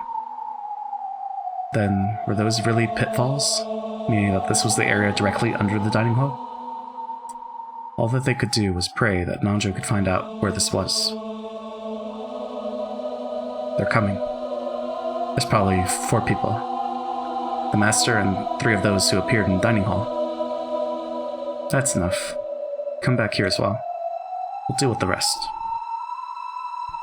Shannon-chan, sorry, but can I have you sit by the phone? Hide it with your skirt. Yes. Shuffling came close, and there was the sound of a large door being opened in the hallway. The light they were apparently carrying illuminated the hall, stroking the walls with sharp razor-like shadows. And then, the light from the lantern they held illuminated the prisoners through the bars. The bars' sharp shadows divided them up lengthwise. There were 4 silhouettes. It was Kinzo, Renove, Vigilia, and Gap. Silence, everyone. Please welcome the head of the Ushiromiya family, Lord Goldsmith. Goldsmith? His father's pen name. It seems he always signs with it when writing those bizarre grimoires. Kenzo made English style? Shouldn't that be Gold Warehouse? Ha ha ha ha ha ha. What more is a warehouse than a place to keep things in? However, I give birth to gold and use my craftsmanship to further increase its worth. Don't you think smith is much more fitting? True enough. I apologize for butting in. Kinzo-san, just what is going on? Where in the world is this? Oh, my friend, can't you remember? True, you may have never entered the prison, but you should remember walking through this corridor. Huh? Huh? You don't mean... Do you have an idea? But, well, it is unthinkable. Firstly, we fell through a pitfall and were locked up in here after only a few minutes. Not only is the distance too great, that's physically impossible. It's next to the study, or... For a human, right? Giggle. Father, is this the mansion? To think that the mansion had a basement like this. Kraus, wasn't there a place whose existence you all whispered of, and which you followed after me several times trying to find? Oh, so the other mansion. This is that place. No, to be correct, this is its basement. Cackle cackle. Could this place be the basement of Kuwadorian? A splendid observation. This is indeed the basement of Kuwadorian. Kuwadorian? You don't mean Father's rumored hidden mansion? It really exists? This mansion was constructed for the sole use of my beloved witch Beatrice. It's truly a shame that I cannot guide you to the above-ground sections, as it is such a beautiful and elegant mansion. How lovely. Just the two of them alone in a mansion with a prison like this. I guess Father's tastes are a bit more than I can stomach. Kirie-san, perhaps it would be wiser to refrain from such rude comments. Giggle. But I agree. If a mansion I was given had this kind of dungeon in it, that'd shake me out of even a century-long love. I'd take anything of value and run. Poo-coo-coo. Oh my, so you don't have an interest in this kind of thing. And here I was thinking you went head over heels for it. Of course, I go head over heels. Like if I get a collar or something for a birthday present. But only if he's hot. Poo-coo-coo-coo. Silence. Perhaps you could use a gag more than a collar right now. Oh, you have an interest in that too? Sure, I'm picky, Leah. Giggle. Don't just go around shortening people's names on your own. Enough, you noisy woman. Are you telling me you'd like to be locked up in the same cell? I apologize, Master. This old body of mine would not be able to withstand such a cold prison. Julia quickly apologized, but Gap and Renaud merely laughed together. It was like they thought they alone couldn't be in prison, or else that even if someone tried to imprison them, it would be pointless. A prison is a place from which the captured cannot escape. That implies a strong will and love to not let them go for a lifetime.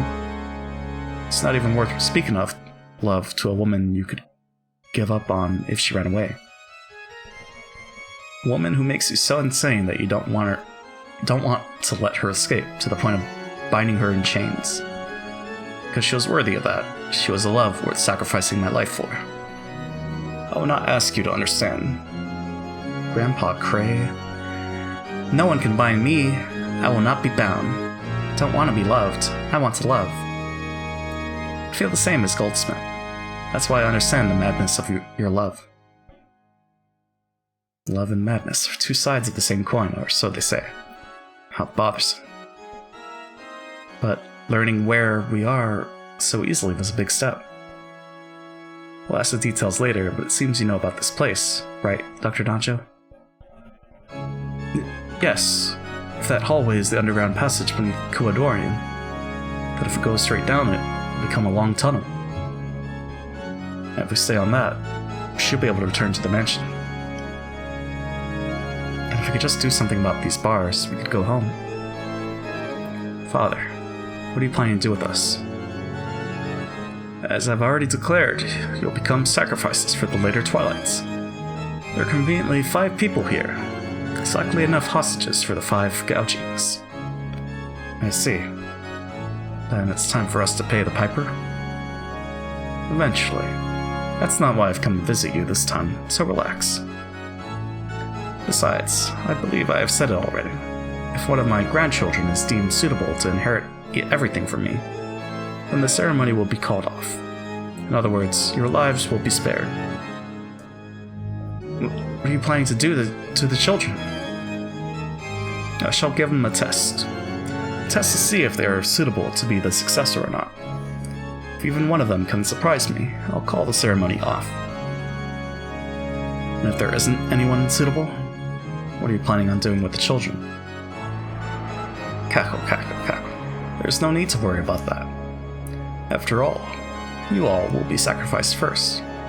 How could anything that happens after that concern you? Entrust your fates to your own children.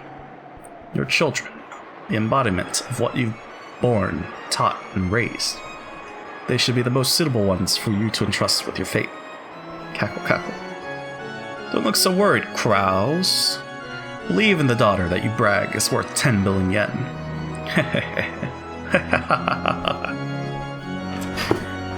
Exactly. Children are the embodiment of their parents. It's fitting that we put our fates in their hands. That applies even to you, father, right?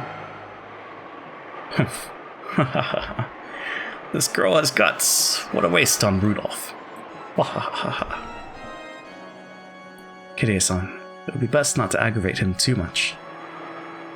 I agree. Let's bear with it for now. That's right. After all, we're just fish on the chopping board. There's nothing we can do now. Ha! Though you can insult me with such vigor, I don't dislike that kind of woman, see. Beatrice was like that too, in the beginning. Cackle, cackle, cackle. Master, perhaps we should get back to the main topic. We've been off track for a while now. Ah, yes, there was that. Sorry, my friend. Well then, back to the main event. For that, I prepared a phone. Shannon, how clever of you. You don't have to hide it any longer. That's something I arranged for. Cackle, cackle. My apologies. Shannon quickly withdrew herself and the telephone was revealed. Kraus, call the grandchildren in the guest house. Tell them of the test, and of the start of my trial. Renov motioned for Kraus to pick up the receiver. And if I say no? And why do you think you're in position to negotiate? If you don't make the call, then the grandchildren won't even be given a chance. The Ushirimiya family will end it here, and I'll sacrifice you all right away. You'd be lucky to become sacrifices right away. Don't you think it'd be more painful to watch the children get sacrificed first, before your very eyes? Gat. The master is the one who decides the sacrifice order. Don't say things on your own. Leah, you just tried to shorten my name, didn't you? I did not. And I told you not to shorten other people's names on your own. Women truly are noisy. Poo-coo-coo.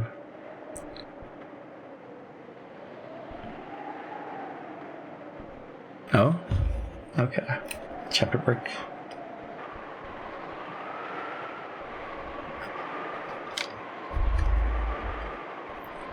So a test for the grandchildren.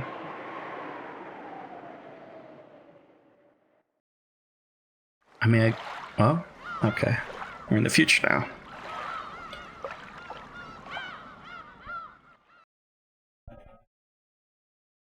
The clinic that Nanjo had opened and later passed on to his son still existed on Jima. This aged doctor was Nanjo's son, but the atmosphere about him was very different. I'm truly sorry to say this after you've come all this way, but I have nothing in particular to tell you.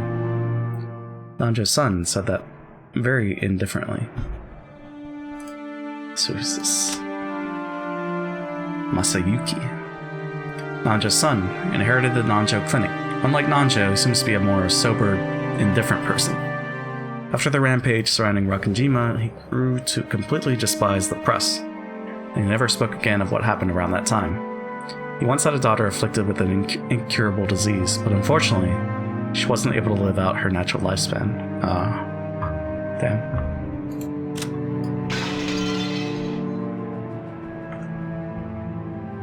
After the accident on the island was taken up by the broadcast in a most indiscreet manner, even my father, who was Mr. Ushirimiya's doctor and friend, was focused upon by many with a wholly regrettable interest. All of it was without proof, and they even managed to file all my father's previous achievements. I still feel a great deal of resentment because of that. I think that's understandable. The same thing happened to me. I had to put up with it constantly since I was 6. True. My apologies. The doctor finally remembered that Angie was also a victim who had been exposed to the same curious eyes as he had been. In that case, you can probably understand why I don't want to have anything to do with that incident. That was an unfortunate accident. The only ones who want to make a fuss about it being a crime are those irresponsible TV shows and magazines. I'm more than fed up with their attitude. Nanjo had been bathed with attention for being one of Ushirimiya Kenzo's few friends.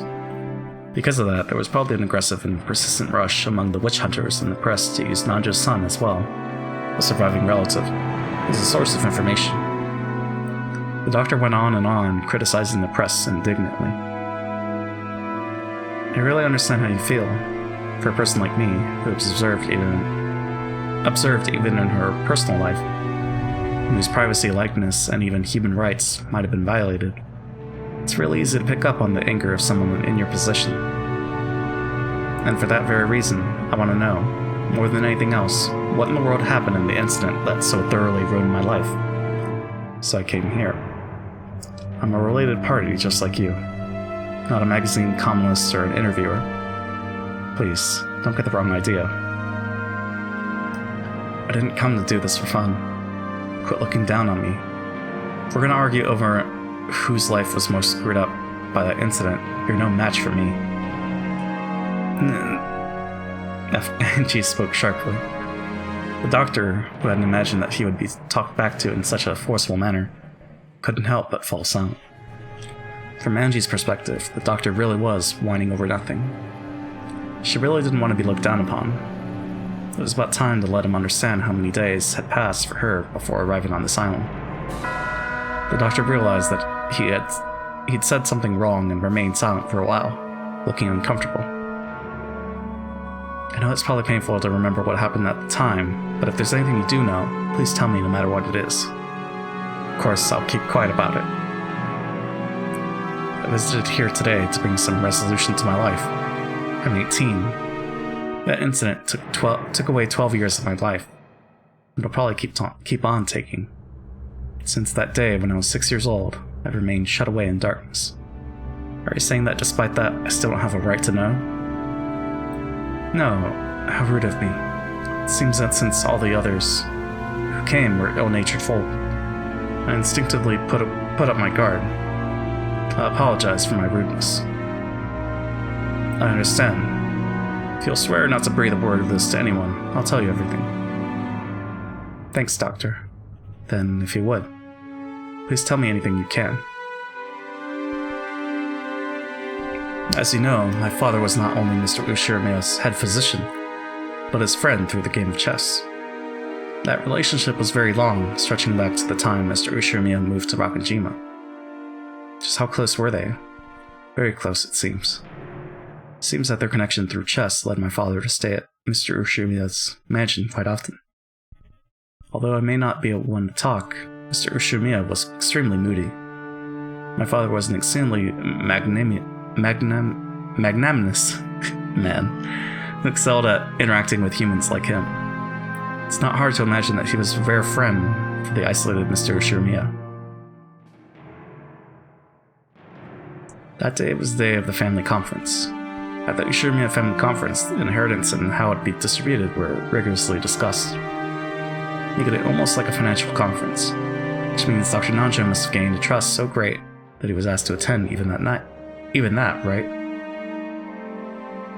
My father was a simple doctor, so I cannot imagine that he was in a position to advise on the distribution of wealth for a massively rich family like the Ushirimiya family. He was most likely called there to assist with Mr. Ushirimiya's health because it was not at its best at the time.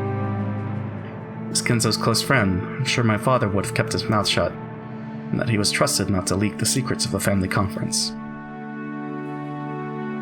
Wasn't Ushirimiya Kenzo in very bad health at the time? Were there any medical charts left behind?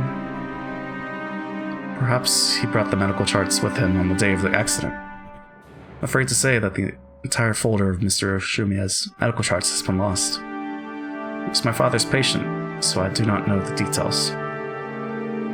Around the time of the incident, did anything strange happen? Yes, there was one thing. However, it seems exceedingly likely to invite misunderstandings, so I very much do not wish to discuss it. What is it? Please tell me.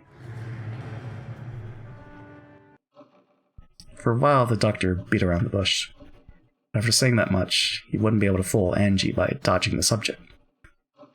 He eventually gave in, and after making Angie swear herself to secrecy again, told her. The truth is, several days after that incident, I received something by mail at my home. By mail? It's very curious. The sender was made out to be me, but I had no memory of it. Someone had faked my name and sent it. The destination was Rebun Island in Hokkaido. Excluding the northern territories, it is at the northernmost tip of Japan.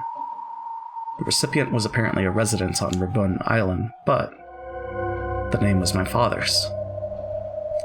However, it seemed that there was a problem with the destination address, so it was stamped as address unknown. Returned to the sender, me. That was truly a strange tale. Nanjo's son's name was written on as the sender. However, he said that he hadn't mailed the letter. In short, that meant someone had faked his name and sent it. The destination was Nanjo Teramasa, on Hokkaido's Rebun Island. But the lot number written on it didn't exist, so the local post office had been unable to deliver it, and instead sent it back to the sender, Nanjo's son. What was inside? I do ask that you keep silent about this. It is extremely troublesome to me as well. Even so, I cannot throw it away. The doctor stood up and faced a bookshelf. There was packed a group of dictionaries that could only have been ornamental, meant to make it very clear that the owner was an intellectual. When he pulled several volumes out from there, a large brown envelope peeked out from behind them. He took that out and tossed it onto the desk. It had been carefully sealed with cellophane tape, and its faded color and dryness made it clear that it had been sealed 12 years ago. I asked most solemnly for your silence on this matter. Being so persistent that it was annoying, the doctor removed the seal with a paper knife. Then, when he tilted the envelope, an already open mail envelope spilled out. The envelope had a weight to it, hinting that there was something other than a letter inside. The recipient was certainly Nanjo Teramasa. Just seeing that was a huge shock. Following that incident, Nanjo's corpse had not been found, and he had eventually been treated as dead after going missing under extraordinary circumstances. And despite that, this letter addressed to Nanjo in Hokkaido existed. One could almost take this as a sign that he had faked his own death and escaped to Hokkaido. Was Dr. Nanjo really in Hokkaido? Or else, was there another person with the same first and last names in Hokkaido? My father had somehow escaped from the accident and lived on in Hokkaido. That would have made us of his family very happy, regardless of the circumstances. I also thought of that possibility at first. However, the envelope's destination address does not exist. In short, this envelope was mail that had no way of reaching him. Is there a possibility that the sender miswrote the correct address? Of course, I cannot deny it. However, judging from the residence's house number, I find that hard to believe. Hokkaido, Rebun Island, Rebun County, Rebun City. 1, 2, 3, 4, 5, 6, 7. Up until Rebun City, it's fine.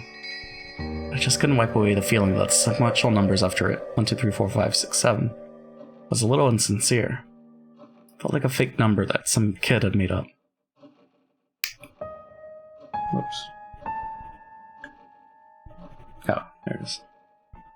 They probably wrote a nonsense number that clearly didn't exist.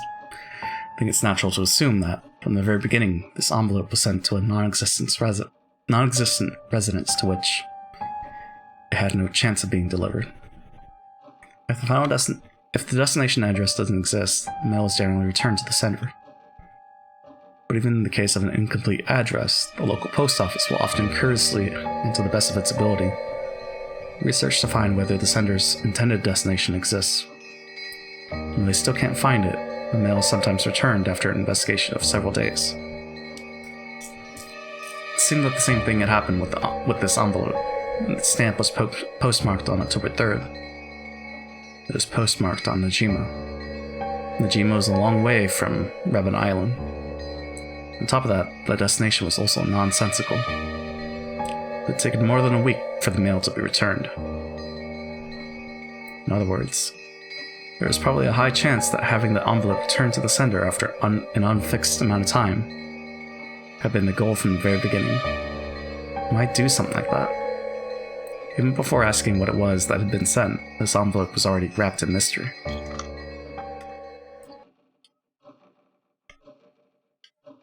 And inside it? Go ahead. After getting the doctor's permission, I tilted the already open envelope. From the inside came a small, folded letter and a small key with a number plate attached. Then, a magnetic card slid out.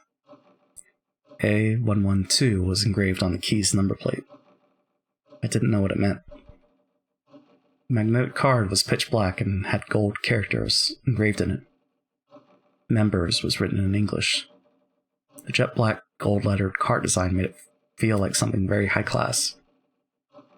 But of course, I didn't have a clue what kind of card it was just from that. I unfolded the letter. Its contents were extremely brief, and only the following was written. Oh? 07151129. Also written was the name of a certain massive bank known throughout Japan, as well as the words Central Branch. Oh, it's the account number? That was all. And this is... It's a card, a key, and a pin for a safe deposit box. Oh, a pin. And it wasn't a normal safe deposit box either. It was an unsettling one, which was apparently reserved only for special clients. After he finished putting his affairs in order for following his father's funeral, he had visited the bank. Pin and key and card. There was no doubt that something of great importance was kept there. He had been naturally curious about what it might be. At first, he hadn't known what to do. The card wasn't something he'd owned in the first place. When he mustered up his courage and showed the card to a bank clerk, he was then switched to a clerk of clearly high status, and was guided to a large vault on the 4th basement. The security on the way there was strict. The doctor had himself stored valuable items such as real estate transcripts and safe deposit boxes before, but this was something on a whole different level. Unlike the procedure at the deposit box I'd been using, with this system, as long as you had a card, a pin, and a key, you didn't need to have your identity confirmed. But anyway, I was frightened at how imposing that secure vault was. I wondered what kind of shady objects might await me that had to be stored in a place like this. And then, when I passed the card through the reader, I was asked to input the PIN, and after that 8-digit number was input and authenticated, I was permitted access to the vault. It was an incredible scene, rolled like something from a sci-fi movie. The massive, dimly lit silver room was covered with doors to safes. He had entered that room along with the clerk. It seems that as soon as the card was read, the vaults he had a right to were determined. so that safes he could open were lit with a green light, while those he couldn't open were lit with a red one. A112 was one of those safes that were marked. By the way, there were several other safes marked with a green lamp besides that one. I think there were at least 20. Might have even been more in the other corner. In the event, I only had the key to A112. I had no way of checking the contents of the other safes. As the clerk watched, the doctor had unlocked and opened the safe.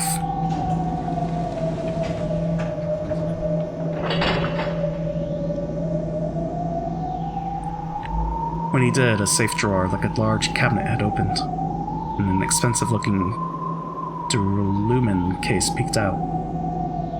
That was carried into a separate room, where for the first time the clerk left, and he was introduced to the contents. The contents were... cash. Cash? How much? I've heard that a pack of 1 million yen in fresh banknotes is precisely 1 centimeter thick. Since those were packed tightly into a duralumin case of such a size, there's probably 100 million in total. I don't know, because I didn't count. Didn't even touch it with my hands. I realized at once, this was dangerous money.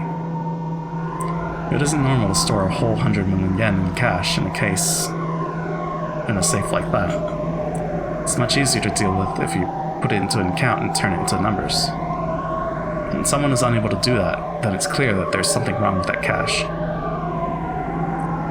My mind went blank, and I instantly realized that I mustn't get involved. So, you didn't use it at all? Correct. I locked it back up just as I had found it, returned it to the original safe, and left. I've thought about throwing away that key and card, but I don't know what will happen. For that reason, I've been hiding it in the back of this bookcase for full 12 years. I still do not know what kind of money that was. Could I borrow this envelope? No. Please, just view it here. Understood. Then, if you'll excuse me, there's something I want to investigate. I took One-chan's grimoire from the knapsack I had set down. Then I opened to the page with the paragraph Beatrice had written to One-chan, and compared the handwriting on both. There was no mistake about the characteristic handwriting. The one who had sent this 100 million yen in cash was Beatrice herself. But what is it? Something's bugging me. What is it? What could it be? Yeah, I'm pretty sure I got something like that in the mail. Hey Ma, where'd you put that? Same envelope and contents had been sent to Kumasawa's son, who'd once lived with her. Oh? So it was money for the families. Kumasawa Sabakichi, Kumasawa's son, works at the Najimiya fishing harbor. He must have gotten his carefree, big-hearted personality from Kumasawa. Many of Kumasawa's sons are fishermen, so they're often away from land for their work. This one happens to work at the harbor, so it was only coincidence that I managed to get in touch with him. Kumasawa loved to talk, so I did hope he might have heard her let something slip, but... Sabakichi, who had once lived with her. He had been very busy in the days since, and he seemed to have forgotten about it while running around all over the place. However, its strange contents had apparently stayed in his memory. He remembered as soon as Angie mentioned it to him. After a bit of a wait, his thin-lipped wife found the envelope, complaining that he always forgot where he put things right away.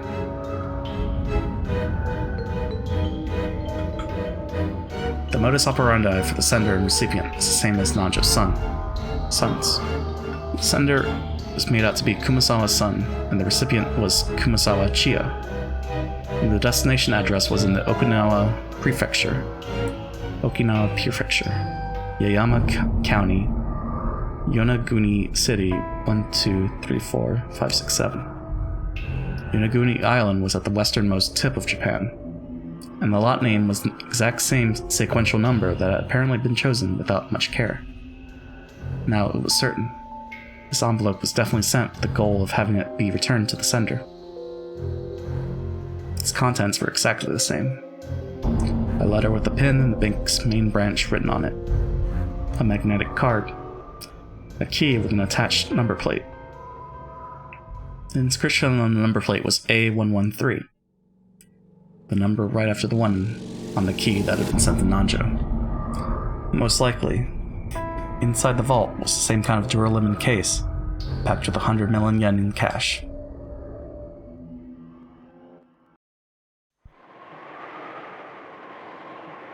I got the feeling my dead mother sent it to me from beyond the grave. Don't really get what's inside, and it's creepy, so I just left it alone all this time, until I forgot about it until today. So, you know what this is, girl? Could it be that same kind of thing came to your place? Ah. What is it, Anji-sama? Uryu, is it a headache? A headache? Sorry, my head hurts. Got it. I know. What do you mean, you know? You don't mean... This envelope came to your place too, Anji-sama. I've remembered. A strange envelope was also sent to me 12 years ago. After losing my entire family, I was depressed. But it was a really strange thing to come in the mail, so I still had a faint memory of it. It was a strange letter, which I had no memory of sending, but which had me as the sender. I forget the destination address, but the named recipient had been Ushiromia Rodolph, my father. I remember how disturbed I was when I got a letter I thought was from father, opened it up, and found a key and a card that I didn't really understand. I felt let down and threw it away somewhere, I think. Where did I put the envelope? Probably lost it somewhere in the chaos that followed. By now, I have no way of checking its contents. However, I have a general idea. I'm sure the contents were the same. Without a doubt, there had been a key, a card, and a note with a pin inside the envelope. Beatrice. What was she trying to do here? So, did she hand out this stupid money to all the surviving relatives? I won't forgive her for mocking them even after their deaths. Uryu, Angie. Sakataro acted nervously. As I looked at his worrying face, my agitation began to cool off bit by bit. I'm sorry. The hatred of Beatrice isn't anything new. I was just surprised and angry to find out that I had a connection with the witch already, at the age of 6 on that day. For the past 12 years, I've been constantly enslaved by Beatrice-sama's curse. This might be proof of that curse. A curse. But please, hang in there. Breaking through that was supposed to be part of the goal of this journey. That's right. Just letting the blood rise to my head won't get me anywhere. Got to think calmly. What's going on? It's the meaning of handing out 100 million yen to the relatives. Is she trying to provoke us? Damn that Beatrice! Angie, calm down. Uryu. As Sakataro buried his head in my stomach, he urged me to stay calm. I took a deep breath and started thinking. So did Natsumi get one? I wonder if this envelope was sent to support the theory that Beatrice was behind that crime. It was postmarked right before the family conference. It was intentionally set up so that it would be sent back after some time. They wanted it to arrive after the incident. Is that it? Yeah, that's what it implies. But it raises a few questions. Why use such an uncertain method? Uncertain? Yes. After all, no one could even guess at how many days it would take for the mail to return before you used this trick. Normally, you couldn't even guess at the amount of time it would take for the receiving post office to do their research, determine that the recipient was unknown, and return it. Yeah, now that you mention it, it'd be more dependable if they just set an arrival date and mailed it that way. Would you? Maybe, but still. If they mailed it the day before, then no matter how quickly it returned, it would probably arrive Monday or later. I wonder if they wanted to make it seem like a letter from the dead. A letter from the dead, you say? You're right. It surprised me. It made me feel bad. Some mail with my dead family's name written on the outside in large letters was thrown into the mailbox with an ominous label attached. However, it doesn't really make sense to me. I would have mailed it to arrive on a specified day. I just can't understand why someone would allow the uncertainty of it arriving on a day other than the one they imagine. Uryu, but it really does sound like Beato to me. Huh? You know about Beato? Well, I only talked with her a little. Still, I can pretty much accept that Beato would do something like this. Can't you imagine that happening too, Mammon? Beato likes pranks like this, right? Yeah, that might be true. I wouldn't put it past Beatrice-sama to try a vicious prank like a letter from the dead. No, that's not all. Beatrice would find it more interesting to do it through an uncertain method, instead of one that was absolutely certain. She would find an uncertain method interesting? I remembered Maria One-chan's diary. It described playing with Beatrice very often. During those times, Beato sometimes played pranks on the adult relatives with Maria.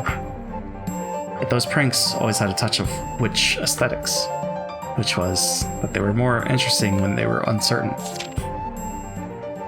One day, Maria One-chan and Beato decided to use a wind-up mini-car she had brought for a prank. It was a popular toy at the time, and if you made the mini-car back up, it would wind up the spring in the tires, and when you let go, it would race forwards. I had one of those. They had wound up that mini-car and set it behind a milk jug. In other words, the prank was that if she lifted the milk jug, the mini-car would jump forwards and surprise whoever did it. Hoping that someone would get caught in this prank, One-chan and Beato had watched the adults from the shadows for their whole tea time. They were looking forward to seeing someone get caught by it, but no one moved the trap milk jug, and the trap ended in a misfire. When One-chan had then muttered, "We should have put it somewhere where it would have definitely caught someone," Beato apparently said this: "The most interesting and thrilling traps are those where you don't know who'll get caught, or even if anyone will get caught at all. It's probably true that you wouldn't get this kind of excitement from a trap that would certainly go off. Similar accounts occurred in multiple places, making it possible to guess that the witch called Beatrice had a fickle character in them, and loved a random thrill. A fickle person is very hard to deal with. I can't spin the chessboard around to find out what that witch from 12 years ago was planning."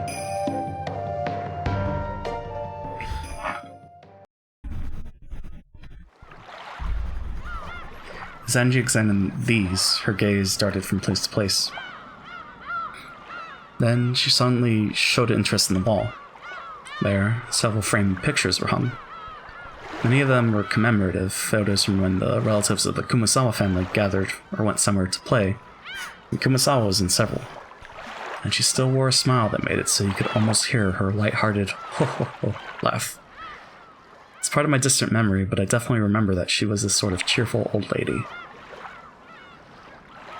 Did you notice anything different about Kumasawa-san in the days leading up to the incident? Nope. She looked the same as ever. Family conference put her on edge, so she was always grumbling about how tough it was. What's this? Among the several frames, there was one that had something other than a picture of people in it. It was a picture of an enlarged relief of a door from a Western-style house or something. Couldn't see any interesting subject in particular, which actually bugged me a bit, as I wondered why anyone had gone to all the trouble of taking it. As I got closer, I realized that some characters had been written with a pen. Oh yeah, that's a photo I got when Mother's belongings were distributed. I think it probably has something to do with that. Legend of the Gold thing. The witch's epitaph, you mean? It was whispered that it pointed out the location of the hidden 10 tons of gold. So, Kumasawa-san tried to solve it too. But this isn't the epitaph. It's the first time I've seen it. There was an arch above the Western-style door, and that's where the relief was. English words were engraved there. That seemed to be what the picture was focused on. Is that the chapel, or...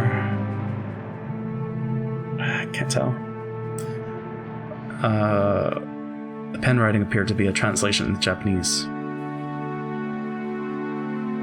The store is opened only at a probability of a quadrillion to 1. You'll be blessed. Yeah, it is the chapel, because they had that probability talk. You'll be blessed only at a probability of a quadrillion to 1. I don't recognize it. Nothing like this ever showed up in the epitaph or in Nei-chan's diary.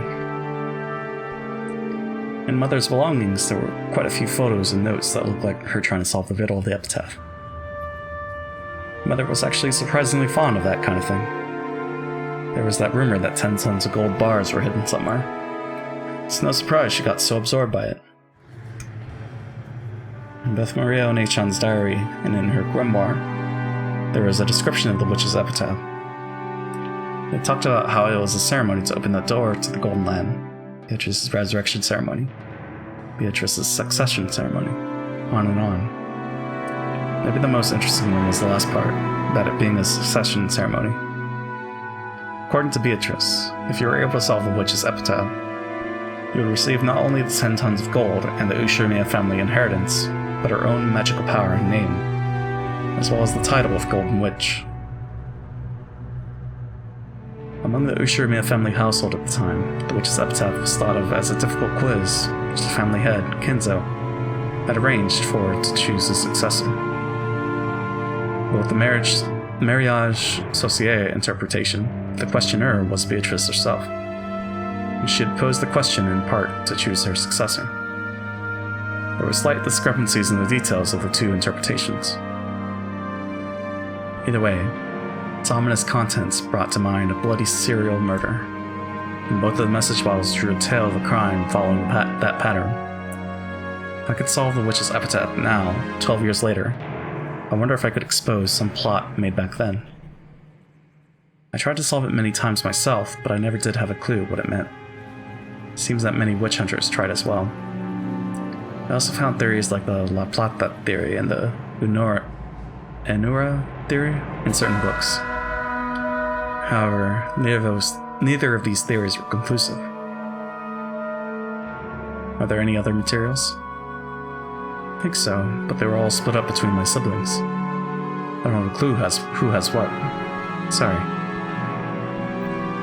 Just reading this English text that Kumasawa-san took a picture of, it gives the impression that this was a forbidden door that was rarely opened. But where in the mansion is it, I wonder? Judging by the lighting, it looks like it's outside. I wonder if Kumasawa-san thought that the gold might be hidden in there. Who knows?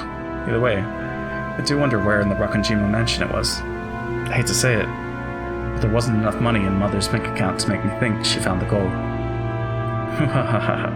She probably didn't find it after all. The Golden Witch Beatrice gave 10 tons of gold to Kinzo, which meant that the witch was the true owner of the gold. Beatrice was the owner of all the vast fortune of the Ushimiya family. The witch holding this vast wealth had massacred the humans on Rakanjima on that day, sending large amounts of money to the surviving relatives like it was a game. Like how it's a letter from the dead. This is a desecration of the dead. I was once again convinced. When my family died on that day, on that island that day, they didn't go to heaven. They're being trapped by the witch even now, and are being desecrated and tormented for all eternity.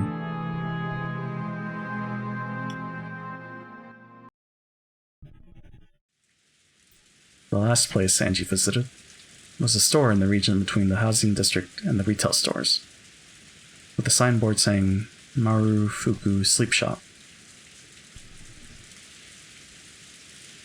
There lived the man who had been the boat captain of the ferry boat to Rakanjima at the time. Even he, who had once lived as a man of the sea, had retired after contracting a serious illness, and was now taken care of at the house of his son and his son's wife. I remember it very well. You were still about this small. Look how you've grown. And it must have been very tough on you. I know very well how you must feel. Who's this guy? Captain Kawabata, old man who used to be captain of a high-speed boat. that went to and from Rakanjima. At least among those still alive, he's certainly the person most familiar with matters concerning Rakanjima. The media hoped he might have learned details of the situation inside the Ushirimiya family from various discussions with servants going to and from the island. However, he never said anything, so they eventually began to forget this old man.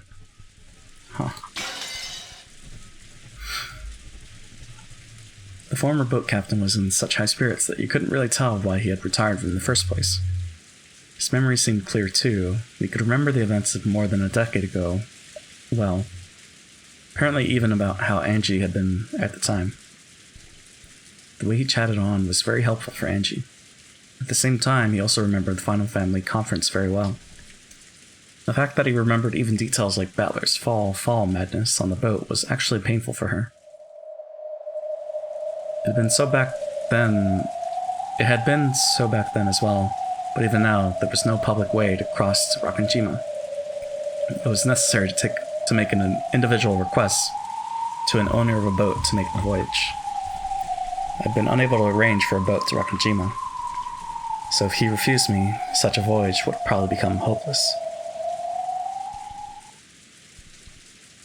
I getcha.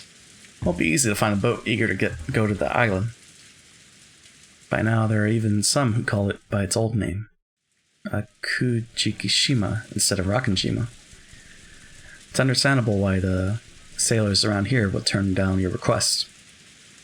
From the start, fishermen had feared Rakanjima as an island of misfortune, and because of that incident 12 years ago, this fear had reached a peak. They respected the sea, feared it, and revered it. There are almost no sailors who would try to take a boat to the cursed island. Because of that, most of the witch hunters were unable to cross over to Rakanjima, and were limited to taking the trip around the island.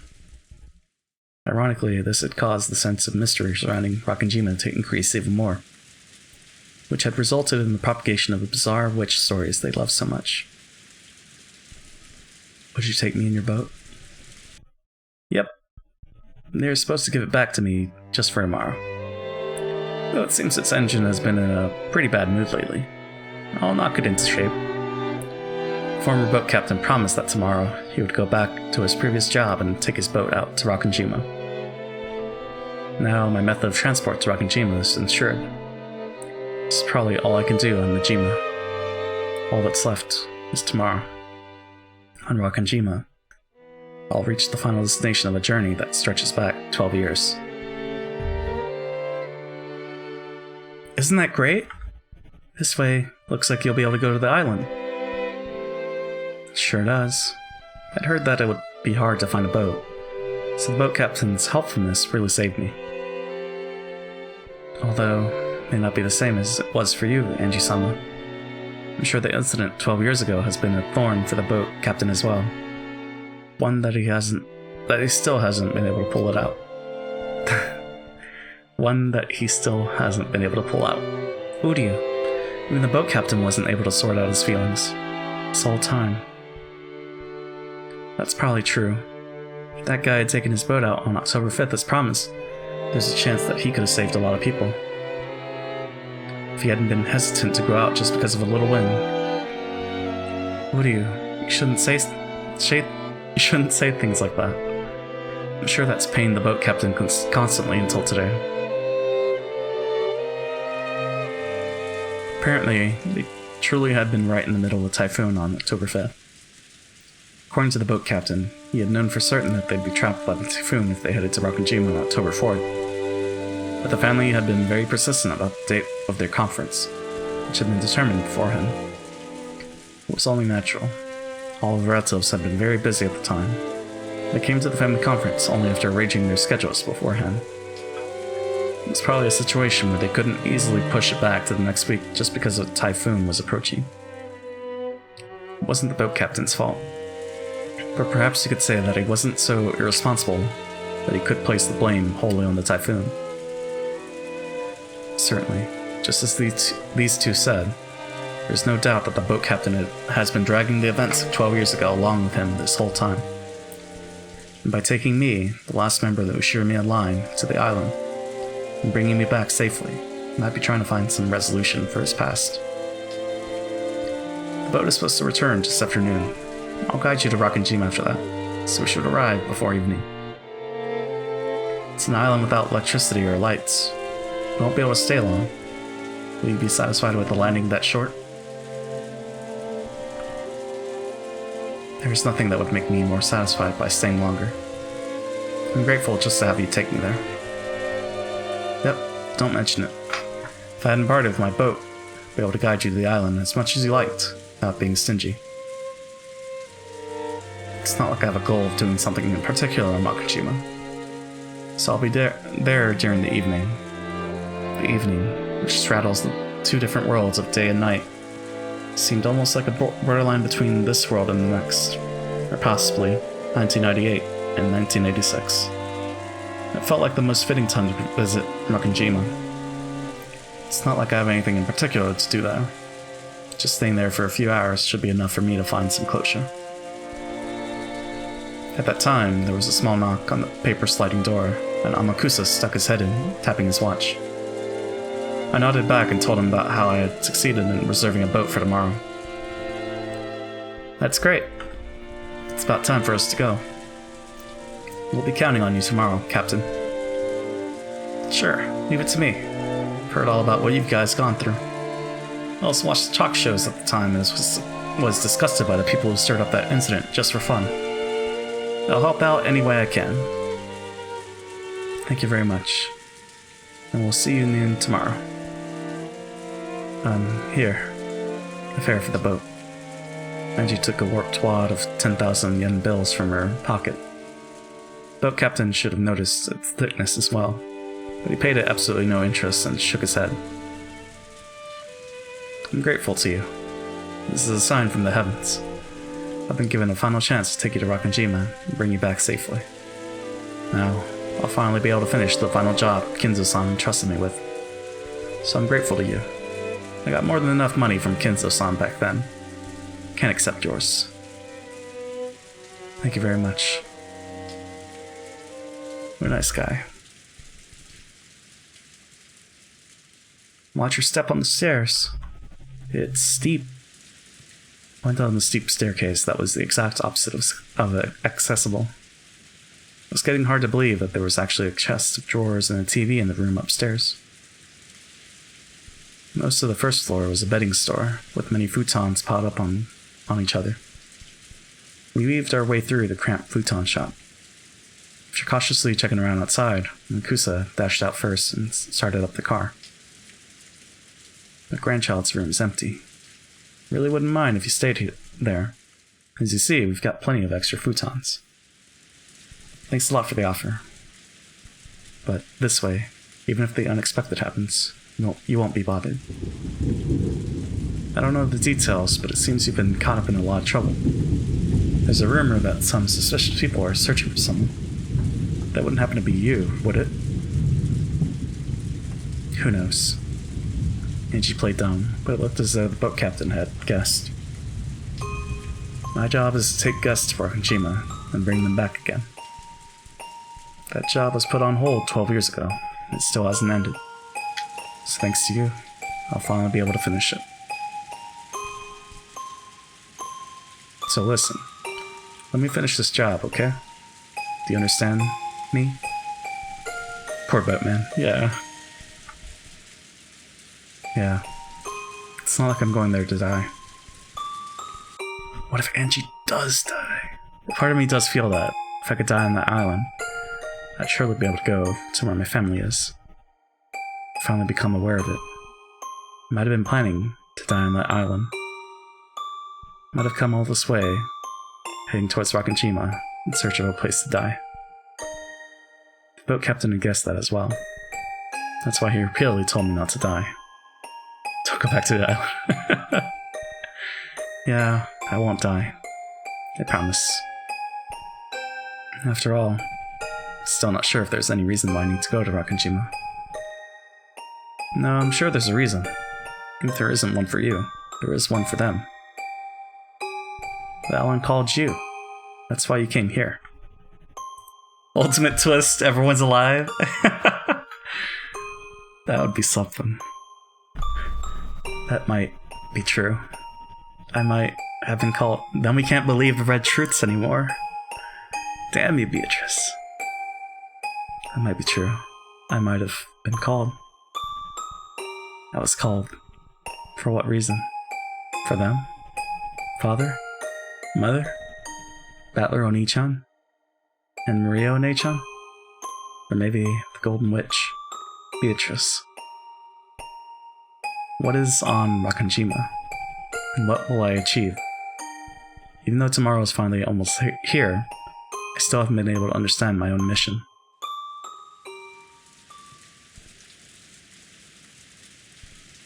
There was the sound of a car stopping in front of the store, and a short honk could be heard.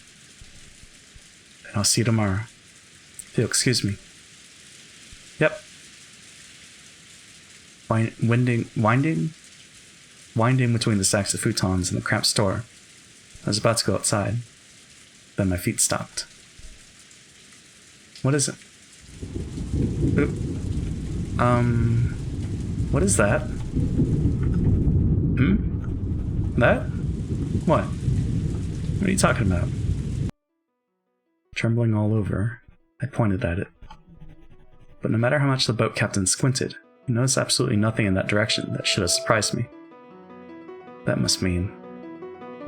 That must mean... Oh? Impossible! Why? Uryu, Angie, what does it mean? What's going on here? I don't have a clue either. There's no way something that ridiculous. Is this magic? A miracle? Yes, this is probably fate. Now, I understand. This was my mission. Uryu. I don't have a clue what... Shaking, I poured it into the thin darkness inside the store and froze up. What is it? You see something there, don't you? I don't see anything. What is it you see? Thank you, Captain. Everything was fate. Even me visiting this place was fate. This is the mission and the purpose that I'm going to Rakanjima for. Angie-san? What is it? Is something wrong? I don't have a clue either. This girl just froze up while pointing to the darkness. Angie-san? Are you okay? What can you see? Can't you two see it? It's that, right there. Can't you see it? All I can see is a normal display case. There's no one there, right? Uryu, Angie, I don't know what's going on. Is this a dream? Magic? What is it? Angie? Sakataro lifted his face towards Angie. From his eyes slid a single tear. Angie-san? I understand, One-chan. And Beatrice? Uryu? This is magic, isn't it?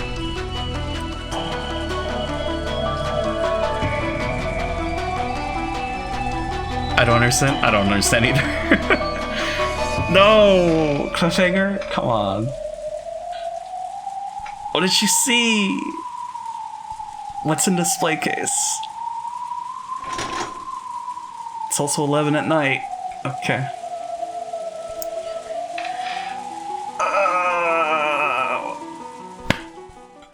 Okay, that's fine. I'm fine.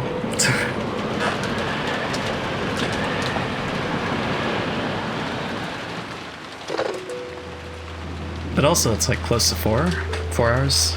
Yeah, let's do the 5-minute BRB. Un momento. What did she see? I don't know.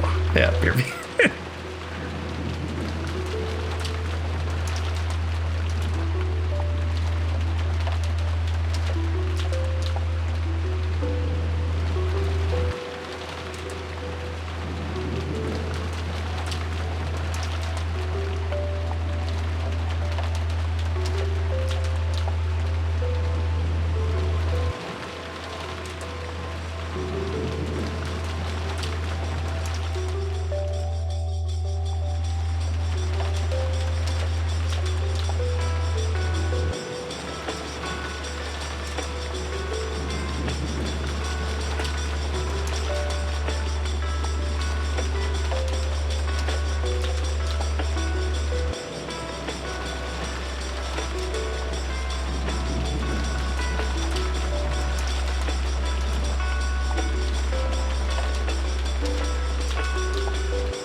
It's like 5 minutes, right?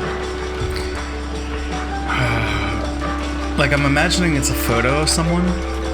Welcome back, thank you, Nero. I'm imagining it's a photo of someone. Or some tool that she recognizes from her family, but I don't know. I guess we're good. This is magic, isn't it? Photo of Beatrice? Maybe? That would, like, convince her. But does she know it? Well, I guess she would know what Beatrice looks like because of the portrait. Because it would have been there the year before. She was there, right? Or at least she should have been there. A test. Yes. Listen, love. Once again, there was a call from Kraus to the guest house. And the message was that Kinzo wanted to hold a test to see if the grandchildren had the qualifications to become his successor. The head has said that his successor will not be one of his siblings, that he wants to pick from among his grandchildren. From Kraus's restrained style of speech, Jessica realized as his daughter that he was being forced to speak. She was forced to realize that the hostages were being exposed to danger even now, and that if they refused this test, there was a possibility that the hostages would be harmed. Then, what should we do?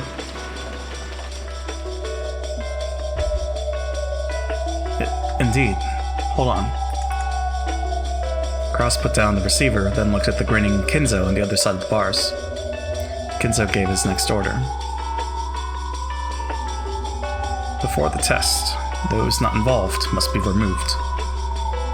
Goda and Kumasawa are there, I believe. It will be a problem if they interfere with the test. Banish them from the guest house. Banish, you say? There should be a gardening storehouse in the Rose Garden. Lock Goda and Kumasawa in there. We'll begin from there. Tell them to do it immediately. My weapons will be watching. If they happen to do anything questionable, I'll instantly stop the test and execute all of you as sacrifices. I understand. Hello, Jessica? Listen closely to what I say. Kraus relayed the orders to lock up Goda and Kumasawa. What kind of test are you planning? It truly is a simple test. I only want my grandchildren to show me their resolve. Well then, I wonder what kind of results they'll show me. Cackle. Looking disgusted, Kitty watched Kraus, who was talking with the children. I hate it, but for now, I cannot refuse orders. In this dungeon, feeble resistance won't amount to anything. If we provoke him too much and drive him into a position where he might kill us, there will no longer be any way to stop this murderer. For now, the only choice left is to obey his rules without agitating him, all the while waiting for an opportunity. However, if we continue to obediently follow his commands, the children might be attacked in this so-called test, and they might even lose their lives.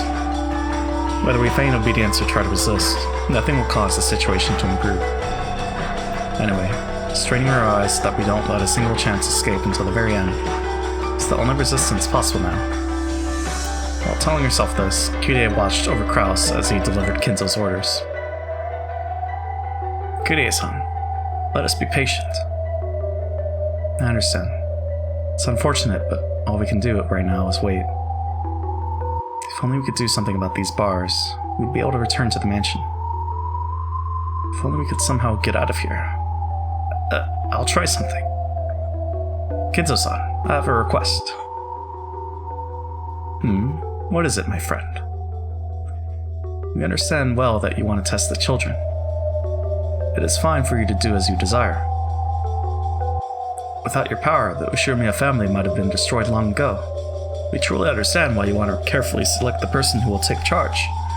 Besides, that is what the family conference is all about. We won't get in your way. Your insight is useful. That's right, this is the family conference. The final family conference, where I will select my successor. Foo-ha-ha-ha-ha. And yet, Kinzo-san, it is far too cold here. Since we won't interfere with your tests, couldn't you take us to a slightly warmer place? Nanjo's words, the slight signs that Kinzo's mood had been improving were blown away. Nanjo was struck with a moment of silence as Kinzo gazed at him with dangerous eyes, as though appraising him. Certainly, this place is cold. It's tough on an old body. Master, wouldn't it be alright if we moved them upstairs? I cannot do that. Are you naive, Nanjo? So by acting as though you'll skip this turn, you're truly and splendidly advanced your strategy. I'm not falling for that, you see? If you're freezing, then why don't I line the floor with red-hot coals? My apologies. Julia tried to help out, but in the end, Kinzo would not comply. You two sure are obedient. If you felt like it, you could easily break these bars. Even if we break them, nothing will come of it. Of course, if you were to break these, it would mean the end of Goldsmith's game. All of you, as well as those humans in the guest house, would immediately become sacrifices for Kinzo's ceremony. But surprisingly, you two might be the only ones, yes. Perhaps only you two hold the power to break out of this situation, right? You want to reach the Golden Land, don't you? You must have many dreams you want granted, right? Cackle, cackle. Gap. Mustn't provoke them. This is not your game. It is the Master's as well as Milady's game. What is it, Renove? Oh, no, nothing. We were talking to the prisoners. Forgive us. Gap sent one final sneering smile at Cannon, then turned away. Cannon could only bite his lower lip and shake his fists. Damn it. You did well. Good job hanging in there. We're powerless, because we're furniture. That's right, we're powerless. However, furniture is sometimes relied upon, and even loved. Right now, we've only been stored away in the basement. Surely one day, somebody will love us, because they'll rely on us. That's why, for now, let's ignore their provocation and bear with it. Okay? Father, I've ordered them to lock up Goda and Kumasawa in the storehouse. Very well. Hang up now. Chester sisters, observe the grandchildren as they lock Goda and Kumasawa away. If they do anything suspicious, then in that moment, the selection test for my successor will be over. When Kinzo made his order, the Chester sisters appeared behind him in a line. Understood, sir. I will scout. 556 and 410 will cover both flanks. 556. 45, you're on wide area surveillance. 556 is... Ah, that's right. Sorry. She was a good kid. What? That's why I don't like them. Yeah, good people. What are you doing, Chester sisters? Follow my orders. My apologies, sir. Then let us go observe. Move out. Chester sisters erased their forms simultaneously. Nanjo and Kyrie had witnessed the instance. They appeared and disappeared as if by teleportation. But they interpreted this as moving in and out of darkness in a way that only looked like teleportation. The two could do nothing but rub their eyes. Well then, I shall begin the preparations for the test. Renove, Gap, I'm asking you to be the examiners. Vigilia, you'll watch these rats. After all, 2 of my furniture are here. Just in case, be on your guard. He glanced at Shannon and Cannon. Tightly closing her eyes, Shannon gave a silent bow and answered wordlessly, avoiding any unnecessary actions. Certainly. I'll be careful. Isn't this cold hard on your old body, Leah? Should I bring you a hot water bottle? Shut up. Go quickly. Gap. Coo. Well now, what a strange experience this game is to have a test and examiners. I do hope this development entertains, my lady. Come, arise, goat attendants. Gotta love the buff goatman. Vigilia began to call out into the darkness, and from that spot, 3 massive goat-headed attendants suddenly appeared. They ate to his minions. How convenient. Plus, they seem so warm. I see, so you use them instead of a hot water bottle. In that case, wouldn't sheep have been better than goats? You're the one wearing cashmere. They aren't very bright, but they faithfully follow orders and are quite dependable. Indeed. I'll leave it to you, my friend, Virgilia. The rest of you, follow me. With a dignified gesture, Kinzo fluttered his cloak. Following him were Renove and Gap, as well as the 3 recently summoned goat attendants. Hey, you 3 are supposed to wait here with me. Don't follow them. The goats jumped in surprise and then came to tottering back. Kirie, who had been watching stunned as all of this played out, couldn't help but snort. What entertaining underlings. Lord Goldsmith did not give you permission to speak. She was probably embarrassed. Vijaya had spoken coolly, but Kirie saw through that, and for a little while, she couldn't restrain her muffled laughter. However, on the inside, Kirie was surprised at the number of people Kinzo had with him. After all, including Kinzo himself, at least 10 enemies had already been spotted. The dungeon they were currently locked in was supposedly underneath the hidden mansion called Kuadorian. Now we dropped a lot of frames, but... Although this mansion had been whispered of, not even Kraus had known of its existence until today. Are there actually several facilities like this on Rakajima? Where many unknown henchmen that only Kinzo knows of hide?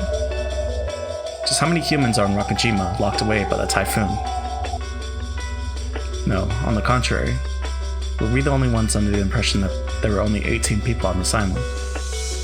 Were we who bickered over whether Beatrice existed or not, and worried about whether or not a 19th person existed or not? Nothing more than the frogs and a whale on this island. No wait, not only that. By now, are there actually more people on the enemy side than on ours? Just what the hell is going on? Witches? Demons? Magic? Are you telling us to believe in this? Are my eyes screwed up? Or is it my head? I think I'm losing it. Mass murder by magic. Demons forming and disappearing into thin air. Setting aside the enemy's numbers, how should we interpret the various things that thrust before our eyes that cannot be explained with the common sense of our world? Kirie started to feel like she didn't know what was going on anymore. While desperately battling the urge to abandon everything and give up, she grit her teeth and tried to hold on to her sanity.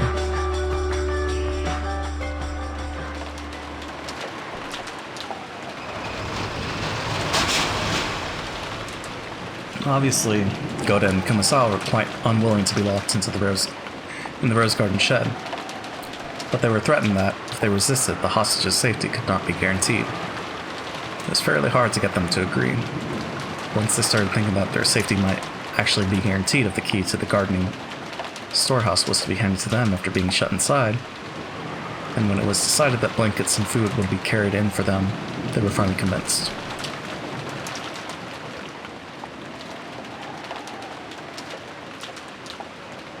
This place is pretty chilly. I wonder how long we'll have to stay locked in here. It could be as late as Monday morning at the worst, so a full day and night. I really feel bad about doing this to you two. George and Battler cleared a space on the floor and spread the blankets there. They also left the canned food, crackers, and other light snacks they had brought. It would be hard for you guys to go until Monday with just this. If only we could make a trip to the kitchen. They said not to go anywhere we weren't told to. It sounds like we're being watched. Damn. I'm honestly sorry that we cannot be of any use. These are the times that we are truly supposed to be at your sides. It can't be helped. More importantly, take care of Kumasama-san. We don't know what might happen. If the going gets tough, I'd like you to play it by ear and come to the rescue. More than anything, I want you to be safe. Yes, I understand.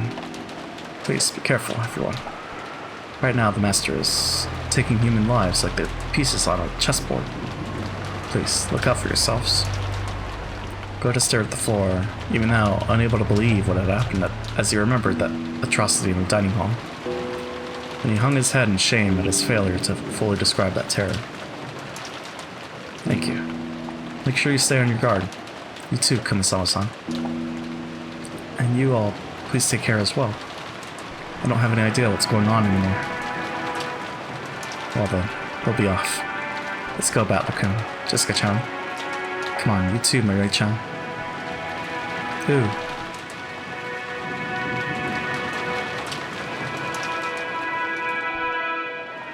Looking at the pitiful expressions on the imprisoned pair's faces, it got really hard to close the shutter. We can't disobey. We're being watched. The shutter was brought down and locked.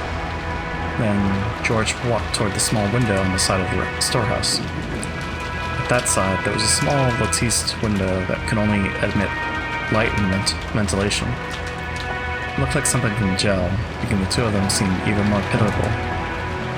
But on the other hand, it would hopefully protect them from Kinzo and his subordinates. He opened the window and called out. Are you okay? You aren't cold, are you? We're okay. You've given us so many blankets after all. If we wrap ourselves up, we'll be just fine. Wish we could have brought them a kerosene stove or something. But it wouldn't have ventilation here. It'll probably be tough for them, but there's nothing we do now. Hostages are being held against us. Can't disobey. Damn it. If we manage to save Kiria and the rest somehow. Shh. They might be listening. Go to some. Here. It's the key to the shutter. Indeed. I'll hold on to it. Goda took the key, showed it to Kumasawa, placed it in his own pocket. There's only one key to the gardening shed's shutter. That key was being held by the ones locked up inside it. If the children had kept it, and had it stolen from them by some chance, that would do nothing but expose the lives of those in the shed to danger. And even with the key, the shutter could not be opened from the inside. Kinzo's demands were fulfilled this way. However, there was now no longer any way to open the shed from the outside either. This protected them. Kinzo had ordered that they be confined, and we could do nothing but trust that this cold, closed room would protect them. Jessica watched this while holding Maria's hand, then looked over the thickets in the pitch-black rose garden. Somewhere in this darkness, somebody was hiding, watching to see whether we obeyed orders or not. Of course, when we pointed our flashlights out there, no suspicious silhouettes appeared. But somebody was surely out there, hiding and watching. I was hit many times with an urge to scream at them, but I was able to hold that urge back through reason. The four children left the area, repeatedly looking back over their shoulders. The light from the faint light bulb in the gardening storehouse was seeping out slightly. I wonder if this insane incident will come to an end somehow, so that we can meet those two again. To George, who had closed the shutter himself, the resistance of the lock had made it feel as though he'd killed them with his own hands. But even so, he can't defy them. What's with this test? Damn geezer, don't screw with us. Killing Mom, capturing Dad for that? I don't get it. I'll kill him. It's okay, Jessica and May-chan. There's nothing to be sad about. Maria. Soon the witch will be revived. Soon we'll be able to meet in the Golden Land. Hee. Ouch. Don't laugh indiscreetly like that. Seriously, a resurrection ceremony for a witch? Getting so many people involved. The disillusions he should have just kept inside his head. It's gonna cost you, bastard. Let's return to the guest house. It'd be bad if we aren't there when grandmother calls. Urged on by George, everyone began walking towards the guest house. At that moment, Jessica turned in a circle, facing towards the darkness of the rose garden, and roared. Hey! Someone's watching, right? Tell the old man. Tell him I'm gonna fucking kill him. Let's go. Of course, there was no reply, only the howl of wind and rain. The children returned to the guest house, while fearing what was waiting for them up ahead.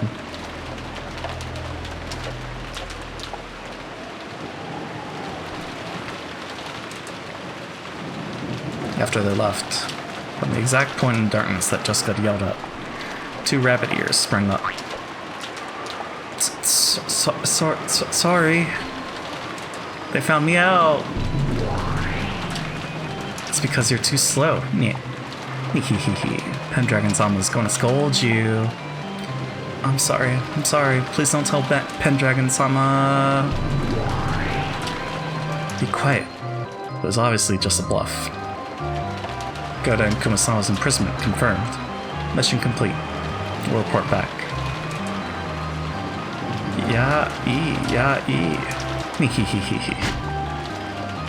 Ouch. Do you want us all stuck on nothing but carrots and water because of collective responsibility? Let's go.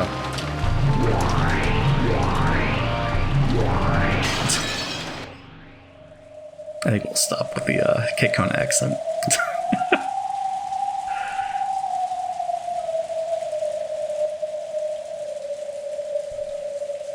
The fact that they were being watched certainly seemed to be true. Because when they returned to the cousin's room, turned the lights on, lay down on their beds, the phone rang again. Earlier, Jessica had been answering the phone, seeing as this was her house. But now it was the eldest, George, who picked it up. This time, Kirie-san was on the other end of the line. George handed it to Battler out of consideration.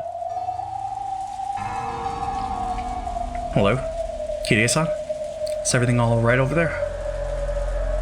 Thanks for worrying. At the moment, we're all doing great here. Sorry, I've been ordered to refrain from idle chatter. Listen to what I'm about to tell you. The fact that they were hostages still hadn't changed.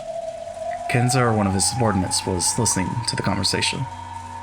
Battler restrained the urge to talk about other things and focus on what Kirie had to say. The test will be carried out by Jessica-chan, George-kun, Battler-kun, and Maria-chan, in that order. You'll each be summoned in turn, so until then, do not leave the room. When someone's called out, they'll head to their designated location, alone. Battler repeated out loud so that the cousins listening in around him could hear. So it'll be Jessica, Aniki, me, and Maria in that order.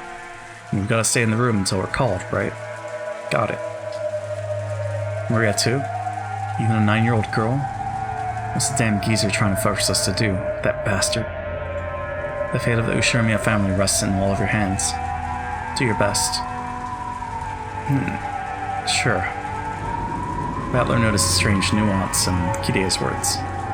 Even without any blood connection, he could still understand thanks to the long-lasting bond they shared. At this point, it doesn't make sense to worry about the Ushirimiya family itself. That probably wasn't the message Kirie wanted to send. She probably meant, there's no way for us to escape from this dungeon. We can only wait to be rescued. Our lives are in your hands. Something like that. Yeah, leave it to me. We don't know what kind of test it is, but no problem. I'll take it gladly. It's gonna be a serious test, right?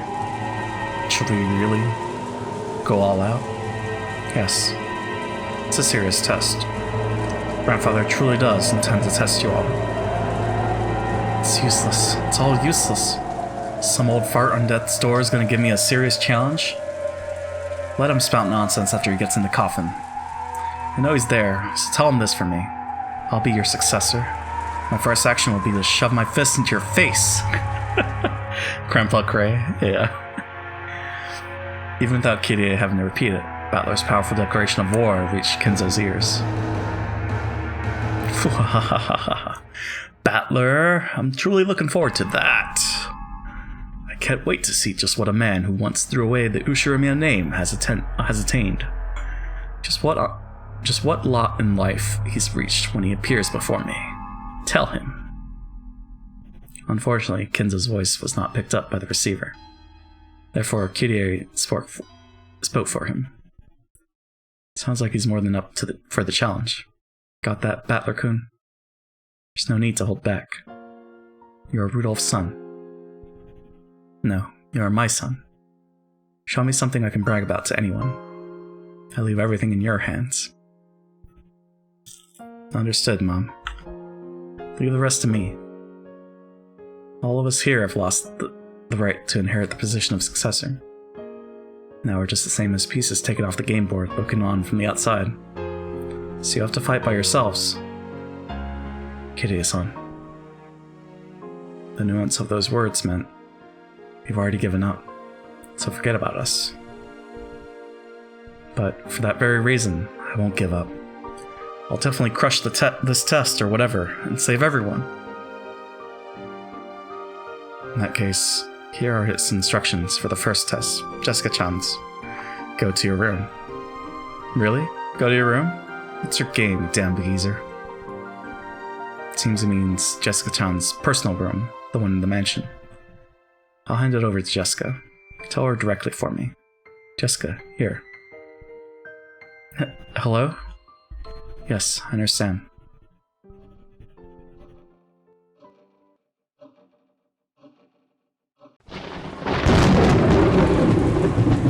Starting with me, huh? Well, I've been ready. See you later.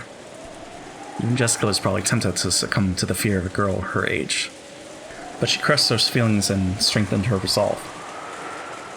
Be careful, okay? We're probably being watched, right? Can't do anything we aren't told. All we can do is exactly what they say. They say that old geezer killed those 6 in the dining hall instantly, no hesitation. So if we try to fight back, it might end up the same way. I know. I'll beat them at their own game. Don't do anything reckless. If you think you're in any danger, your own safety comes first. If Uncle Kraus finds out that his daughter sacrificed herself for him, there's no doubt it'll tear his heart apart. It goes the other way too. Mom and Dad are both killed and I'm the only one left. My heart will rip itself to pieces. Battler-kun, what you said earlier is true, right? Yeah. Kide-san and the others are already prepared for what will happen. Then, the way things are now is just perfect. Everyone's lives rest on our shoulders. The hostages can't do anything while they're locked up. That means we'll have to manage something ourselves. If something happens, run back to the guest house. At that time, we'll be done playing along with grandfather's game. Haniki. At that time, we'll declare war. Wherever they're locked up, we'll save them, and we'll deal with grandfather accordingly. Are you sure, Haniki? Shen-Shen's there too. That's why I'm saying it. I'm not sitting around waiting for my fiancé to be killed. What scares me is that it's not that Shannon might be killed by grandfather.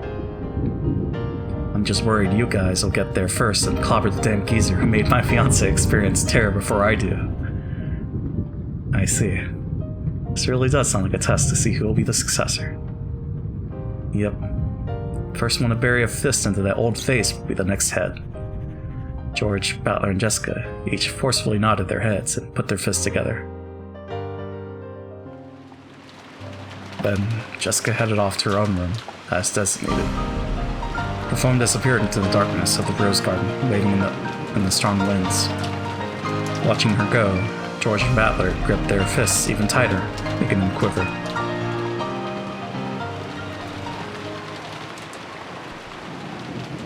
Left on the second floor, Maria watched Jessica's back through the window. She wore a blank expression. I wonder what everyone's getting so upset about. Even though when Beatrice is revived, everyone will be brought back to life. Jessica's form was already being completely swallowed up by the darkness. At that time, the phone began to ring again. Battler and George heard it and came clamoring back, but Maria picked up the receiver right away. Hello? Is that Maria-sama? It's me, Shannon. Would you please hand the phone to George-sama? This time it was Shannon on the phone. This time, I switched to tell the next person, George, where he was to go. Oh. How short? It was like 30 minutes.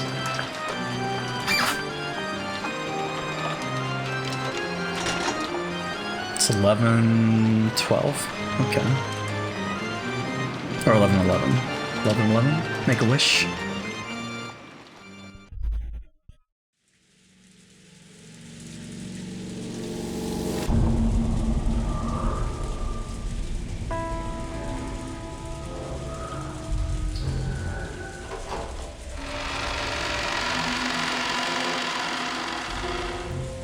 guessing this is Jessica.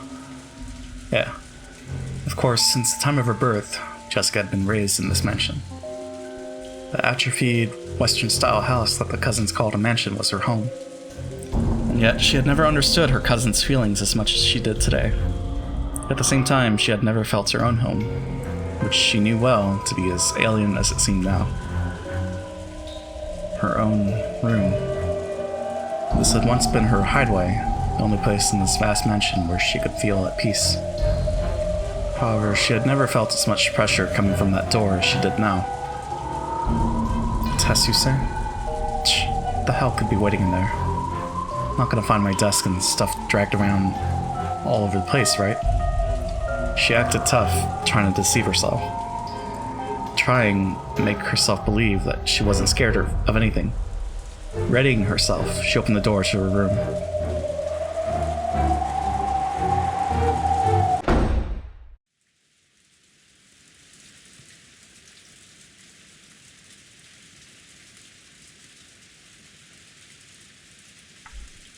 When she saw that, fortunately, the room didn't appear to be messed up. She relaxed. No one was there. Of course, there was nowhere for anyone to hide here. Right away, Jessica locked the door behind her. This way, the room was safe. She peeked under the bed and in the closet, but of course, no one was hiding. What the hell? She looked at the clock. It was just past 23:10. As her tension lessened and fatigue came back to her entire body, she realized how messed up this whole day had been. It was still about 2300. The plan had been for all the cousins to gather, have fun playing around, and talk animatedly about various things together into the night. Normally, we would have been doing that kind of thing right now. Why has that turned to this? It's all that damn geezer's fault. How could he do that? To Mom. To everyone. She shook her head back and forth with anger and sadness. But there was no one here to direct those emotions at. Because of the lock, this room's security was guaranteed. Remembering that one more time, Jessica somehow regained her calm. If it keeps up like this and nothing happens, I want to go to the dining hall and see Mom's dead face. Even though Goda emphasized so strongly that it was gruesome and that I definitely shouldn't go to look at it. Even so, I want to see her face at the end. But we were warned repeatedly that stepping out of line, even a little, would put the hostages in danger. Could it be that locking the door was also against the rules? If I close myself up in here, I alone might be saved. But if I don't open it, it'll surely be against the rules, and Dad, Cannon-kun, Shannon, Aunt Kiria, and Dr. Nanjo will be killed. There's no way the scales will balance out between 5 lives and my own 1 life. Jessica tightly shut her eyes, resisting the other part of herself that said, "Isn't it okay as long as I stay alive?" Faced the door and made to unlock it. At that time, clap, clap, clap. A crisp applause rang out, making Jessica's heart leap. If the door had remained locked, it might have been in violation of the rules, and harm could have come to the hostages. But despite that, your own life might be saved. However, you resisted the temptation. We're about to unlock the door yourself. That bravery of yours is worthy of admiration. Who? Fi, the owner of this room, searched everywhere a human could have been hiding. Where did this man come from? There was nowhere for a human to hide. Could something non-human have managed it? This was supposedly my first meeting with this largely built, middle-aged man. Didn't recognize this guy, who looked like a butler and bore the crest of the one-winged eagle. A pleasure to meet you, Jessica-sama. I serve as head furniture for the master, the 27th of the 72. I'm called Renove. No? Genji-san? Ah, yes. Genji is like my little brother. Or perhaps he was my true form while in this world. Might even say he was my vessel. What's this guy saying? Oh, my apologies. This is not something a human would be able to understand. Well then, let us move on to the main event. So this is that test or whatever that the damn geezer talked about? Correct. This is the test that the Master has granted you, Jessica-sama. At Renault's elegant gesture, like that of a butler ordering for a meal to be set out, many gold butterflies flew up out of nowhere. Quoi? What the hell? As the cloud of gold butterflies spun around in a small swirl, they gathered in one place. Then, that golden mound disappeared like a pile of leaves blown away by a cold, wintry wind. And there lay a western envelope with the one-winged eagle crest done on it in gold leaf. With a gesture, Renault urged her to pick it up. Jessica timidly did so, and opened the letter inside. What's this? It is an exceedingly simple test to determine whether one is qualified to become the successor. Please, attend to the question written there with a fitting attitude for the successor who is to support the Ushirimiya family. And tell me your answer, as well as the thoughts that led you to it. Dumbass? Shaking, Jessica looked between the paper and Renault's face several times.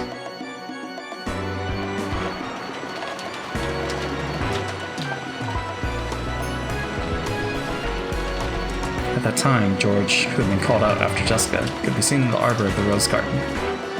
If things had gone normally, he had planned to give Shannon the ring that would be proof of their engagement. Here, at this time on this day. But the woman in front of George now was not Shannon. Read it. That is Goldsmith's test for you. George picked up the western envelope, which was on the table where he once had tea with Shannon, and read its contents. Perhaps its message was short. After glancing at it, George's eyes grew sharp. What's this supposed to be? It is as you see. This is the test given to you, to see if you're qualified to be the successor. As you ask yourself whether you truly are so qualified, answer that question. What a stupid question. That's right. It really is a stupid question. Doesn't that mean that Ushirimiya family inheritance is also something on that level in Goldsmith's eyes? George lowered his eyes to the surface of the letter once again, examining its contents. George and Jessica. While the tests given to them were slightly different, they were almost exactly the same.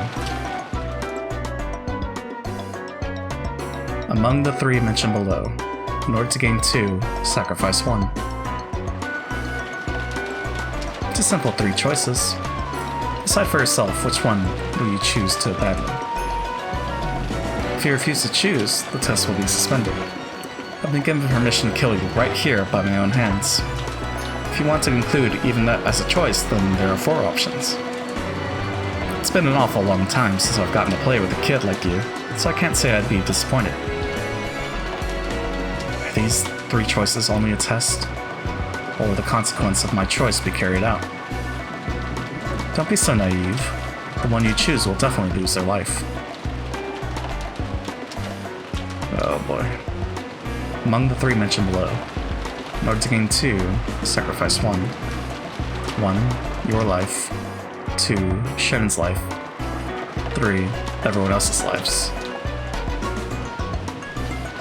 If you do not choose 1, all of the above will be lost. Why is Shannon's name here?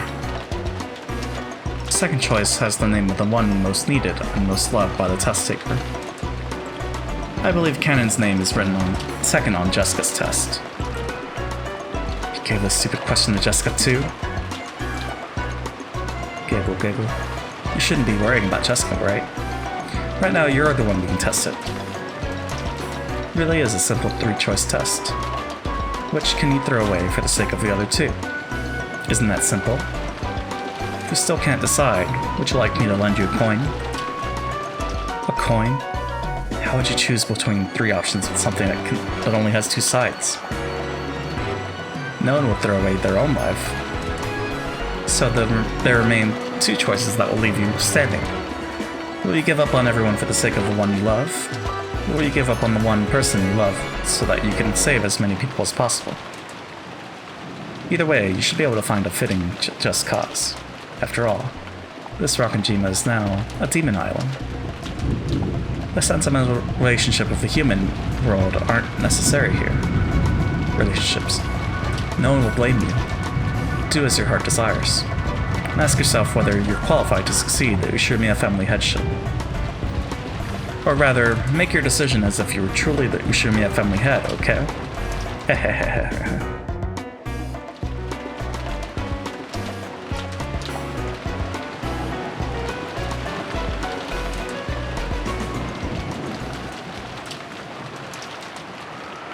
Fuck you guys, mocking me like this. Jusko crumpled the letter up and threw it on the floor. I believe your anger is quite appropriate. I also find it an exceedingly pitiful and yet truly humorous question. Poo-coo-coo-coo. How could anyone wish to die themselves? How could anyone want to remain alive after abandoning the life of the one they love? And how can anyone massacre everyone else as long as it's good for the two of them? No, Jessica-sama. Such a person could exist. This is Rakanjima, the demon island. It is now completely cut off from the human world and fully immersed in the spirit world like cheese fondue. Values of the human world get taken out with the trash. Poo-coo-coo. So please, rank the things you desire from the bottom of your heart. Whatever remains will become a fitting answer for you in this insane evening. Don't fuck with me. How could I choose any of these? If you do not choose one, all of the above will be lost. Also makes for a fine fourth option. Even choosing that should give us an amusing show. But since that choice will result in the loss of your own life from the end, I believe it would be more wise to be pure and choose the first one, your life, so that the other two will be saved. Everything has been entrusted to your decision, Jessica-sama. Please, let me hear an answer and conviction fitting for the successor of the Ushirimiya family headship. To that, I, Renov, am sincerely hoping for a wonderful answer, fitting for the master's descendant who shares his blood. Damn it!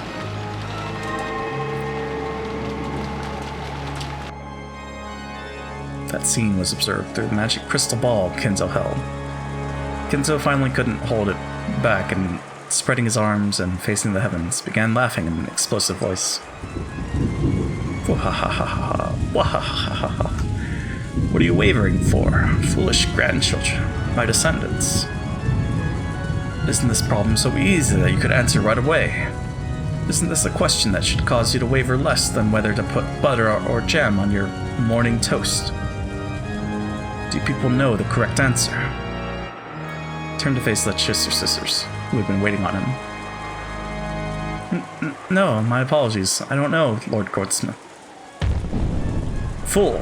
Not choosing at all means game over. You foolish rabbit. You cannot even choose a reason or a goal for your own life. You aren't worth a single ant that anyone might step upon without even noticing. Die. Be crushed. Disappear faster than I can blink. And what of you? I would sacrifice the first one, your own life, sir. Weapons fight and die in battle, and weapons exist to destroy enemies and protect allies. Being able to protect those we love and then die is our satisfaction, sir. Whew. A truly splendid model answer for a weapon. The immediate reply is very nice. So, have you been raised to think you'll be given an extra carrot for answering that way? Hehehe. That's wrong, see? Even that is wrong, see? Answering that way when you are asked is nothing more than giving the answer you have been indoctrinated with. You are the same as that other rabbit there, that other rabbit a second ago. You still live without having chosen a purpose or goal to strive for. You filth that doesn't deserve to live. It would suit you well to be crushed and used as fodder for the other livestock. Yes, sir. Animal fodder would be an honor. That's wrong, right? Don't want to see anyone else die anymore, right? Why can't you accept that? except that the depths of your old wound are still festering and rotting. Yes, the rotting stench would make the nose wrinkle, you foolish rotten rabbit. These are words of praise for you. But thank you very much, sir. Well then, what about you? The last one. Which of the three choices would you choose? Hee. Without wavering, I'd choose the second one. Oh, the second. There are not many who would stick their chest out and choose to offer the one they love as a sacrifice. Tell me your reason. Because the one you love will be lost eventually. If you don't love anyone, you won't get hurt. If you lose someone, you still might be able to love again. So, the person you love right now isn't worth that much at all. Yeah. Nihi. Cackle, cackle, cackle. Also, hold on.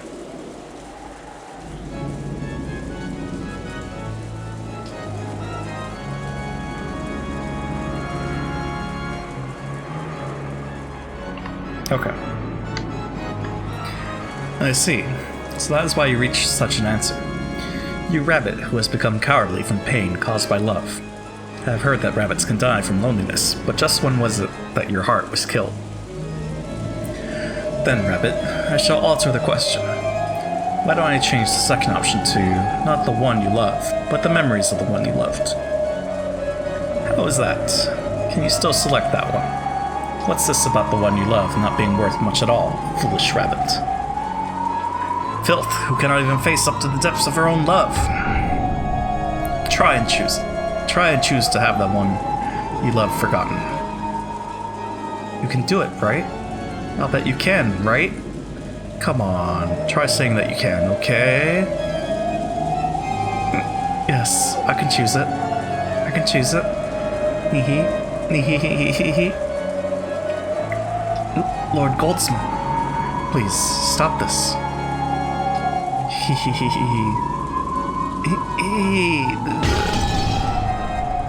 Enough, rabbit filth. Go to Virgilia and help keep watch on the dungeon. Disappear. The Chester sisters, with their respective old wounds of the heart gouged out, escaped by disappearing. After that, even though there was no one to hear, Kenzo continued talking by himself as though in a play. Indeed, that is the nature of this charming test. In truth, no choice can be said to be correct. Instead, regardless of which answer they choose, it is about whether they can choose, without hesitation, quickly, and with resolute conviction in their own strong, unshakable will. It's their reason and their willpower that are most essential. That is what I want to learn. Yes, my descendants. I'm truly looking forward to what kind of answer you will show me. Me? Cackle, cackle, cackle, cackle. Yes, of course, I once had the same question thrust upon me. Because I splendidly answered that devil's question, I was able to obtain gold and honor, and that which as my possession. Which answer did I choose? Do you really need me to say it out loud? He chose everyone, except for himself and Beatrice. Well then, have you nearly decided on your answer? As Siska stared at the letter that had been crushed and lay on the floor, she hung her head in constant silence. All that filled the room was the stir from wind and rain shaking the treetops. Regardless of how noisy that was, it actually made the stillness more apparent. Renove waited for Jessica's answer. However, Jessica didn't answer. Whether she was lost in deep thought or had stopped thinking, Renove couldn't tell. No, he might actually have known. But cruelly, like a demon, Renove urged Jessica to voice it. If you cannot choose any, I can at least bring you peace without pain, but... Me. Yes? I had trouble hearing. Could you say it again, please? Jessica lifted her face and looked straight into Renove's eyes. It seemed that she had decided on her answer. Kill me. Jessica said it one more time, clearly. Perhaps Renov had imagined that this would be her answer from the very beginning. Without any surprise, he smiled lightly and nodded. I thought you would choose that answer, Jessica-sama. Well then, there is no right or wrong answer to this test. The essential part is what thoughts led you to that answer. Come now. Please answer with a fitting attitude for the successor. It's not like I chose the first one because I want to die. The second one was letting Kanin-kun die. Of course, that was out of the question, so I excluded it. The third one was everyone else's lives. Of course, that was also out of the question, so I excluded it. After that, only the first choice remained. Process of elimination, is it? So, it's not something you chose proactively. After chuckling slightly, Renov dropped his gaze.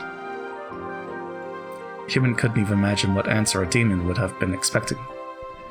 All she could understand was that this was apparently slightly below Renov's expectations. That answer is neither bad nor good. 60%, I believe you could call it. I'm a little disappointed. You're a pretty selfish bastard, telling me to answer with self-confidence and then being disappointed when I do. Apparently there was more to it than process of elimination. It's a failing grade either way, but there seems to be a little more to your thoughts. Allow me to ask. People don't want to die, so no one would want to choose the first option.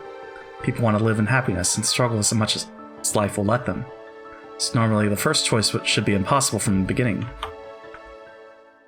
However, you took that first choice. You chose to throw away your own life. Only that choice remained for you. I tried to think of the future that would come after choosing each one. What did you see? First, I tried letting Kanin-kun die. I tried to imagine the rest of my life after having abandoned the one I love. What kind of life was it? It was a horrible woman who didn't deserve to live. A shabby woman who always lamented her own decision and lived only to regret. I could never forgive a horrible woman who'd choose to live and abandon the person she loved. I put an end to her and myself. How brave. So, did you also consider the third option? Yeah. I tried letting everyone but me and Kanin-kun die. There's no way Kanin-kun would like me if I did that. So again, even with Kanin-kun, I was forced to bear the cross of abandoning so many people. Even Kanin-kun was forced to bear it. I'm not going to make a foolish choice that leaves Kanin-kun bearing that cross. Wouldn't be able to forgive a future me who did something like that. I put an end to that woman myself too.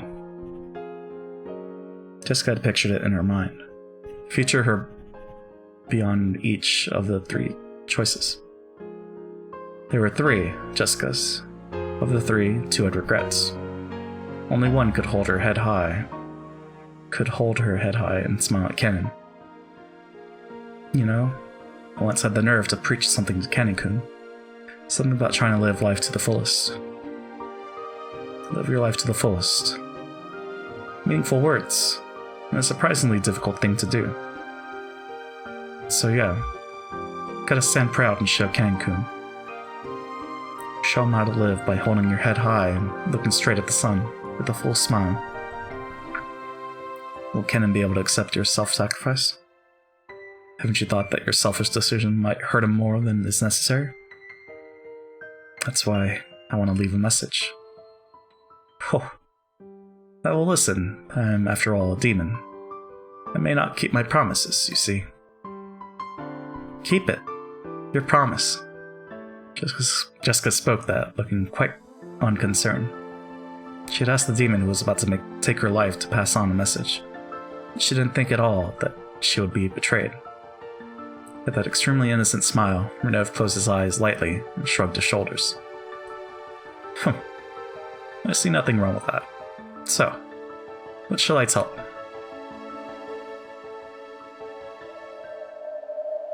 Tell Kanin-kun to live his life to the fullest.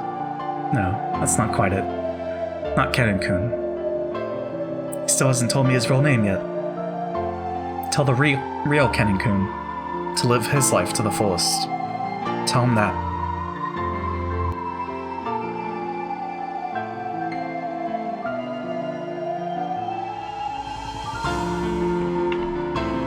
Lady.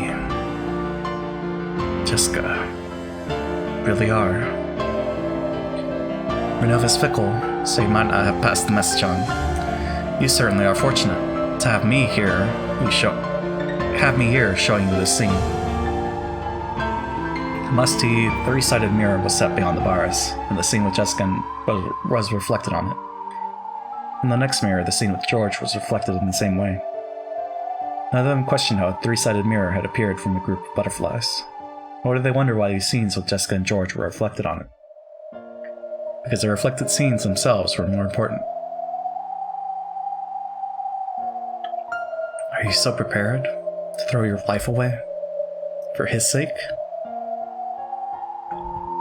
My apologies. Krause looked at Cannon with a complicated expression mixed in with a bitter smile. Cannon wouldn't meet his eyes. Virgilia-sama, there's no reason for Milady to throw away her life. Please, kill me. Please, change it to the second choice. That way, everything should resolve itself. I'm not capable of granting that wish. After all, this is Jessica's own decision, which she herself chose. At that time, suddenly the air split, and the Chester sisters appeared, flying into Virgilia's chest. Virgilia-sama! So mean, so mean. Lord Goldsmith is so mean. Wah. I'm doing the best I can. Crushing me for animal fodder. That's just too much. Ooh. Virgilia, who still didn't have a clue what was going on, was mobbed by the sobbing Chester sisters. There. Everything's alright. Don't cry. I'll make you some delicious tea. I'm leaving it up to you all to guard this place. If they do anything suspicious, inform me immediately. The guard attendants all faced each other, nodding their heads. Virgilia took the Chester sisters and left. The sound of them going upstairs could be heard, so they had probably gone to an upper floor.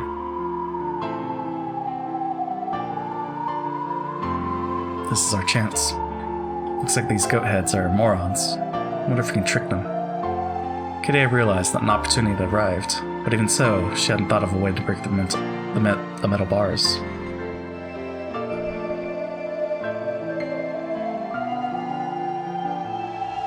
Okay. The Jessica reflected on this three-sided mirror and had her eyes closed, as though in contemplation. The way she had both hands stuck into her pockets, wanting to be defiant until the very end. It might have been her own aesthetic stance. That's all I have to say. Kill me. Understood. Well then. Fear not, for I shall make your death more gentle and merciful than any sleep. As Renov raised his palm, he slowly approached Jessica. Damn it! Realizing that his daughter was about to be killed, Krause went half mad and repeatedly body-slammed the metal bars.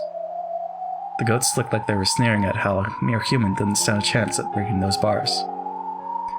Krause's pointless efforts certainly may have been comical, but Krause was giving it everything he had.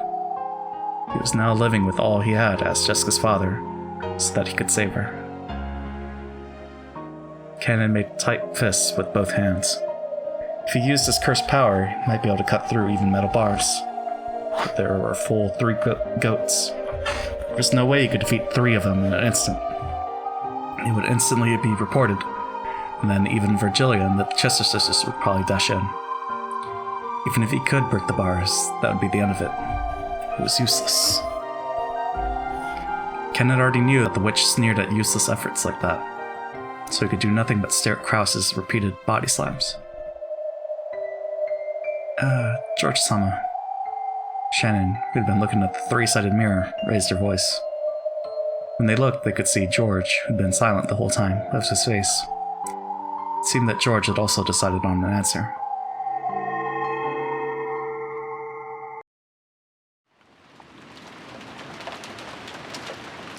Have you decided on your answer? Yeah. I've decided. Is it an unwavering answer? Yeah, it's unwavering. Then let me hear it. Oh, by the way, it seems Jessica decided to take the your life option. Surely such an indecisive person as you isn't going to choose the same answer, right? Jessica gave her own answer. No matter which choice that was, it was Jessica's answer. It doesn't influence my answer in any way. I see. Let me ask again. Among the 3 mentioned below, in order to gain 2, sacrifice 1. Your life, Shannon's life, everyone else's lives. Which one will you choose? Could it be the first one, like Jessica? Wrong. Oh? Oh? Gap looked a little surprised, because she had thought this timid-looking man would obviously choose that option. Very well then. I'm glad the most boring option for me has been removed. Then, as crazy as it sounds, could it be the second option? Can you abandon Shannon's life? Must be joking. Why would I do that to the person I was going to give an engagement ring to tonight? Oh? How bold. Is that your answer? That's it. My answer is the third option. George! George took the third option. Everyone else's lives.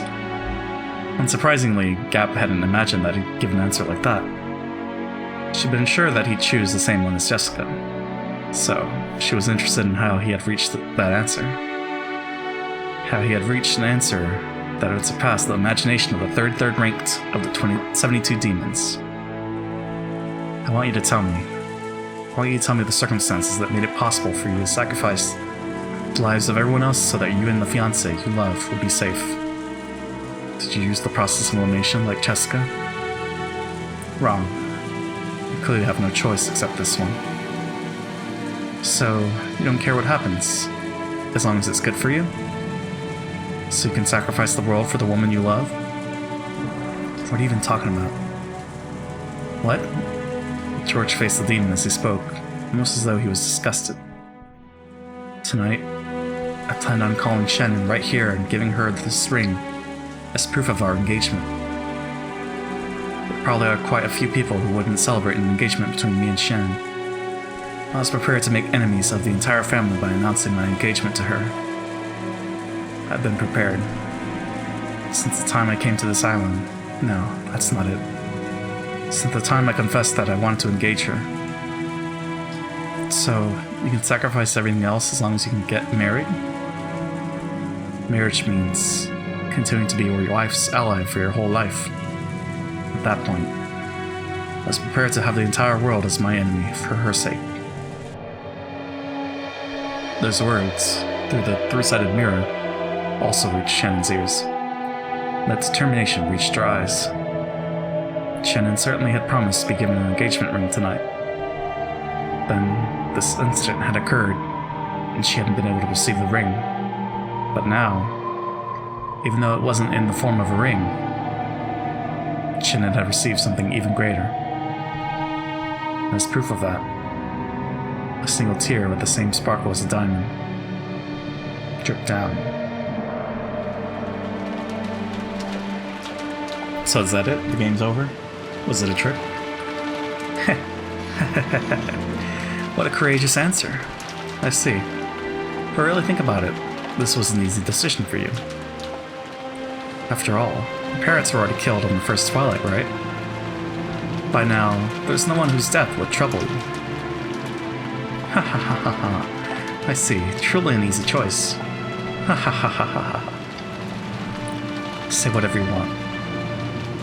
This determination and choice are mine as the successor. The sparkle in George's eyes was brilliantly sharp.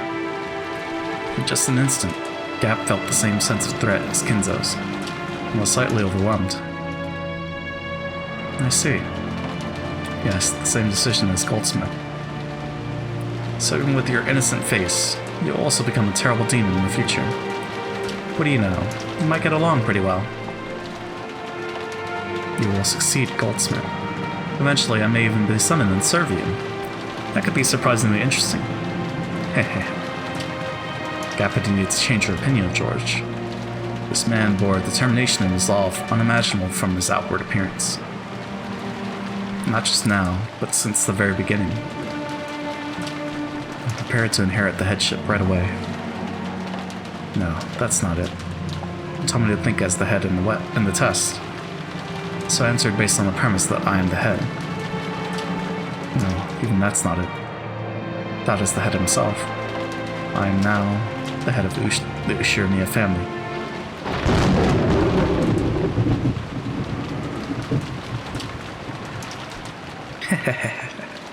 Splendid. To think that you'd be able to go so far.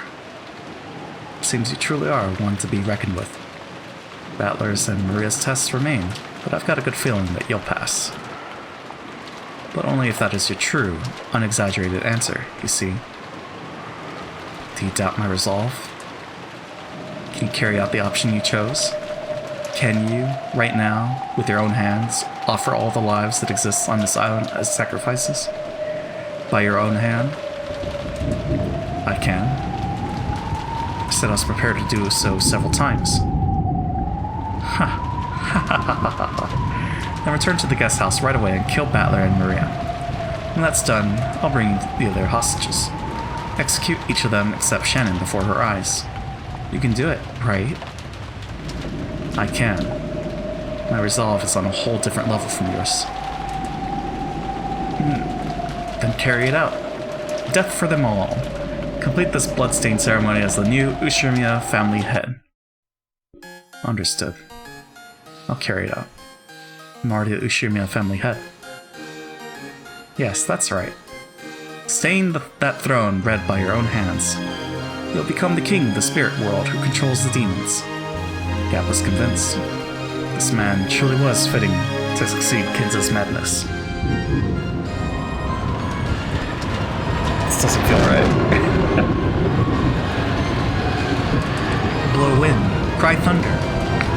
Celebrate the birth of the new demon king. The demon island has now welcomed its new lord. In response to the demon's call, the tempest raged more and more. Then a massive lightning bolt fell. Its tearing thunder and brilliant light gave the sensation of a moment of silence, giving the sensation. So, about the order of the murders. Get to choose that, right?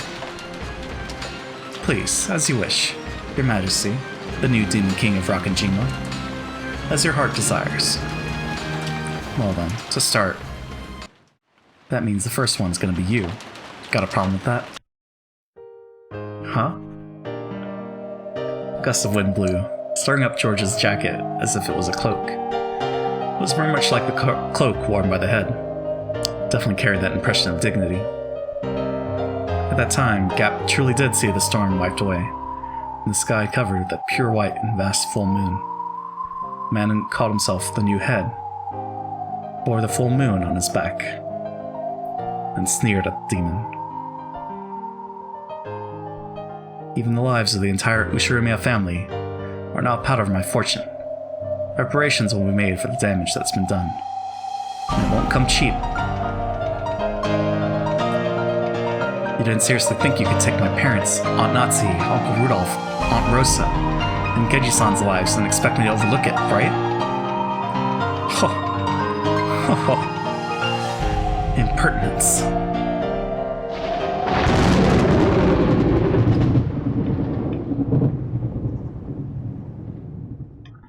Renova's trying to press his palm against Jessica's chest and stop her heart. But right before he could, his hand stopped. On the carpet at their feet, two small red flowers bloomed with a plop plop. The seed of those flowers was way up high, piercing into the heavens. On Jessica's fist. Nova's nose was stained red with spewing blood, and those drops had been dripping onto the carpet. By the way, that's just now was my answer as a maiden. My answer as a successor is different. Allow me to ask. The person I love, my family, my relatives, everyone, I'll protect them. If I'm the head, then that's my duty. Dad wasn't just swaggering around. He protected me and Mom. He fought the pressure of succeeding the Ushirimiya family for decades. That's why I know being the successor is nothing trivial. So you know what? I can give it up. Betting my own life is something I can do easily. Jessica knew. She knew that in order to protect her family, her father had bluffed and fought alone continuously. Jessica understood something that his back had been telling her. Another left straight was buried into Renault's face. That terrifying strike wasn't due just to the brass knuckles she was using. It was a strike. The person, the family head, could throw away everything in order to protect. If Dad's lost his qualifications to be the successor, then I, next in line, will succeed the headship. Head of the Ushirimiya family, Ushirimiya Jessica. I'm not the kind of coward who'd let you do whatever you like anymore. Wonderful answer. I shall change your score from earlier. Plus 10 for that answer. Plus 10 for that splendid left straight. Which means that plus 20 more would make for a perfect 100, yeah? As Renault jumped backwards, somersaulting in midair, he violently wiped away the blood pouring from his nose. It had become not blood, but petals of a red rose. The blood on his face was wiped off, and in its place was a grin filled with the delight he hadn't felt in so many centuries that he couldn't remember. I, Renault, will test to see whether your resolve is worth full marks, understand? Shut up, shut up! Come at me! Come into the abyss. What? Suddenly, beneath George's feet, a pitch-black pitfall opened its mouth wide. Of course, George had no way of resisting. But being swallowed up by that, George fell out of the pitch-black hole that had opened up in the ceiling of the arbor. Oh? Whoa. As George fell down, he was hit by a reverse roundhouse kick from a sharp stiletto heel, like a strike from a carefully aimed bee.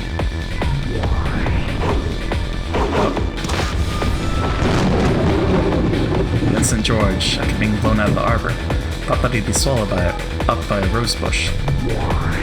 Another pitch-black hole opened there and swallowed George up. And this time, a pitch-black hole opened at Gap's feet before her eyes, spitting the defenseless George out of it. That time, Gap had already finished the preparation motions for the next reverse roundhouse kick. What is this? Welcome back. Good.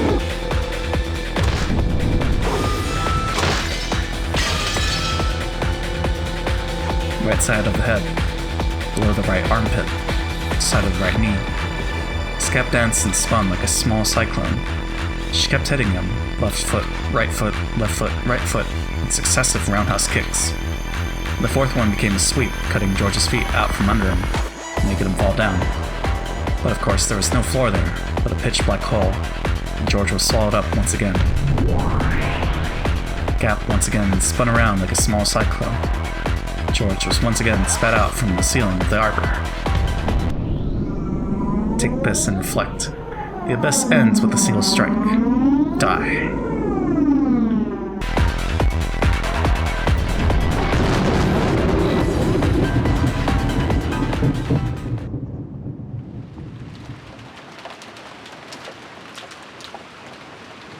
A sharp strike of the queen bee pierced the heavens like a rising cyclone. Kicked through George's lower chest as he fell from the ceiling. And then, time froze. George was pinned in midair by Gap's raised leg. Oof. Still pinned in midair, George moaned. Then Gap, with George still hung up on her foot, grinned. I'll admit it. At least your attitude is that of an adult. That's no good unless you have power to go with it. Did you know? They say you need 3 kinds of power to rule this world. First one is influence. Second is wealth. Do you know what the last one is? I read it in a book. Force, right? Correct. And that's where you're lacking. Gap finally released George. She kicked upwards one more time, changing into another roundhouse kick and knocking him into a pillar.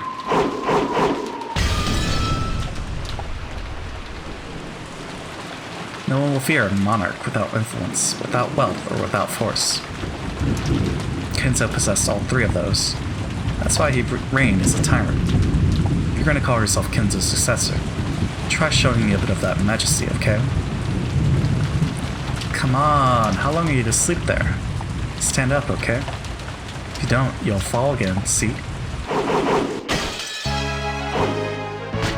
Oh? Poo-coo-coo-coo.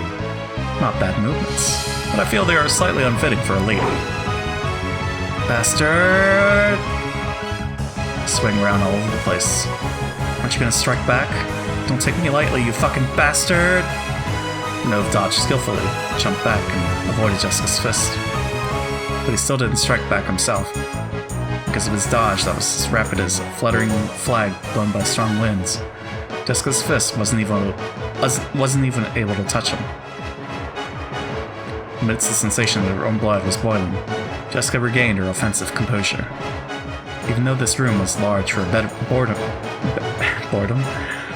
bedroom, it was a very cramped place to keep up such exaggerated dodges in for long. She calmly realized that and started using not just her fists, but her legs as well. Oh, boxing with just your arms makes you but half a fighter. Your arms must be like the hot roar of a lion. Your leg must be like the cold snake closing in on its prey. Snakes don't have legs. Poo-coo-coo, true. Jessica began cornering Renove towards the wall with perfect footwork. She didn't let him get around her. Renove's magnificent dodges looked flashy, but they needed a large footing. Once cornered, he wouldn't be able to dodge anymore. Jessica knew the characteristics of her weapon, Brass Knuckle, very well. Its powerful weapon's most notable characteristic was how it didn't give the opponent a chance to defend. Even if they blocked with their arm, that arm would receive direct damage. If they hit the wrong way, it might even break the bone. So she cornered him. With this fist, she'd whittle away at this demon who'd lost any way to escape. Whoops. Oh, when did... Looks like I finally cornered you, right? Where's everyone being held? Where's that damn geezer? You tell me everything and I'll let you off with nothing more than plucking that mustache off, got it? That would be a problem. It does take me an hour every morning to set this. Once you're in the cast, you won't even be able to do it. Do that, right? Oh. Whoops. Renove had blocked Jessica's fist with his arm. He tried to act as though it was no big deal, but it must have hurt a lot. Jessica grinned. Renove smiled the same way, but twitched slightly. I see. This certainly does hurt. Here's my last bit of advice. Cry and apologize. That I cannot do. It would ruin my image. Then just crumple. Rapid fire! Jessica's fists were buried into Renove. There was a resistance that seemed too hard, and the sound of breaking glass, which startled Jessica. At a glance, it looked like Renove had caught Jessica's fist with his palm. That wasn't quite true. When Renove opened his hand, a faint, purple, glowing barrier like a glass shield appeared, stopping the attack by a hair's breadth. Pulling herself together, Jessica let her fists fly again, but with a truly magnificent gesture, Renove caught all of them. I am, after all, a demon. This level of magic is nothing. Even so, you aren't bad at all. If I were a human, I would probably resign right here. Because I am a demon, I can still continue to fight. What are you trying to pull? Is this the end? Are you simply going to attack all the time, while neglecting your defense? Huh? Wah! Renove's palm shot to within a hair's breadth of Jessica's stomach. Jessica was knocked away by the purple shield, rolled backwards, and smashed her head on the bed. My shield cannot be broken by a mere human. Don't think that you'll ever be able to touch my body again. In that case, I'll just burst through that shield. Persistent, I see. Yes, a truly fitting spirit meant it for the successor. Perhaps I'll be your opponent for just a while longer. This is also part of an examiner's role. Coo. Break.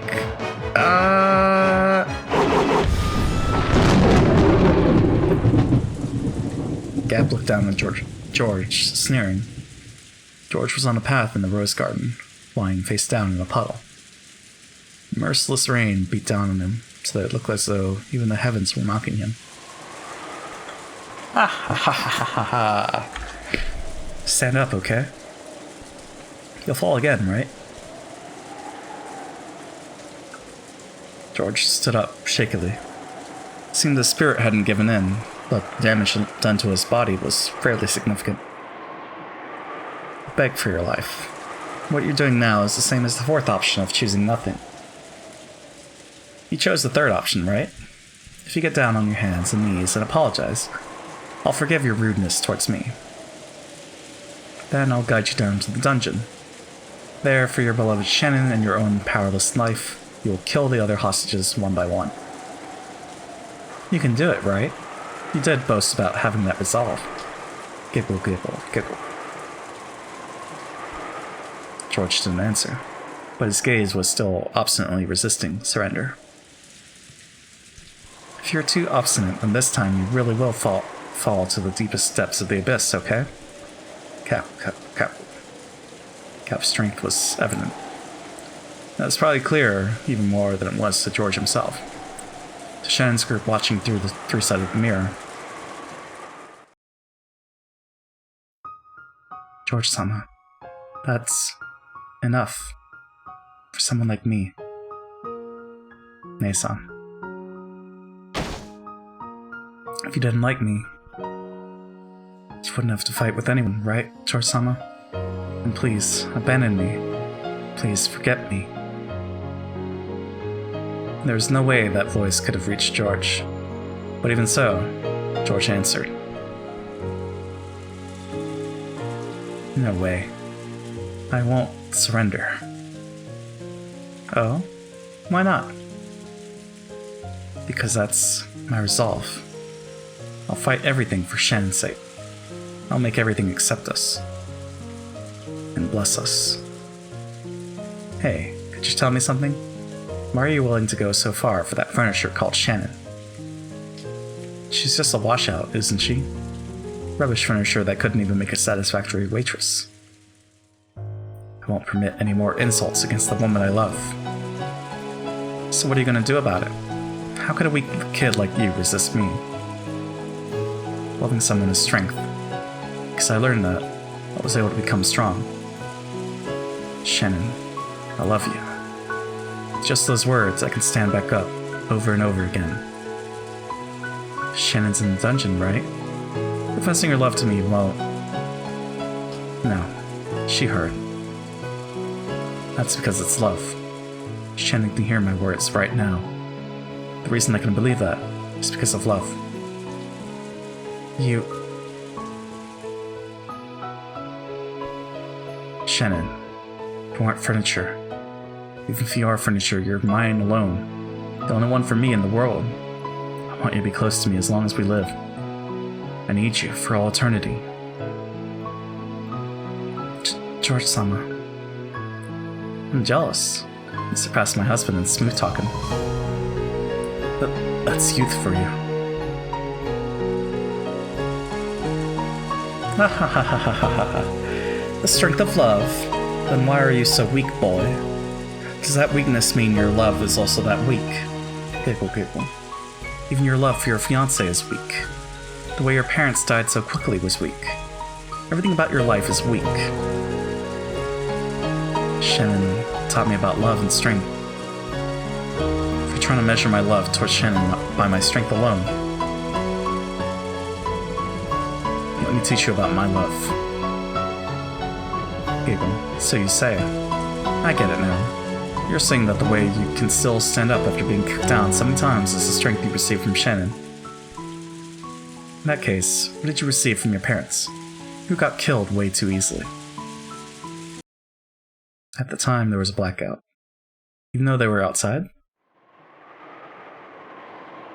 No. This is... The thing blocking Gap's vision was the bottom of George's.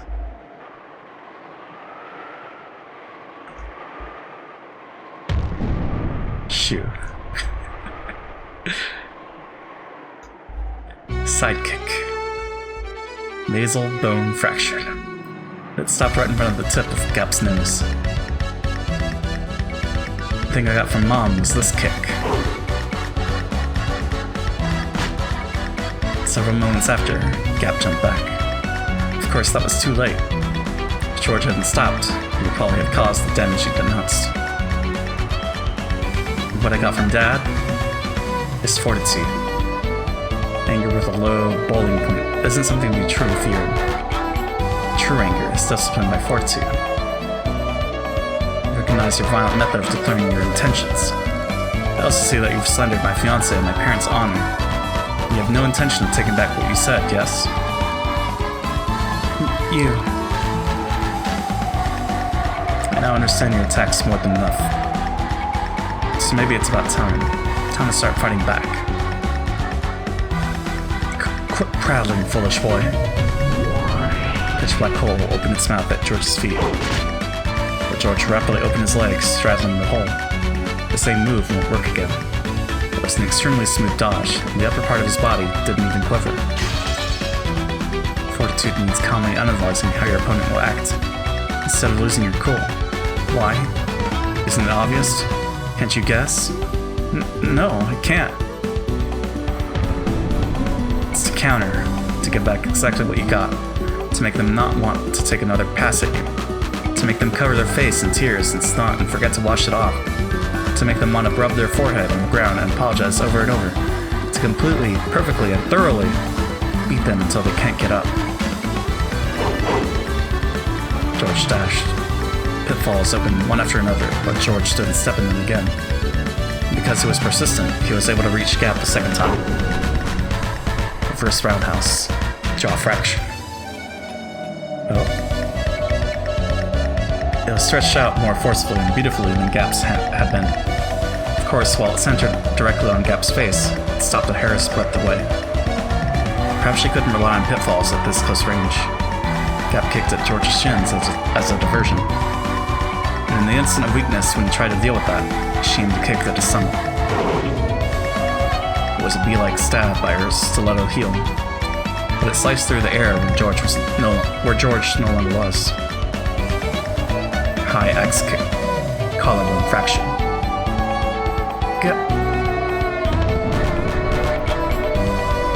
By Gap's side, George calmly announced that his foot still raised. If that monarch's heel had swung down, collarbone fracture would probably have been the least of her worries. This guy's stronger than me at close range? I need distance. She jumped backwards to open a large gap between them. She jumped and leapt and even flipped in midair, increasing that distance. It should have been magnificent, but for some reason, it was very similar to the movements of a small, scared animal. If she opened the distance between them, she'd be able to fight at the range that was her specialty, using a mixture of pitfalls and kicking techniques. You fool. You'll regret the pride that made you let 3 chances of defeating me slide, as you fall into the depths of the abyss. Huh? When she magnificently landed and tried to aim a pitfall, razor-sharp wind cut Gap's bangs. Yes, it cut them. It happened twice. This time, it didn't just stop at a hair's breadth away, it scattered her bangs with its air pressure. Armata cum martellum. The fundus of the eye fractured with the first strike. Cerebral contusion with the second strike. Gap was too shocked to speak. George had closed in over all that distance in an instant, letting off a fearsomely nimble mid-air double kick. Furthermore, with the accuracy and edge of a razor, it had cut nothing more than several of her bangs. I learned the power of kicks from karate, speed from taekwondo, and freedom of range from capoeira. I'm almost pretty fickle, but I've learned from studying various merits. Why didn't you hit me? You aren't gonna say it's because I'm a woman, right? You spoke of force as a monarch's third power. Looks like you still must understand the meaning of that force. In this situation, force doesn't mean hastily wielded violence. It refers to a deterrent, knowledge that if someone opposes the monarch, that person won't get away unharmed. Deterrent, you say?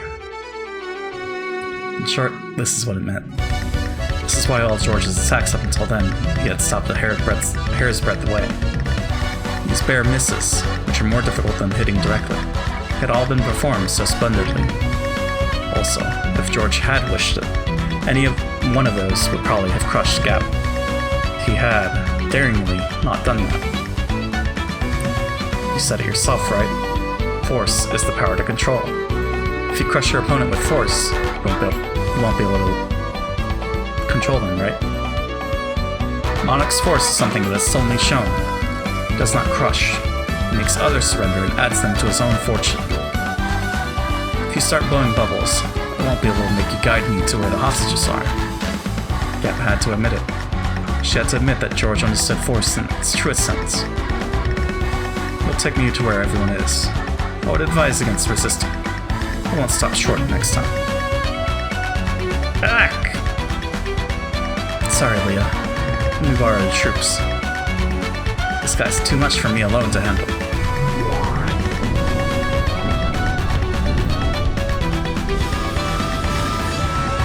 This large, pitch-black hole opened in the sky. Thump, thump, thump. 3 muscular goat antennas fell out.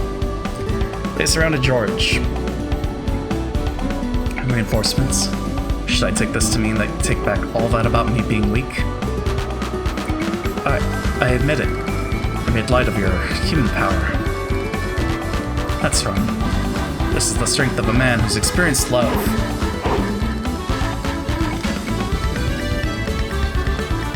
Wait. Thinking back. Right, it was Goda, George, and Shannon in that one room. Right. How can you say stuff like that with a straight face? Come, goats. Crush this man and turn him into meatballs. Eagle, these goats are stupid, but it looks like they at least have power. I'll turn you into a corpse that even your fiancé won't be able to recognize. You refuse to surrender and intend to continue fighting? Understood. Know that from now on, you will receive real harm proportionate to your own attacks. If you still plan on attacking me, prepare to sustain a great deal of damage. When George proclaimed that, a faint red magic circle rose up around him. It seemed that George couldn't see it. However, Gap, being a demon, could. Magic? Why does this guy have a defensive barrier? And that's also a counter-attacking type? Is this what you meant by a deterrent? From the demon's perspective, that may have been magic. But in George's eyes, it was determination. It was a determination filled with certainty, which would be merciless to anyone who wished to fight anymore, which would force them to prepare for a significant counterattack. Determination with certainty becomes magic.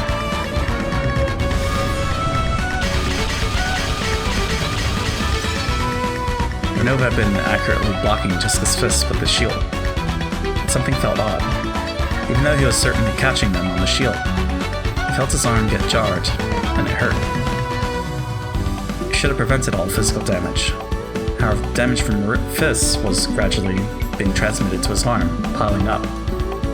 Renova tried to act like he was composed so that this wouldn't be noticed. I'm not gonna get worn out. What's wrong, old guy? Starting to get a little tough? No matter how much you attack, it is useless. Why can't you understand that you cannot break my shield? I'm not gonna stop hitting you just because it won't break. No matter how hard someone's heart is, if you keep on talking to them little by little, it'll eventually start to crack. I believe it. I believe that useless effort doesn't exist in this world. That's why I can live, to the fullest. Words will eventually make it through. And the same goes for fists. Give up isn't written anywhere in my dictionary.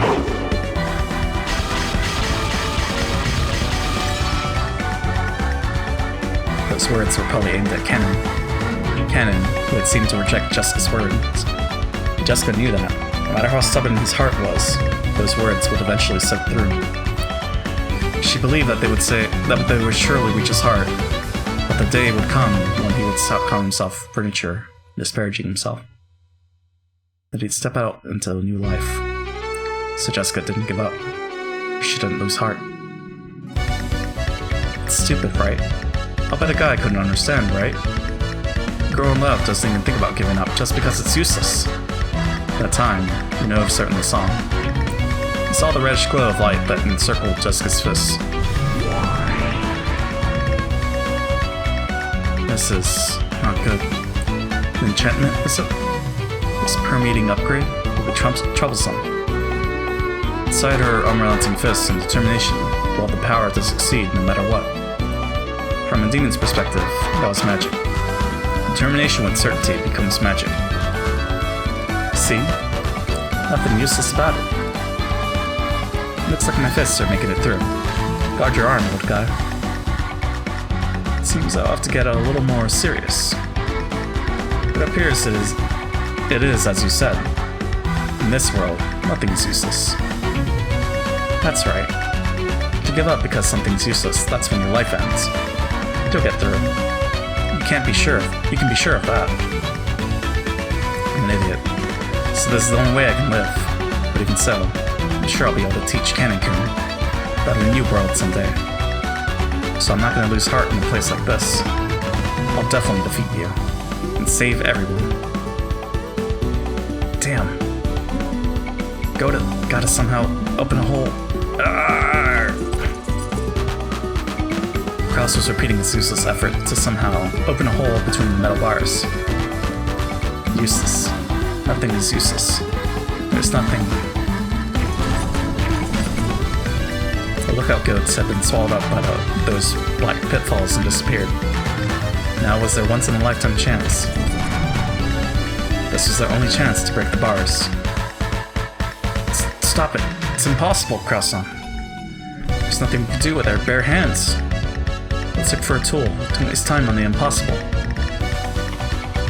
If you give up because it's useless, then it's all over. That's what my daughter said. Even if my body won't fit, as long as a small person like Shannon or Kennen can make it through. Now that we've reached this point, action is more important than racking our brains. Let's work together. I'll do it too. Kennen-kun, you're a boy, aren't you? Lend a hand. Kennen-kun? See it open.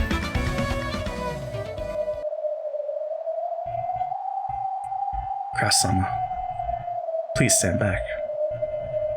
What are you planning? Okay, Nae-san. Just one more time. Let's try struggling. Yes, I too will struggle one more time.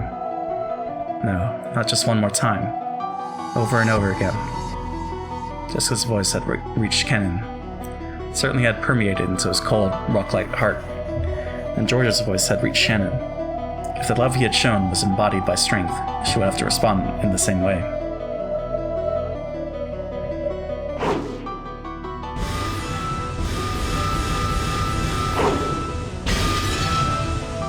An incredible metal sound rang out. In the first flash, several metal bars were severed horizontally. In the next flash, they were severed horizontally again, causing many metal bars to clatter to the ground like bamboo shoots cut by a sword. Kraus, Kirie, and Nanjo didn't even have a clue what had just happened.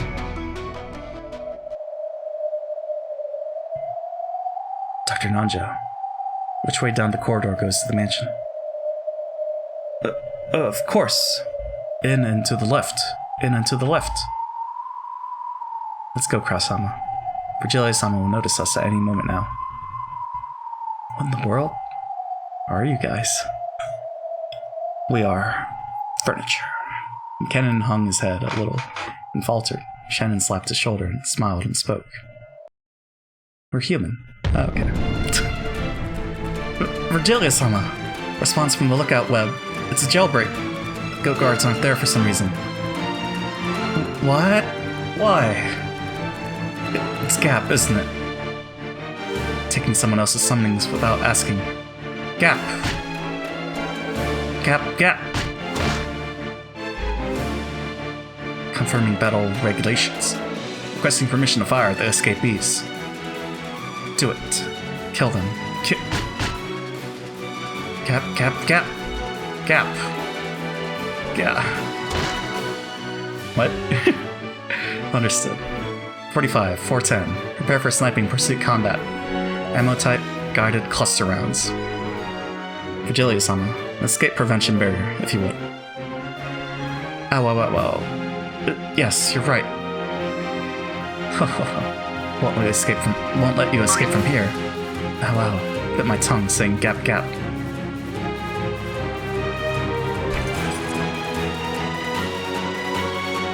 Hold up. That's the same, staircase, right? The underground passage in front of them was once again blocked by metal bars. The door was, of course, locked. However, that was no problem for them now. Ken, it's those metal bars again. I'm counting on you. Yes, Cross-sama. Still, that's incredible. I wonder what kind of principle it works on. I'm not interested in principles. All that matters is that he can sever the metal bars, and that we can escape from here. Don't worry, Cannon. Do it. Leave it to me. Cannon sliced the metal bars again with his red curved blade. There was a harsh, strange noise, and the metal bars only had a slight scratch. What is this? These are sturdy. Long. They're enchanted. It's one of Virgilius-sama's magic locks. Can you cut through it? Of course. It will take time. We'll wait 3 minutes. After taking a deep breath and concentrating his mind, Cannon extended a red curved sword again. When he pressed it hard against the metal bars, sparks sprayed, almost as though he was melting through it with a burner. Looks like we'll be able to cut it, but it will be tough. Cross-sama, you've been targeted by the enemy. Please move back. Huh? Pursuers? There's no one coming. Please, get behind me. They're aiming for you. 45, data received. Target lock acquired. Commencing terrain calculation error correction. Formulating firing curve. Supplemental control point calculations complete. Data linked to 410. 410, data received. Checking hazard zone, no problems. 00, loading 48 sub-rounds, individual homing F and F. Guided cluster rounds, preparations complete. 45, firing preparations concluded. Loading guided cluster rounds. 410, firing. Golden arrow that sparkled gold was fired, leaving a gold tail streaming behind. It drew a curve, went through the door, through the keyhole, down the stairs, towards the underground path at full speed. Something shown. Can't block the golden arrow with the shield. Kenny-kun, interception stance. Let's link. Gatekeeper, understood. It's been a long time since I fought with you, Mason. Don't screw up. Yeah. I'll be serious. And there's no problem. Cannon stopped cutting the bars and stood in front of Shannon. Behind him, Shannon closed her eyes, concentrating her mind, deep into the darkness of the underground path.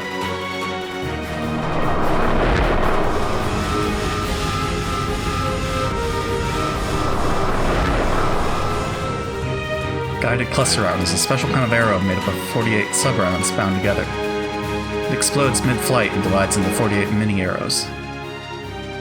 The strength of each individual one is low, but they pierce through all shields and possess a perfect wounding and killing power against personnel.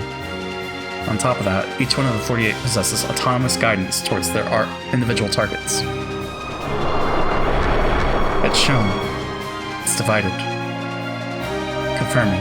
Guided cluster round division. 46, 7, 8, 48 sub-rounds, all rounds locked onto interception control, data linked to cannon. Cannon, data received. You're incredible, Mason. You can actually see all 48.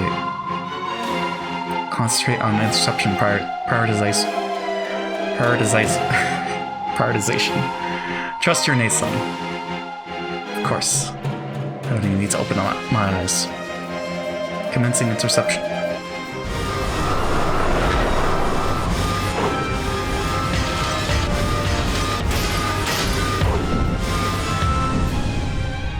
Target unharmed. It was intercepted. Yeah? All 48 of them. After all, Shannon and Cannon were originally a furniture pair. They're strong when they're together. Wow. Is this gonna become a mouth ulcer or something? Calm down. Reload. Updating ammo type. Precision light speed sniper rounds. Preparing for precision sniping. Sounds good, yeah. Impossible to intercept super high speed rounds. Impossible for a mere gatekeeper to defend against. Yeah. Precision sniping? Roger that. Commencing collection of precision firing. User used data. What in the world was that just now? Don't worry, I don't have a clue either. All I know is that we would have died if not for these two. Kanekun, thanks. Go back to the metal bars. The next shot will probably be one we can't intercept. How can we defend against such an attack? We don't let them shoot. Kanekun, initiate spirit particle combat countermeasures. Those words, Cannon closed his eyes tightly and ground his teeth. With Shannon at the center, pressure and impact that only non-humans could perceive struck.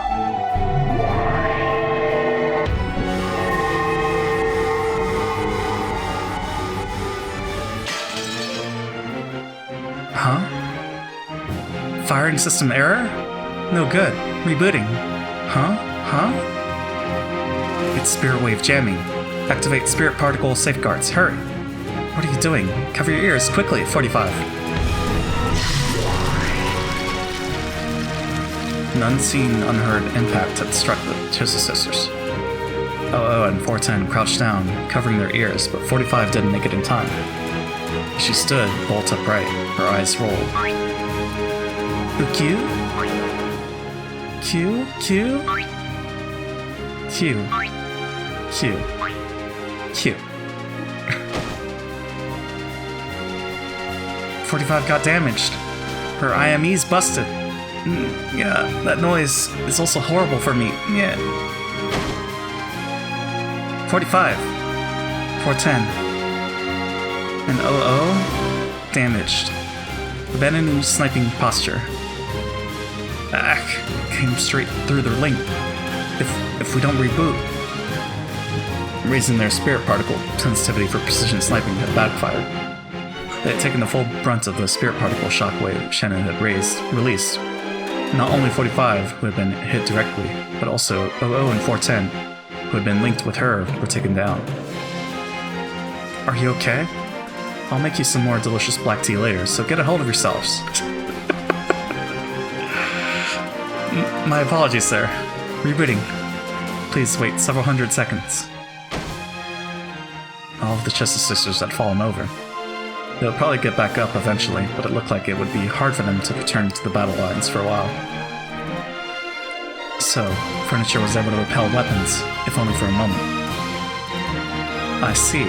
Our plot to entertain that child truly will be filled with unexpected turns. Julia toward the air with a large gesture, motioning as though opening a door. Come, arise, go to attendants. It's time to work.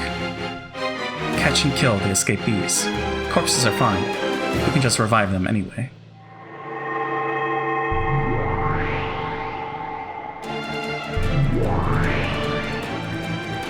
A gold-colored door opened in the air, and countless giant goats with muscular bodies peeked their faces out. Come now, hurry. There are 5 escapees, so the fastest 5 of you win. It will be a wonderful prize, so give it your all. Give it your all. Sheila clapped her hands, urging them on. A prize? After facing each other at those words, the goats all rushed to the door at once, trying to get out. Making the exit as packed as the Tozai or the Yamanote rail lines in the morning. Each wanted to get out first, so none of them could get out. Virgilia held her head in frustration. By that time, Ken had managed to cut through enough bars to make a crack that could be slipped through. It'd been a bit of work for Kraus, large as he was, and Nanjo with his lethal waste. But even so, they all managed to make it through. But after they did, they only had a couple seconds to be relieved. Immediately, another set of metal bars blocked the way in front of them. This certainly is secure, but they really didn't want the people in here to escape. Kenyon, sorry, I'll have to ask you again. It may be tough, but please. There was sweat on Kennon's forehead. You could tell at a glance that cutting the metal bars, which had been made even more solid by magic, had physically exhausted him. Yes, leave it to me, Kurasama. Only you can do it. Please, we're counting on you. Only he could do it. Holding tightly onto those words, Kenyon concentrated his mind once again and set himself to the task of cutting metal bars again. Enemies are coming from behind, multiple targets. Yeah, this time even we can tell.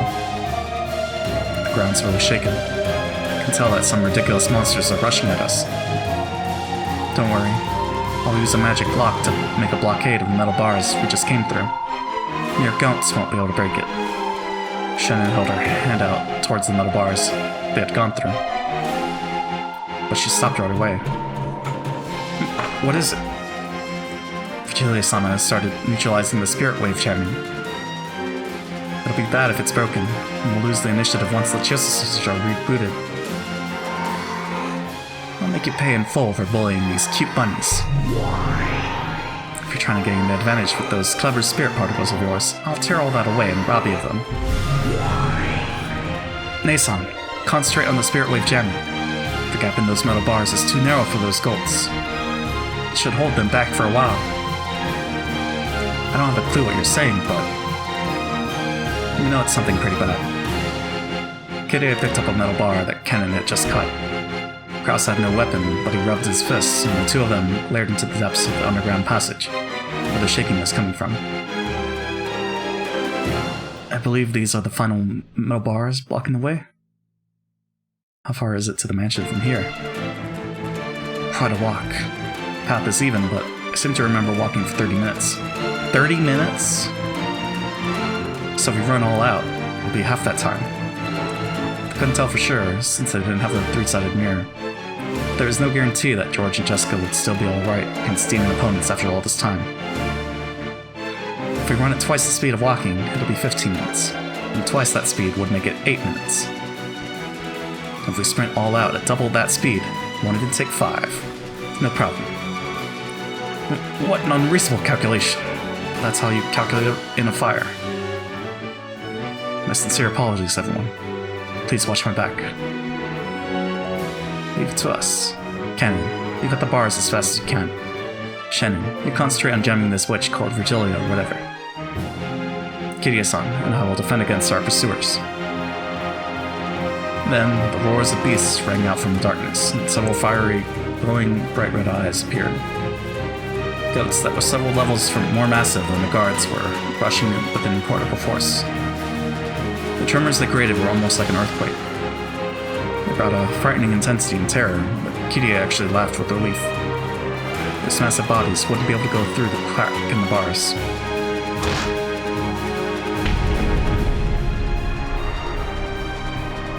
The group of goats crashed into the metal bars with a fierce sound like that of a train colliding with a dead end. Clumps of dirt fell here and there from the ceiling. You could tell that the metal bars had bent as if collapsing. Their charging power probably was on par with the train. If the metal bars hadn't been there, it would likely have overwhelmed the 5 of them and crushed them in an instant. When the group of goats pressing up against the metal bars noticed the 5 people right in front of them, they let out a terrible howl, trying to intimidate the 5. Maybe that was out of pain from their game of push and shove. One calm goat among them figured out what should be done about the metal bars, then grabbed 2 of them with its massive arms, began bending them as though opening double doors. Kirie sharply jabbed her metal pole at that goat's vitals. The goat let out a roar of anguish. It probably hurt a lot, but that was all. wasn't enough to bring it down. Krasan. Whoa! Still holding the metal pole, she had stuck out. Kyrie relinquished the opposite tip to Kraus. Kraus ran there with all his might, jumped up and kicked down with all his weight and kicking power combined. All that destructive power was focused on a single pole, drilling it in.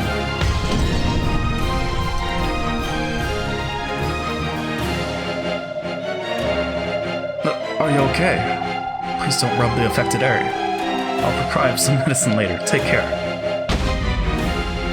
The goat had taken a pile of bunker to its vitals, writhed with teary eyes, nodded its head. Looks like our link isn't that bad either. We won't lose to Shannon-chan and Kennen-kun. Naturally, for a loving family like us. We can do it if we take them together. Next, that one on the right. Understood. You really are a good wife. That Rudolph must have grumbled a little too much. Ooh, tell me about it later. Rudolph-san, suddenly turning pale in heaven won't do you any good, okay? Okay. We gotta do a BRB. 'Cause 6 hours in. Yeah. Hold on.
That was an unfortunate time for JB, but we gotta take him. We gotta take him.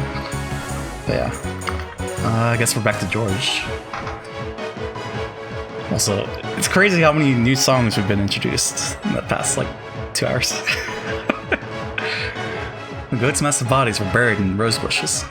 Even taking into account that a leg's power is 3 times that of an arm's, the strength surpassed common sense. To think that those massive bodies had been kicked in the chin and flown through the air, it was too fierce. Even George seemed a little surprised. To think that my kick works on monsters too. Now there's a shock. It's because of your counterattack style barrier. The attacking power that grazes you is added onto your own. Your kick has been supplemented by those monsters' superhuman strength. Oh? I don't really get it, but isn't that just perfect for me? No matter who attacks me, they should be prepared for a counterattack of equal measure. Non-aggressive defense. That's my policy. That's why Gap couldn't easily touch him. The counterattack style barrier had no defensive power. However, because of its countering ability, it could be useful in defense by making the opponent hesitate to attack. The goats had been foolish and so had attacked without worrying, but this second effect had worked in full against Gap. These guys really are dull. When your power is even, it's always an advantage to have a smaller build. Lightly dodge the log-like arms. Power is even. Okay. Log-like arms. When those arms touched the barrier that protected George, they let off a strong red light. Took the counterattacking foot, but then gained the same sparkle. The superhuman power of the goat added to its own. The second goat fell forward and floated in the air for a second. Then George's next roundhouse kick missed right over the falling goat's head. For an instant, the goat hoped it might get away with its life. But no, the heel was dropped onto the back of its head, and it was forced to kiss the ground. Going from a high roundhouse kick into a nari chagi is pretty basic, right? Works pretty well every now and then. This guy's a problem. Seriously, a problem. What do you mean, demons? What do you mean, witches? The rulers of Rakanjima are the Ushirimiya family. I'll make you physically aware of that. The only way to finish off George, now that his body was wrapped up in a counterattack-style barrier, was to deny him a chance to counterattack. Nothing to do but suck him into the abyss next, then kick and drop him, kick and drop him, kick and drop him, until she kicked him to death. But George had already completely seen through the faint warning signs that told of the appearance of Gap's pitfalls. If he can jump over that next pitfall, and this time, he would probably pulverize Gap's head with his whirlwind-like kick, without holding back in the slightest, just as had been done to his parents. She was able to envision that scene vividly.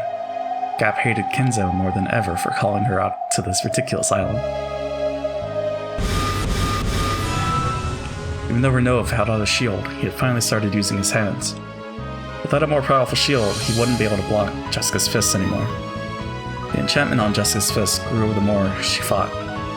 The permeating upgrade had already grown several times, and those fists had also been given an impact upgrade, a piercing upgrade, and a speed upgrade, making them fists worthy to fight on par with the demon. What's wrong? Starting to get tired? You're getting all slow. No. Your movements and thoughts and kinetic vision have been rapidly enchanted. My movements have not changed from the beginning. Your movements are beginning to catch up to me. And you still won't fight back? This is my style. However, I cannot allow it to continue at this rate. It's about time for me to get serious and end this. Noah's face turned into an expression he hadn't shown before. It was full of respect for Jessica in a truly demonic way. Because it was an expression he only showed for enemies who made him get serious.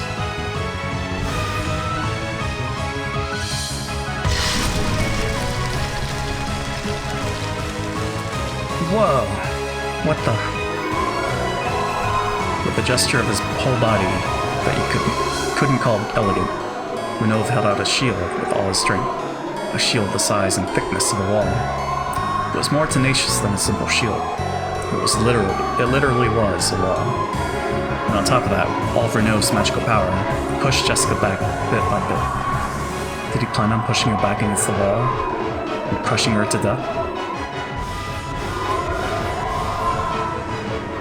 Jessica tried to break through the wall with both fists, but it was solid.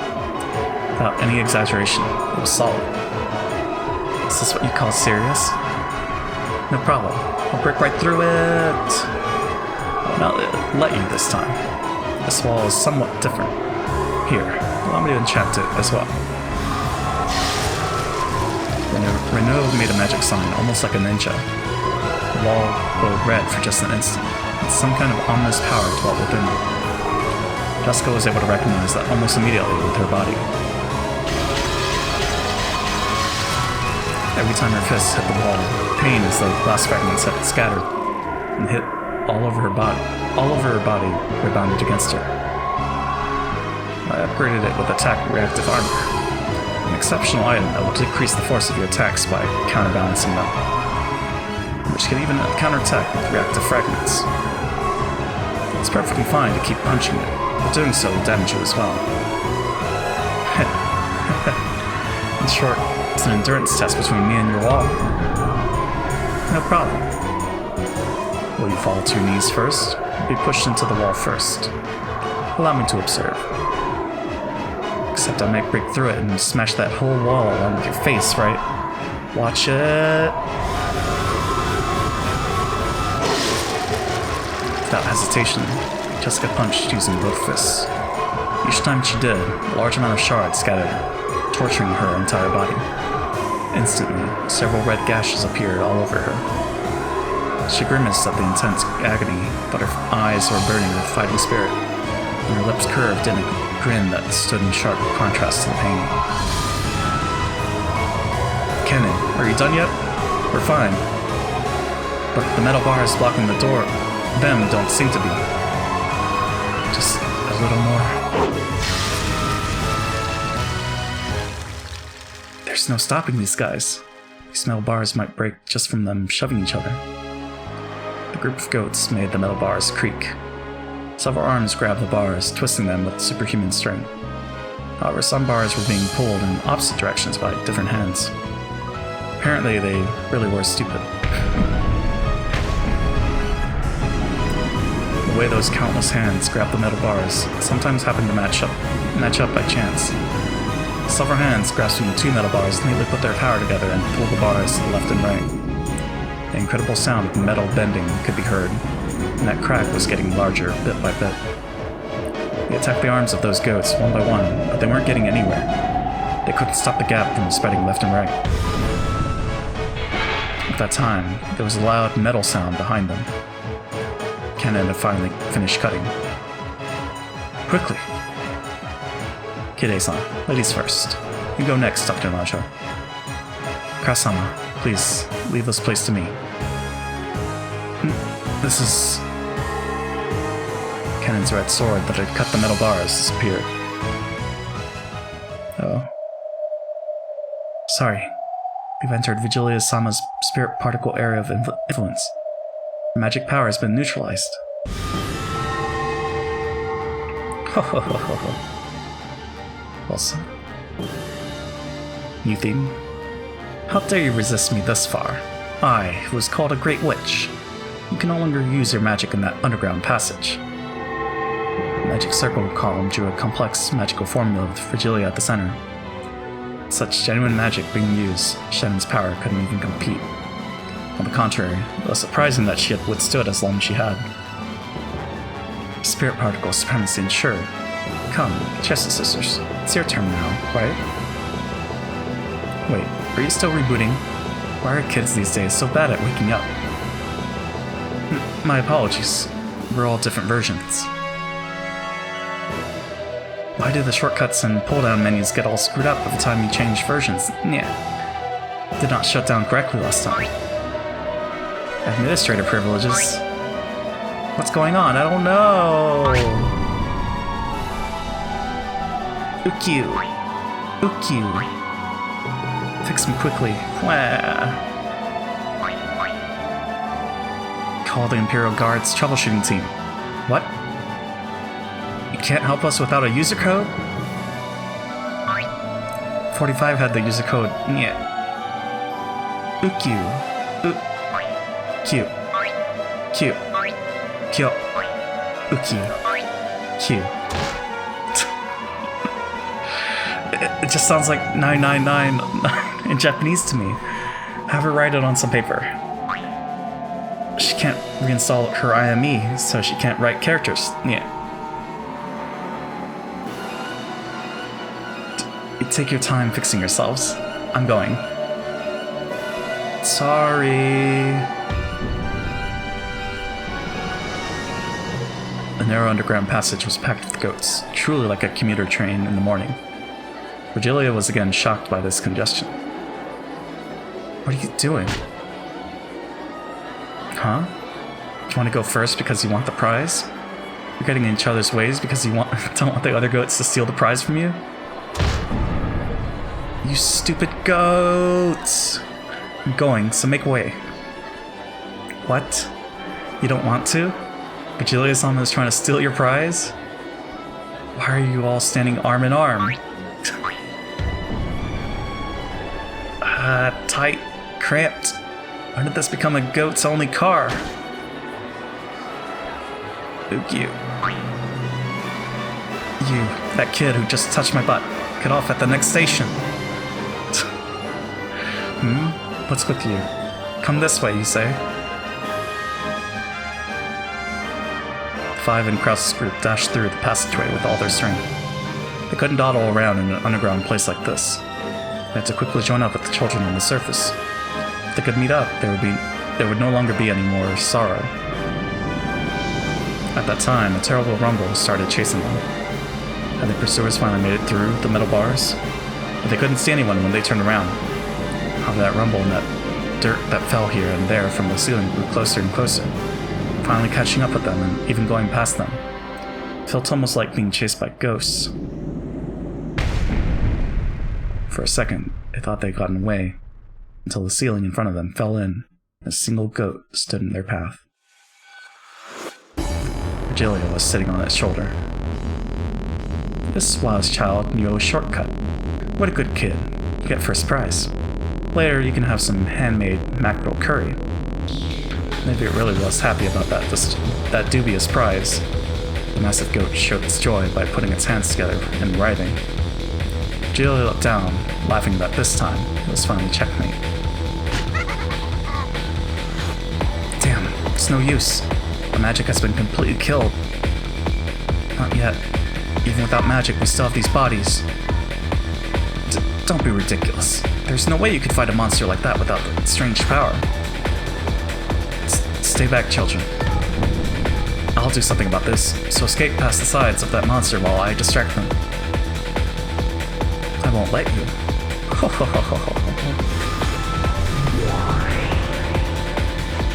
When Virgilia clapped her hands, a purple magic circle wall appeared behind her, sealing even the faint hope that Krause had been betting on. Is there nothing more to be done? No, not yet. Even Jessica fought.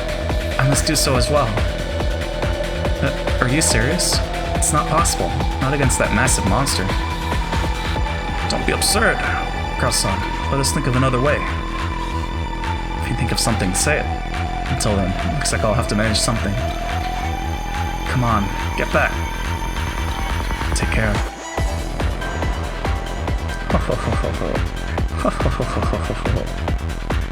My, Krause. You intend to fight this child alone? You never know. In a fight, it's always possible to get in a lucky shot. You think you can win even with a fluke? Allow me to explain so that even one who is so blissfully unaware of his place can understand. What? If you were to wield 100% of your strength, their power level is at most 6. In comparison, this child has a power level of 1,000. 1,000? That's like Raditz level. In short, even if there are 100 of you, you definitely couldn't win. 1? What? Well, it's true that there are uncertain elements in a fight. Let us admit that your power level has a slight scaling factor to it. But even so, your chances of defeating this child are at perhaps 0.00001%. 2. Do you understand? You don't even have a 1 in 10,000 chance of victory. 3. Ho ho ho ho ho ho. Vigilia and the goat could fall out together. Damn it. If I've got a 1 in 10,000 chance, that means payoff will be 10,000 times greater, right? Splendid dark horse. Seeing a ticket like that makes me want to buy it right away. Ho ho ho ho ho. But the coin to buy it is your life, and you've only one of those, yes? However, I can understand why you still want to entrust that miracle up to fate. Therefore, I shall praise your courage for standing against us without fear, and give you a bit of a handicap. 4. This child will fight with only his left arm. 5. Well, even so, I have absolutely no intention of losing to you. 6. Come to think of it, what's that bing-bong noise I keep hearing? Very well. I'll take that challenge. Whether it uses its left arm or not, I'm sure I'd be killed with a single strike. I also only have a single chance at a strike. I can only bet everything on that. That's absurd, Kraus-san. I know you used to do boxing, but wasn't that as far back as your college days?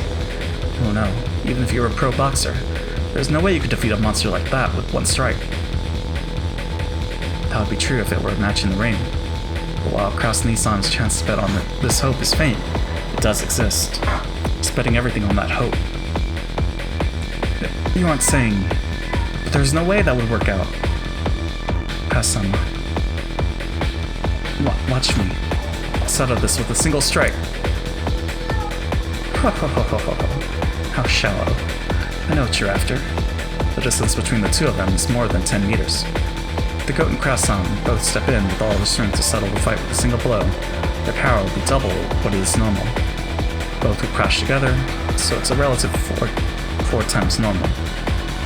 Even if on top of that, a strike lands on a weak point for a critical hit, that will only double the power again. In short, Kraus' maximum power level of 6 times 8 would be 48 at the most. He might or might not be able to win if he repeated that lucky shot a full 20 times. Ho ho ho ho ho. If you're killed every time you take a hit and your damage still accumulates, let's see. Perhaps you might finally win when we get to episode 24, yes? Set Dragon Ball? Ho ho ho ho. If only this series could stretch on for so long. Either way, you don't even have a slight chance of victory. 7. Hey, seriously, what is that bing-bong sound? Let me bet everything on a single strike. You have no reason to hold back either, Goku. Come at me seriously. Ho ho ho ho. He's requesting that you go all out. Smash him with a single serious strike and turn him into chunks of meat. As the goat got excited and beat his chest over and over, he took a position as though preparing for a sprint. Ho ho ho ho. Is this what you wanted? Bet your hopes on the greatest limits of your power level and despair when even that gets you nowhere? It rang again. What the heck? It's really starting to get on my nerves. Here I go. Ready? The goat howled in response. Then, with a matched timing that only the men confronting each other could comprehend, the two leapt forward like bullets shot out of a gun. The men howled, collecting the strength from all over their bodies into one arm each. The goat's fiery, glowing eyes clearly locked onto Kraus' face. I could perfectly see a vision of when he would step forwards, when he would punch through Kraus and blow him away, and when he would win perfectly. The long, painful days up to that point drifted through the goat's mind. 10. What? Those painful days of training when the senpais had picked on him. Just gonna eat me? Those faint glimpses of warm concern his senpais felt for him. And the joy of that day his power had been acknowledged when he had been accepted as one of the comrades. And never showed proper respect to my parents. That's right. Didn't I plan to wash my hands of this business when this job was over and return to my hometown? Sorry, little good sister. Your Nichan always caused you so much trouble. What the heck is going on? And I actually have a childhood friend. I'm gonna marry her when I get home. Gah! No! Stop tripping all those loser flags. You can't handle that punch. Dodge it! It happened the instant before the two crashed and their punches crossed. You fool, Virgilia. Looks like you failed to make a calm and rational decision. You mustn't take that punch! Knock it aside! Very instant, the goat's left straight. He crosses the right straight, crossed. The goat obeyed Virgilia's order with super fast reflexes and pulled us straight back, repelling Krause's punch. That's right. Virgilia's decision probably had been wise. After all, the number of loser flags amplifies the power level of one's opponent. That was close. If you had taken that punch after tripping so many loser flags, imagine just how great a force it would have been amplified to. Come on, from there, smash the completely open right side of his face with the right straight. What? I promise about fighting with only your harm? Aren't promises made to be broken? Oh. Yeah, tripped another one. I'm disappointed, Virgilia. You really have lost your composure. What's that? How was I not composed by noticing it beforehand and making him avoid it? Why is that, Kirie-sama? If it had crashed like that, wouldn't it have been Krause's? Ah, I see. Even with 20 loser flags. That's not enough. Krause's and the goat's double rush made for ×4. But the miracle was an ally. The firm promise of a critical hit doubled it again for ×8. On top of that, with an application of ×20, equal to the number of loser flags, making for ×160. At a glance, that was an incredible amplification, but even so, Krause's power level was 6. Even multiplied by 160, only made for a power level of 960. Just barely below the goat's 1000. That's why I said you weren't composed. It's your blunder. If they had crashed like that, you would have won. Even if that were so, it all comes to the same thing if this right straight smashes Krause's head. Die, Ushirimiya Krause. Take this, the strongest strike of the boxing world. After repelling Krause's right straight, the goat's right straight attacked the right side of Krause's face, which had been left open. But there, Krause crosses left and straight.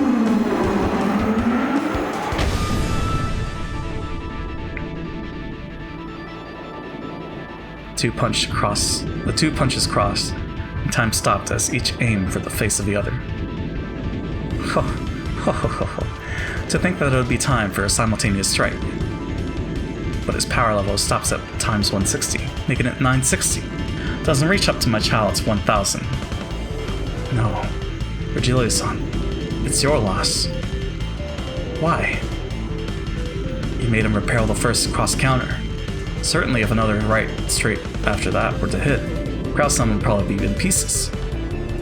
However, that was crossed. That's no good. Sorry, but this is a complete loss for you and this goat. A cross counter has 4 times the destructive power of a normal punch. This is common knowledge in the boxing world. If it's blocked and the right straight hits, then it's a double cross counter with 8 times the destructive power. This is also common knowledge in the boxing world. And if that is crossed, then by the principle of leverage, the triple cross would multiply the destructive power by 12. This is also painfully common knowledge in the boxing world. It's even written in a Meishobu book. Krause-san's power level is 6. The rushing from both sides is ×4. The critical hit is ×8. And ×160 for tripping too many loser flags. ×12 again for the triple cross counter. Times 1920? His power level is 11,520? has his punch, now the power to easily win the first time Kaiichi Budokai. Oh god. This result is brought about by Croissant's persistence in not giving up on victory until the end, and your pride. Without either, this strength would not exist. You fought well. You may not fall. Manjo clapped the goat on the shoulder.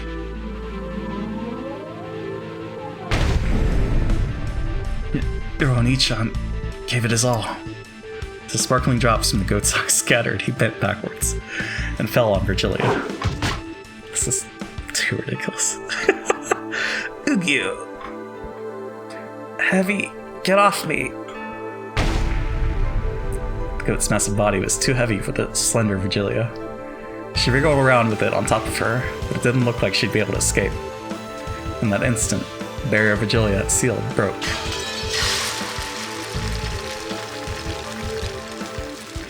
Don't take it personally. It was the principle of leverage that led to your defeat. I wonder how the principle of leverage applied to that counter. It's an eternal mystery. Let's escape while we can. Take care too, Goat-san. Well then, excuse us, Virgilia-san.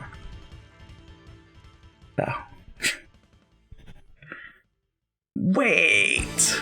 Wait up! Get this off me! Gap. After that, there was nothing to block their way.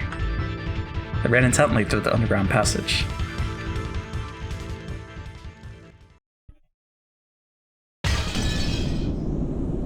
Jessica had finally been cornered, with the wall at her back. Renova advanced with his magic circle wall bit by bit. Would probably crush her against the other wall eventually. Considering the distance, she threw out her fists. This would be her final strike. Jessica had developed many punches so far. The wall wasn't invincible. It had already started to crack, and it wouldn't be strange for it to smash at any moment. However, due to the rebounding damage, Jessica also had cuts all over her body and was all worn out. Please, put a stop to this. I don't intend to crush you. It is up to the master to decide how to deal with you. However, I also intend to congratulate you especially for your good fight. Quit fucking around.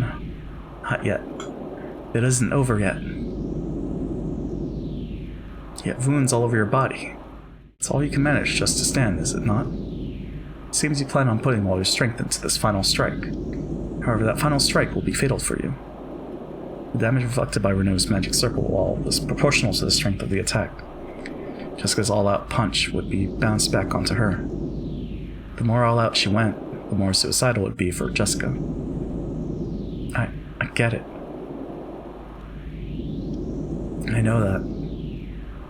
I am warning you. Stop this now. This is for your own good. Stop bluffing. Your wall is already about to break, right? I can tell by the feel of it after punching it so much, okay? That was a fact.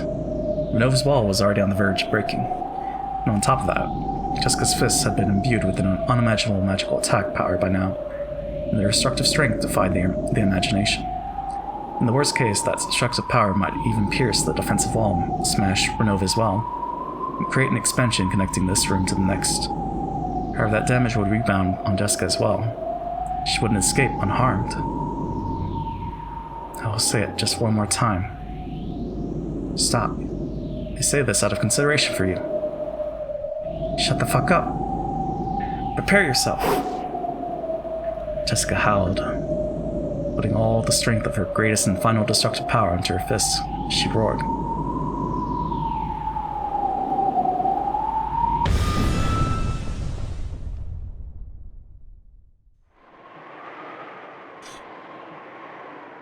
The three goats had been beaten down long ago.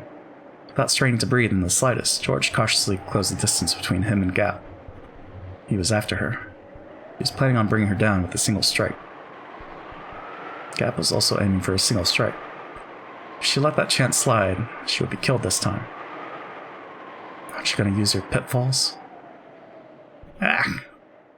Even the tiny opening during the time it took to open the hole would prove fatal with George as an opponent right now. Gap cautiously calculated the distance and timing. Even as she did, George closed the gap between them. If you won't come, I will. Go ahead. There's no point in cheap tricks anymore. I'll settle it. With this kick of mine. For an instant, she thought George's body blurred. Then only his jacket was floating in the air. The moment she thought, darkness covered Gap. George, with his heels swung up high, was attacking from the sky like a massive dragon. It worked! This is my victory, Ushirimiya George! What? Gap opened into a vast pitfall with her in the center, swallowing up George along with herself. The two were swallowed up by the pitfall and spat out from the ceiling of the arbor. But that was what Gap had been after, so she alone landed lightly. However, there was another pitfall in George's landing spot.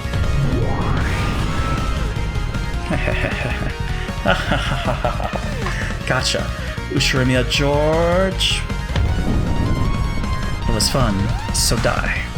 The Ushirimiya family headship would be wasted on the likes of you, so I'll finish you right here, right now. George once again fell from the ceiling of the arbor. He had probably been dropped the same distance as falling off the roof of a two-story building. In the sky, he couldn't control his posture in any way. It was impossible to resist, or defend, or avoid. As Gap spun like a whirlwind, she concentrated all of her energy on the sharp tip of her stiletto heel. Listen, Roman. This was the final strike to perform his requiem. The final strike of the Queen Bee that would bore into heaven, knocking him down to the true abyss. Welcome to the abyss. This is the end of the line for you. She closed in on the prey, stuck her foot up into the sky. At that time, she saw George's face.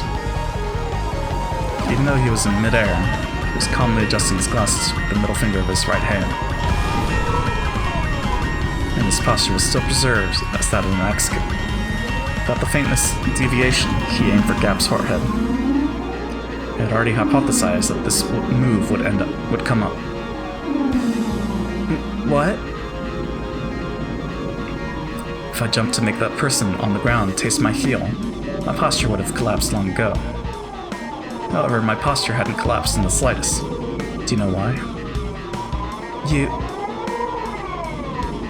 don't mean... From the very beginning, I aimed to make a person 2 stories below taste my heel.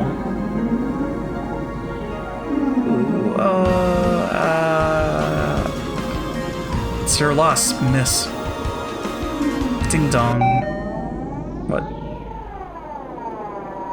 Whoa, take this. The final strongest punch that Jessica had raised reached the wall and was sucked in.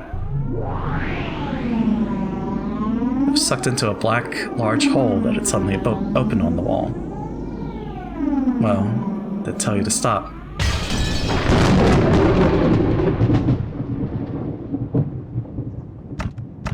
So they both died. This is...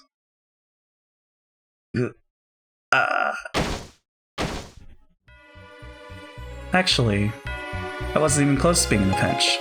Sorry. Jessica's fist had gone for George's stomach, and George's axe kick had lined up on Jessica's head. Shocking destructive power imbued in Jessica's fist crushed George's organs and scattered it to the abdomen. The same destructive power in George's axe kick smashed half of Jessica's head and scattered its contents in the same manner. Ha ha ha ha ha. Didn't I tell you about a witch's acting prowess? Hey, Beato, what do you think? Were you watching? Ha ha ha ha. Ha ha ha ha ha. Giggle, giggle, giggle. Not bad, just as planned. Really do get it, Gap. Woohoo. Beato and Gap casually high-fived each other.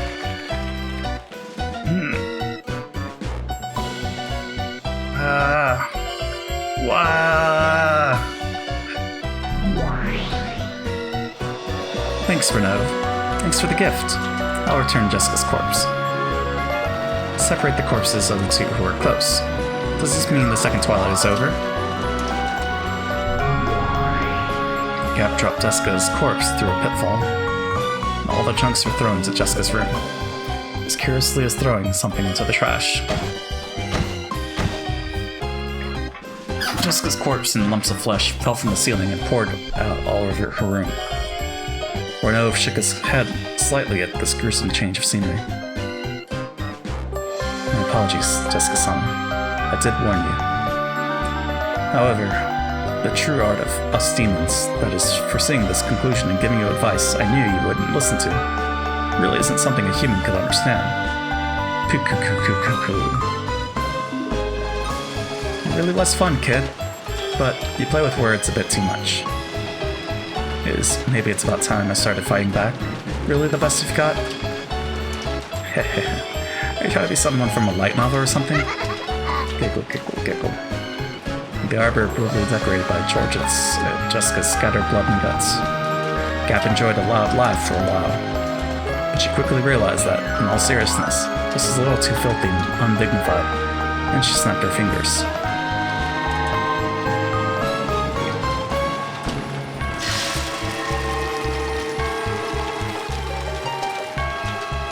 As she did, a cloud of gold butterflies rose up around her, stuck to each of the bits and bloodstains and dropped them.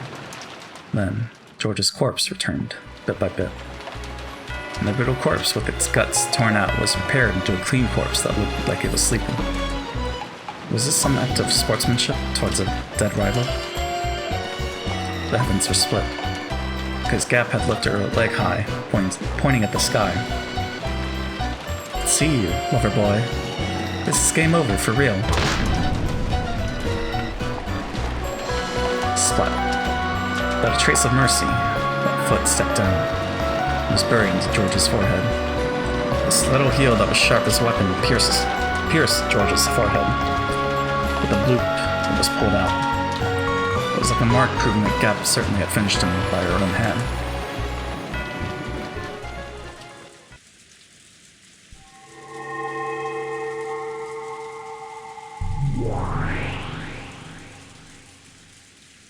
Renaud also returned Jessica's corpse to its original form.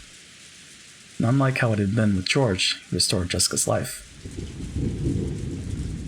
Ooh, cough, cough. What in the world is this? A dream? No, that is wrong. You certainly did pass away, Jessica-sama. You should be well aware of the memory of your final moments. Jessica's mind was burning. For some reason, she remembered being thrown somewhere and having George's heel smash her head. Am I alive? No, you are dead. With my magic, that will only be postponed for a scant 3 minutes. After 3 minutes, the magic will end and you will return to being a tragic corpse with half of its head crushed. What did you say?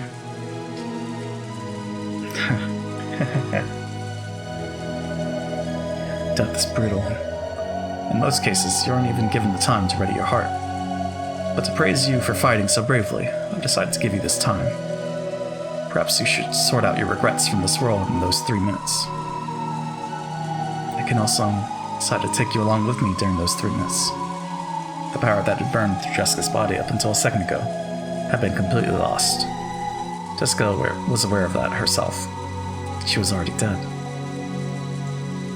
That is all for me. If you would excuse me. It was fun, Jessica-sama. Renaud turned his form into a cloud of gold butterflies and disappeared.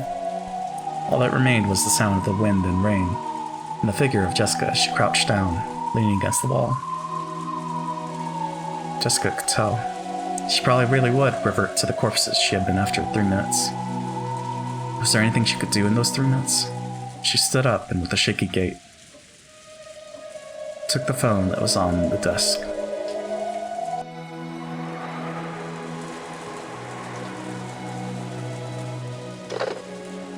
Hello? Is that Jessica? Jessica, what is it? Are you okay? They got me. Are you okay? Did you get injured? I'll come to save you right now. No, it's already too late. I'm already dead. Or so I hear. By the time you got here, Battler, I'd be a corpse with half its head split open.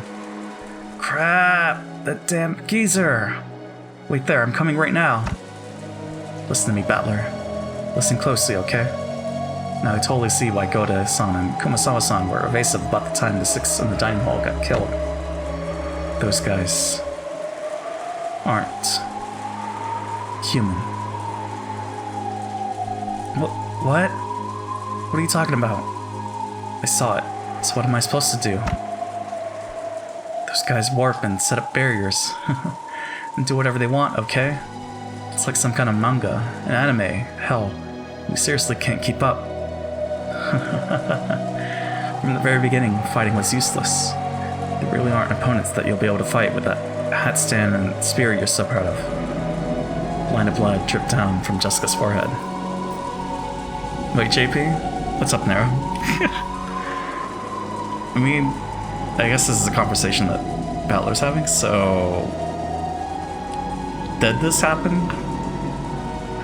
George Nissan's done for it too. That was an instant death. Next test is yours, Battler. I wonder if your test will go the same way as ours. Be careful, and don't misunderstand. You mean about the test? I had to leave at the part when Jessica picked herself? What happened after that? You missed a lot of fighting. So Jessica chose herself, and then she said, pretty much, fuck that. That was like an hour ago, maybe? I want to say, yeah, that's about an hour ago, yeah. She said, fuck that, and started beating on Renove. And then George came back at Jessica still dying. It took a while. We got there, though. George chose option 3, which is to kill everyone else. But then he flipped it and said, I'm gonna start with you, which was Gap, since she was the examiner. So then he started fighting Gap. It was damn George, right? He debated me. I thought he was actually serious, but he's one of the good ones. But yeah, he fought Gap. They had a nice epic battle with pitfalls and portals, roundhouse kicks.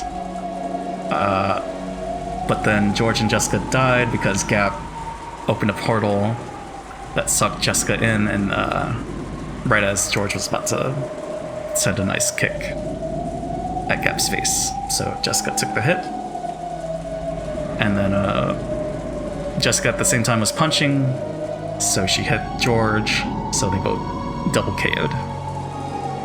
Darn it. I was waiting for the George part, but Jessica was taking her sweet time, right? And then in the midst of all that, the hostages escaped. They did a lot of shenanigans with magic. Cannon was basically like cutting through the bars that were blocking their way. For the last bit, Virgilia and a goat were stopping them, and Kraus was gonna take on the goat. They basically did a DBZ thing where Kraus had a power level of 6, the goat had a power level of 11,000, and they were doing all this justification of multiplying Kraus's power levels, and the goat was triggering death flags, so that was increasing Kraus's power level. So they won that fight, and they escaped. So who knows what's I guess they're in the woods now, but or if they even left the mansion yet. See what happens. It was a lot of math. It was a lot of numbers. While they escaped, I'm imagining they're not gonna truly escape because George and Jessica just died, and I guess they count for the second Twilight since they're cousins. Okay, thank you, JP. No problem there. But I imagine they'll be the 5 sacrifices. You mean about the test? No. Don't misunderstand. And assume that your enemy is human. The enemy isn't human. They're demons that can freely wield a terrifying magic. No matter what, don't get the wrong idea about that. Cough, cough, cough. Be careful. A line of blood dripped down from Jessica's mouth as well. Left half of her head started hurting. Jessica realized that she was about to return to the corpse she had been. When 13 people die, the Golden Witch will revive. 6 were killed, including Mom, as the first Twilight. And George Nissan and I were killed for the second Twilight. So once 5 more people are killed, the ceremony will be complete, and the witch will revive. Hope Dad and the rest are safe. If they aren't, the one to test you might be the resurrected Beatrice herself. Butler already didn't understand what Jessica was saying, but from her tone, he realized that she knew she was about to die. So even though he didn't understand the situation, he urged her to give it her all. I said I'm already dead. See ya. Looks like it's time. Good luck on your test. Hope you can become the head.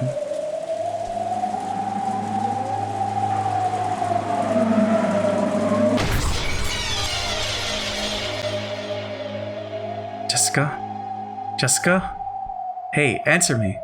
Jessica! Butler's sorrowful voice could be heard from the dangling receiver. As she leaned against the wall in that corner, crouched down, Jessica's head had been half smashed.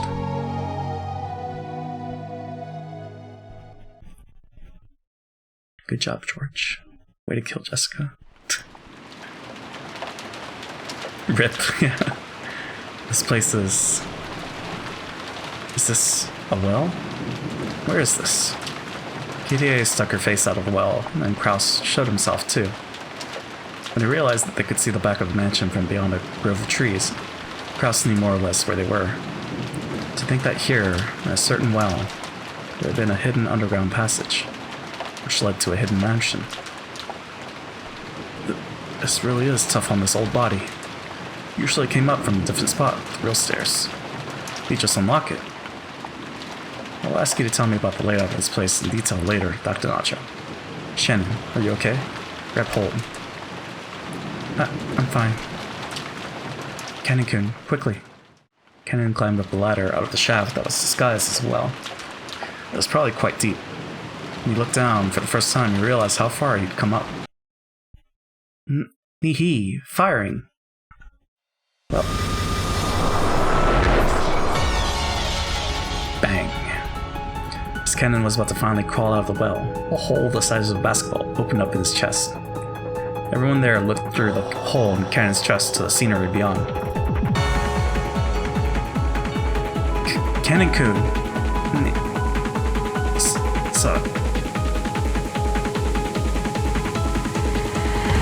Catch him. Kennen slumped backwards and was swallowed up into the depths of the well. Everyone, run! The Chester sisters. We've locked on. We can't avoid them. Run! Let at least one of us remain alive. At that time, Kraus and Kirie and Nanjo certainly saw a golden curved line appear from the well, and sow itself through the side of Shannon's head. Shannon! Her head had been pierced. The 3 had witnessed it perfectly until it had shot out of the opposite side, blowing it away. Shannon fell to her knees, blood gushing from both sides of her head, and flopped to the ground.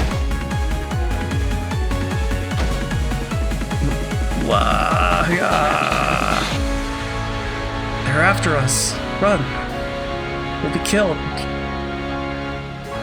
Run! Run, run, run! As Nanjo doubled over in shock, stunned by how Shannon had died, the Chester sisters did not allow him to escape. A curved line again appeared from the well, and pierced from Nanjo's forehead to the back of his head in an instant, sewing through him. And so, Nanjo passed away. What the? Why? Where's the enemy coming from? We're being sniped. I don't know where from, but they've honed in on us perfectly. Let's escape into the mansion and block their field of vision. Two dashed toward the back door of the mansion. Then, right as Kraus was about to shut the door behind him, a golden curved line appeared for the fourth time, piercing Kraus from the back of his head to his forehead and smashing that forehead.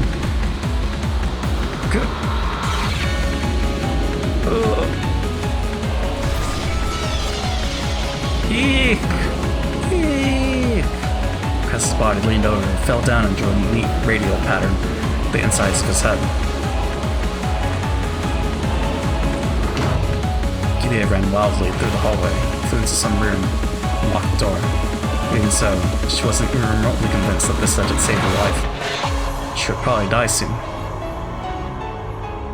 This is apparently one of the guest rooms. At that moment, Kirie's eyes fell on a phone and on a side table.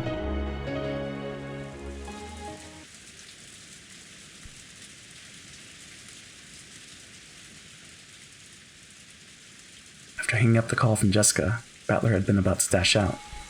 In that instant, the phone rang again. Hello? Huh? Kirie-san? Yes, Battler-kun. I got lucky. I managed to escape the dungeon somehow. Really did have luck on my side. Where are you? Is everyone okay? Over here it looks like Jessica and George and Nikki are... Listen, I probably won't be alive for long. At that time, but after she thought the keyhole of the locked door might have glowed gold. A gold curved line drawing a helix. No. It was like a golden sewing thread penetrated it from there at an incredible speed and bored a hole into the floor by Kirie's feet. Oh, that's unusual. The enemy, who sniped the other four one after another with extraordinary skill, apparently really does have trouble shooting me between the eyes with a single shot while I'm holed up in this room. The next strike will probably hit. At this point, Kirie finally remembered the first massive killing in the dining hall. That's right. This is what killed Rudolph and the rest. All 6 of them. Listen, Battler-kun. I'm going to tell you everything exactly as I saw it. I'm sure you'll think there's something wrong with my head. Yes, it's okay for you to think that. Even I still haven't sorted out what it was I saw. Today, after you all returned to the guest house, the family conference began in the dining hall. And I'll tell you everything that happened next. Listen until the end without butting in. The call might be suddenly cut off partway through. If it does at that time, I'll be dead. Kirie-san. And Kirie spoke. About Kenzo appearing and the family conference starting. About the 6 being killed and the 5 of them being confined. About how she had escaped somehow and ran away to where she was now. Now everyone had finally been killed. It was all spoken dispassionately. No dramatization, just as she'd seen it. She even spoke about how everyone except her had been killed, and how she had observed the moments of all their deaths, and how even now, someone was trying to kill her. Actually, even while we've been talking, we've been attacked 3 times. Something like a strange gold thread keeps flying in through the keyhole, spinning around and aiming for me. First it was by my feet. Next it was close to my shoulders. Just now it grazed my ear. Its aim is getting more and more accurate. Looks like it'll go right between my eyes pretty soon.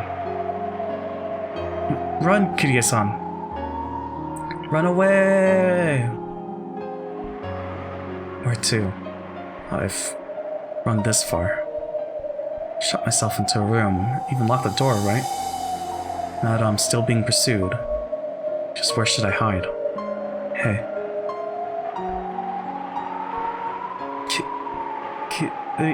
Hey, son. Hey, Battler-kun. Jessica-chan and George-kun still alive? Not long ago, I got a phone call from Jessica. It kinda sounded like they were done for. Thought so. Yeah, and we were being killed one after another. I had a kind of premonition. Thought that perhaps the second twilight had been finished in the ceremony of killing 13 people, before our twilights had been reached. In short, when I die, it's 13 people. This way, the ceremony is complete. The Golden Witch Beatrice will resurrect. I wonder what in the world will happen on this island filled with demons and witches, and swarming with goat monsters. I wonder just what will happen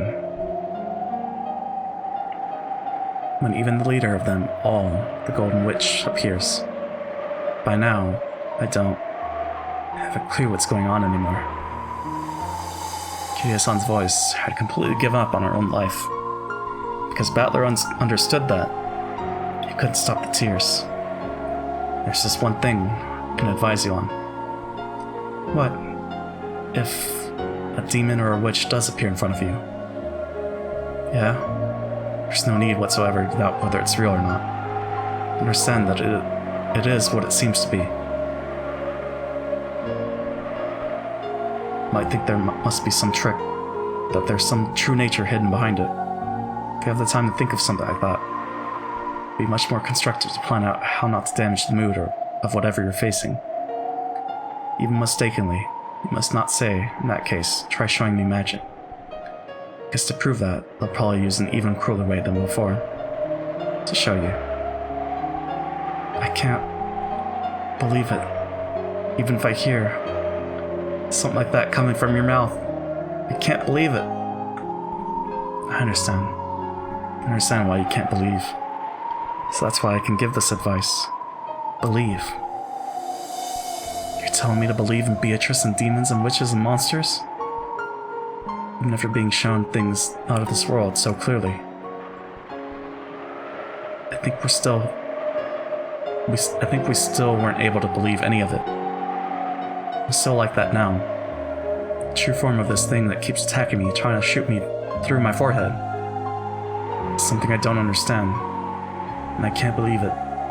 So, I want you alone to believe, to understand, to accept the existence of what we couldn't accept. If you do that for me, our deaths won't be wasted. It'll also have been worth it for me to make this phone call. Kirie-san? I'm still okay. It scratched me, but it missed again. Looks like I probably won't get another chance. Thank you. And goodbye, Battler-kun. I treated you coldly sometimes because you were Asumu-san's son. Forgive me for those days. What do you mean, forgive you? Right now, you're our mother to me, Kirie-san. I felt as though I'd heard an incredible sound at the other end of the receiver. And then a noisy clacking sound, as though the receiver had fallen to the floor. Kirie-san! Kirie-san! Ah! Kirie-san did not answer through the phone. Again.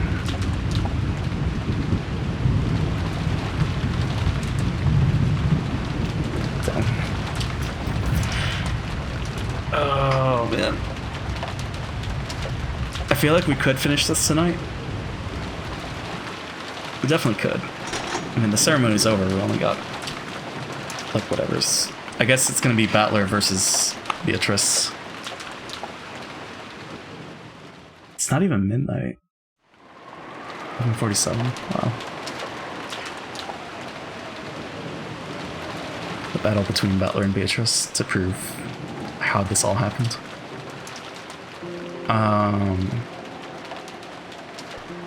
Plus we have the tea party and then the other tea party.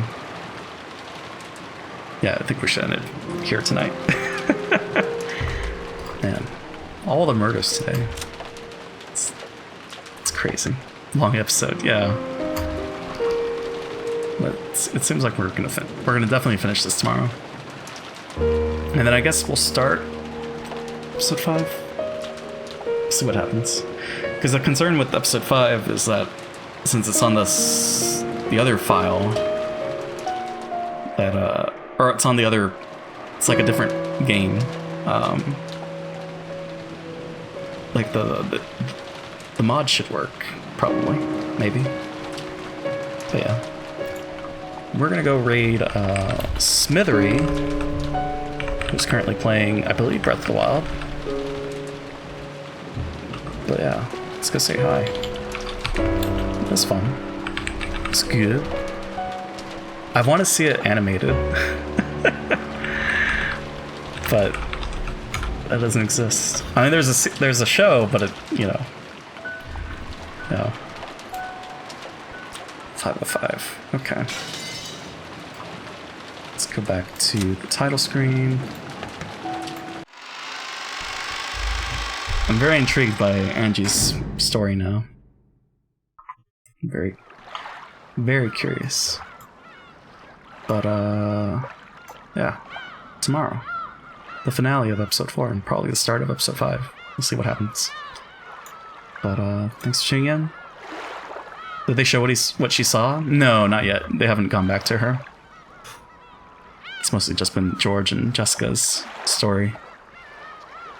So maybe we'll see that today? Maybe. But yeah, go say hi to Smithery. I'll catch you all later. Have a good one. And bye. Thanks for streaming, JP. Thanks for hanging out, Nero.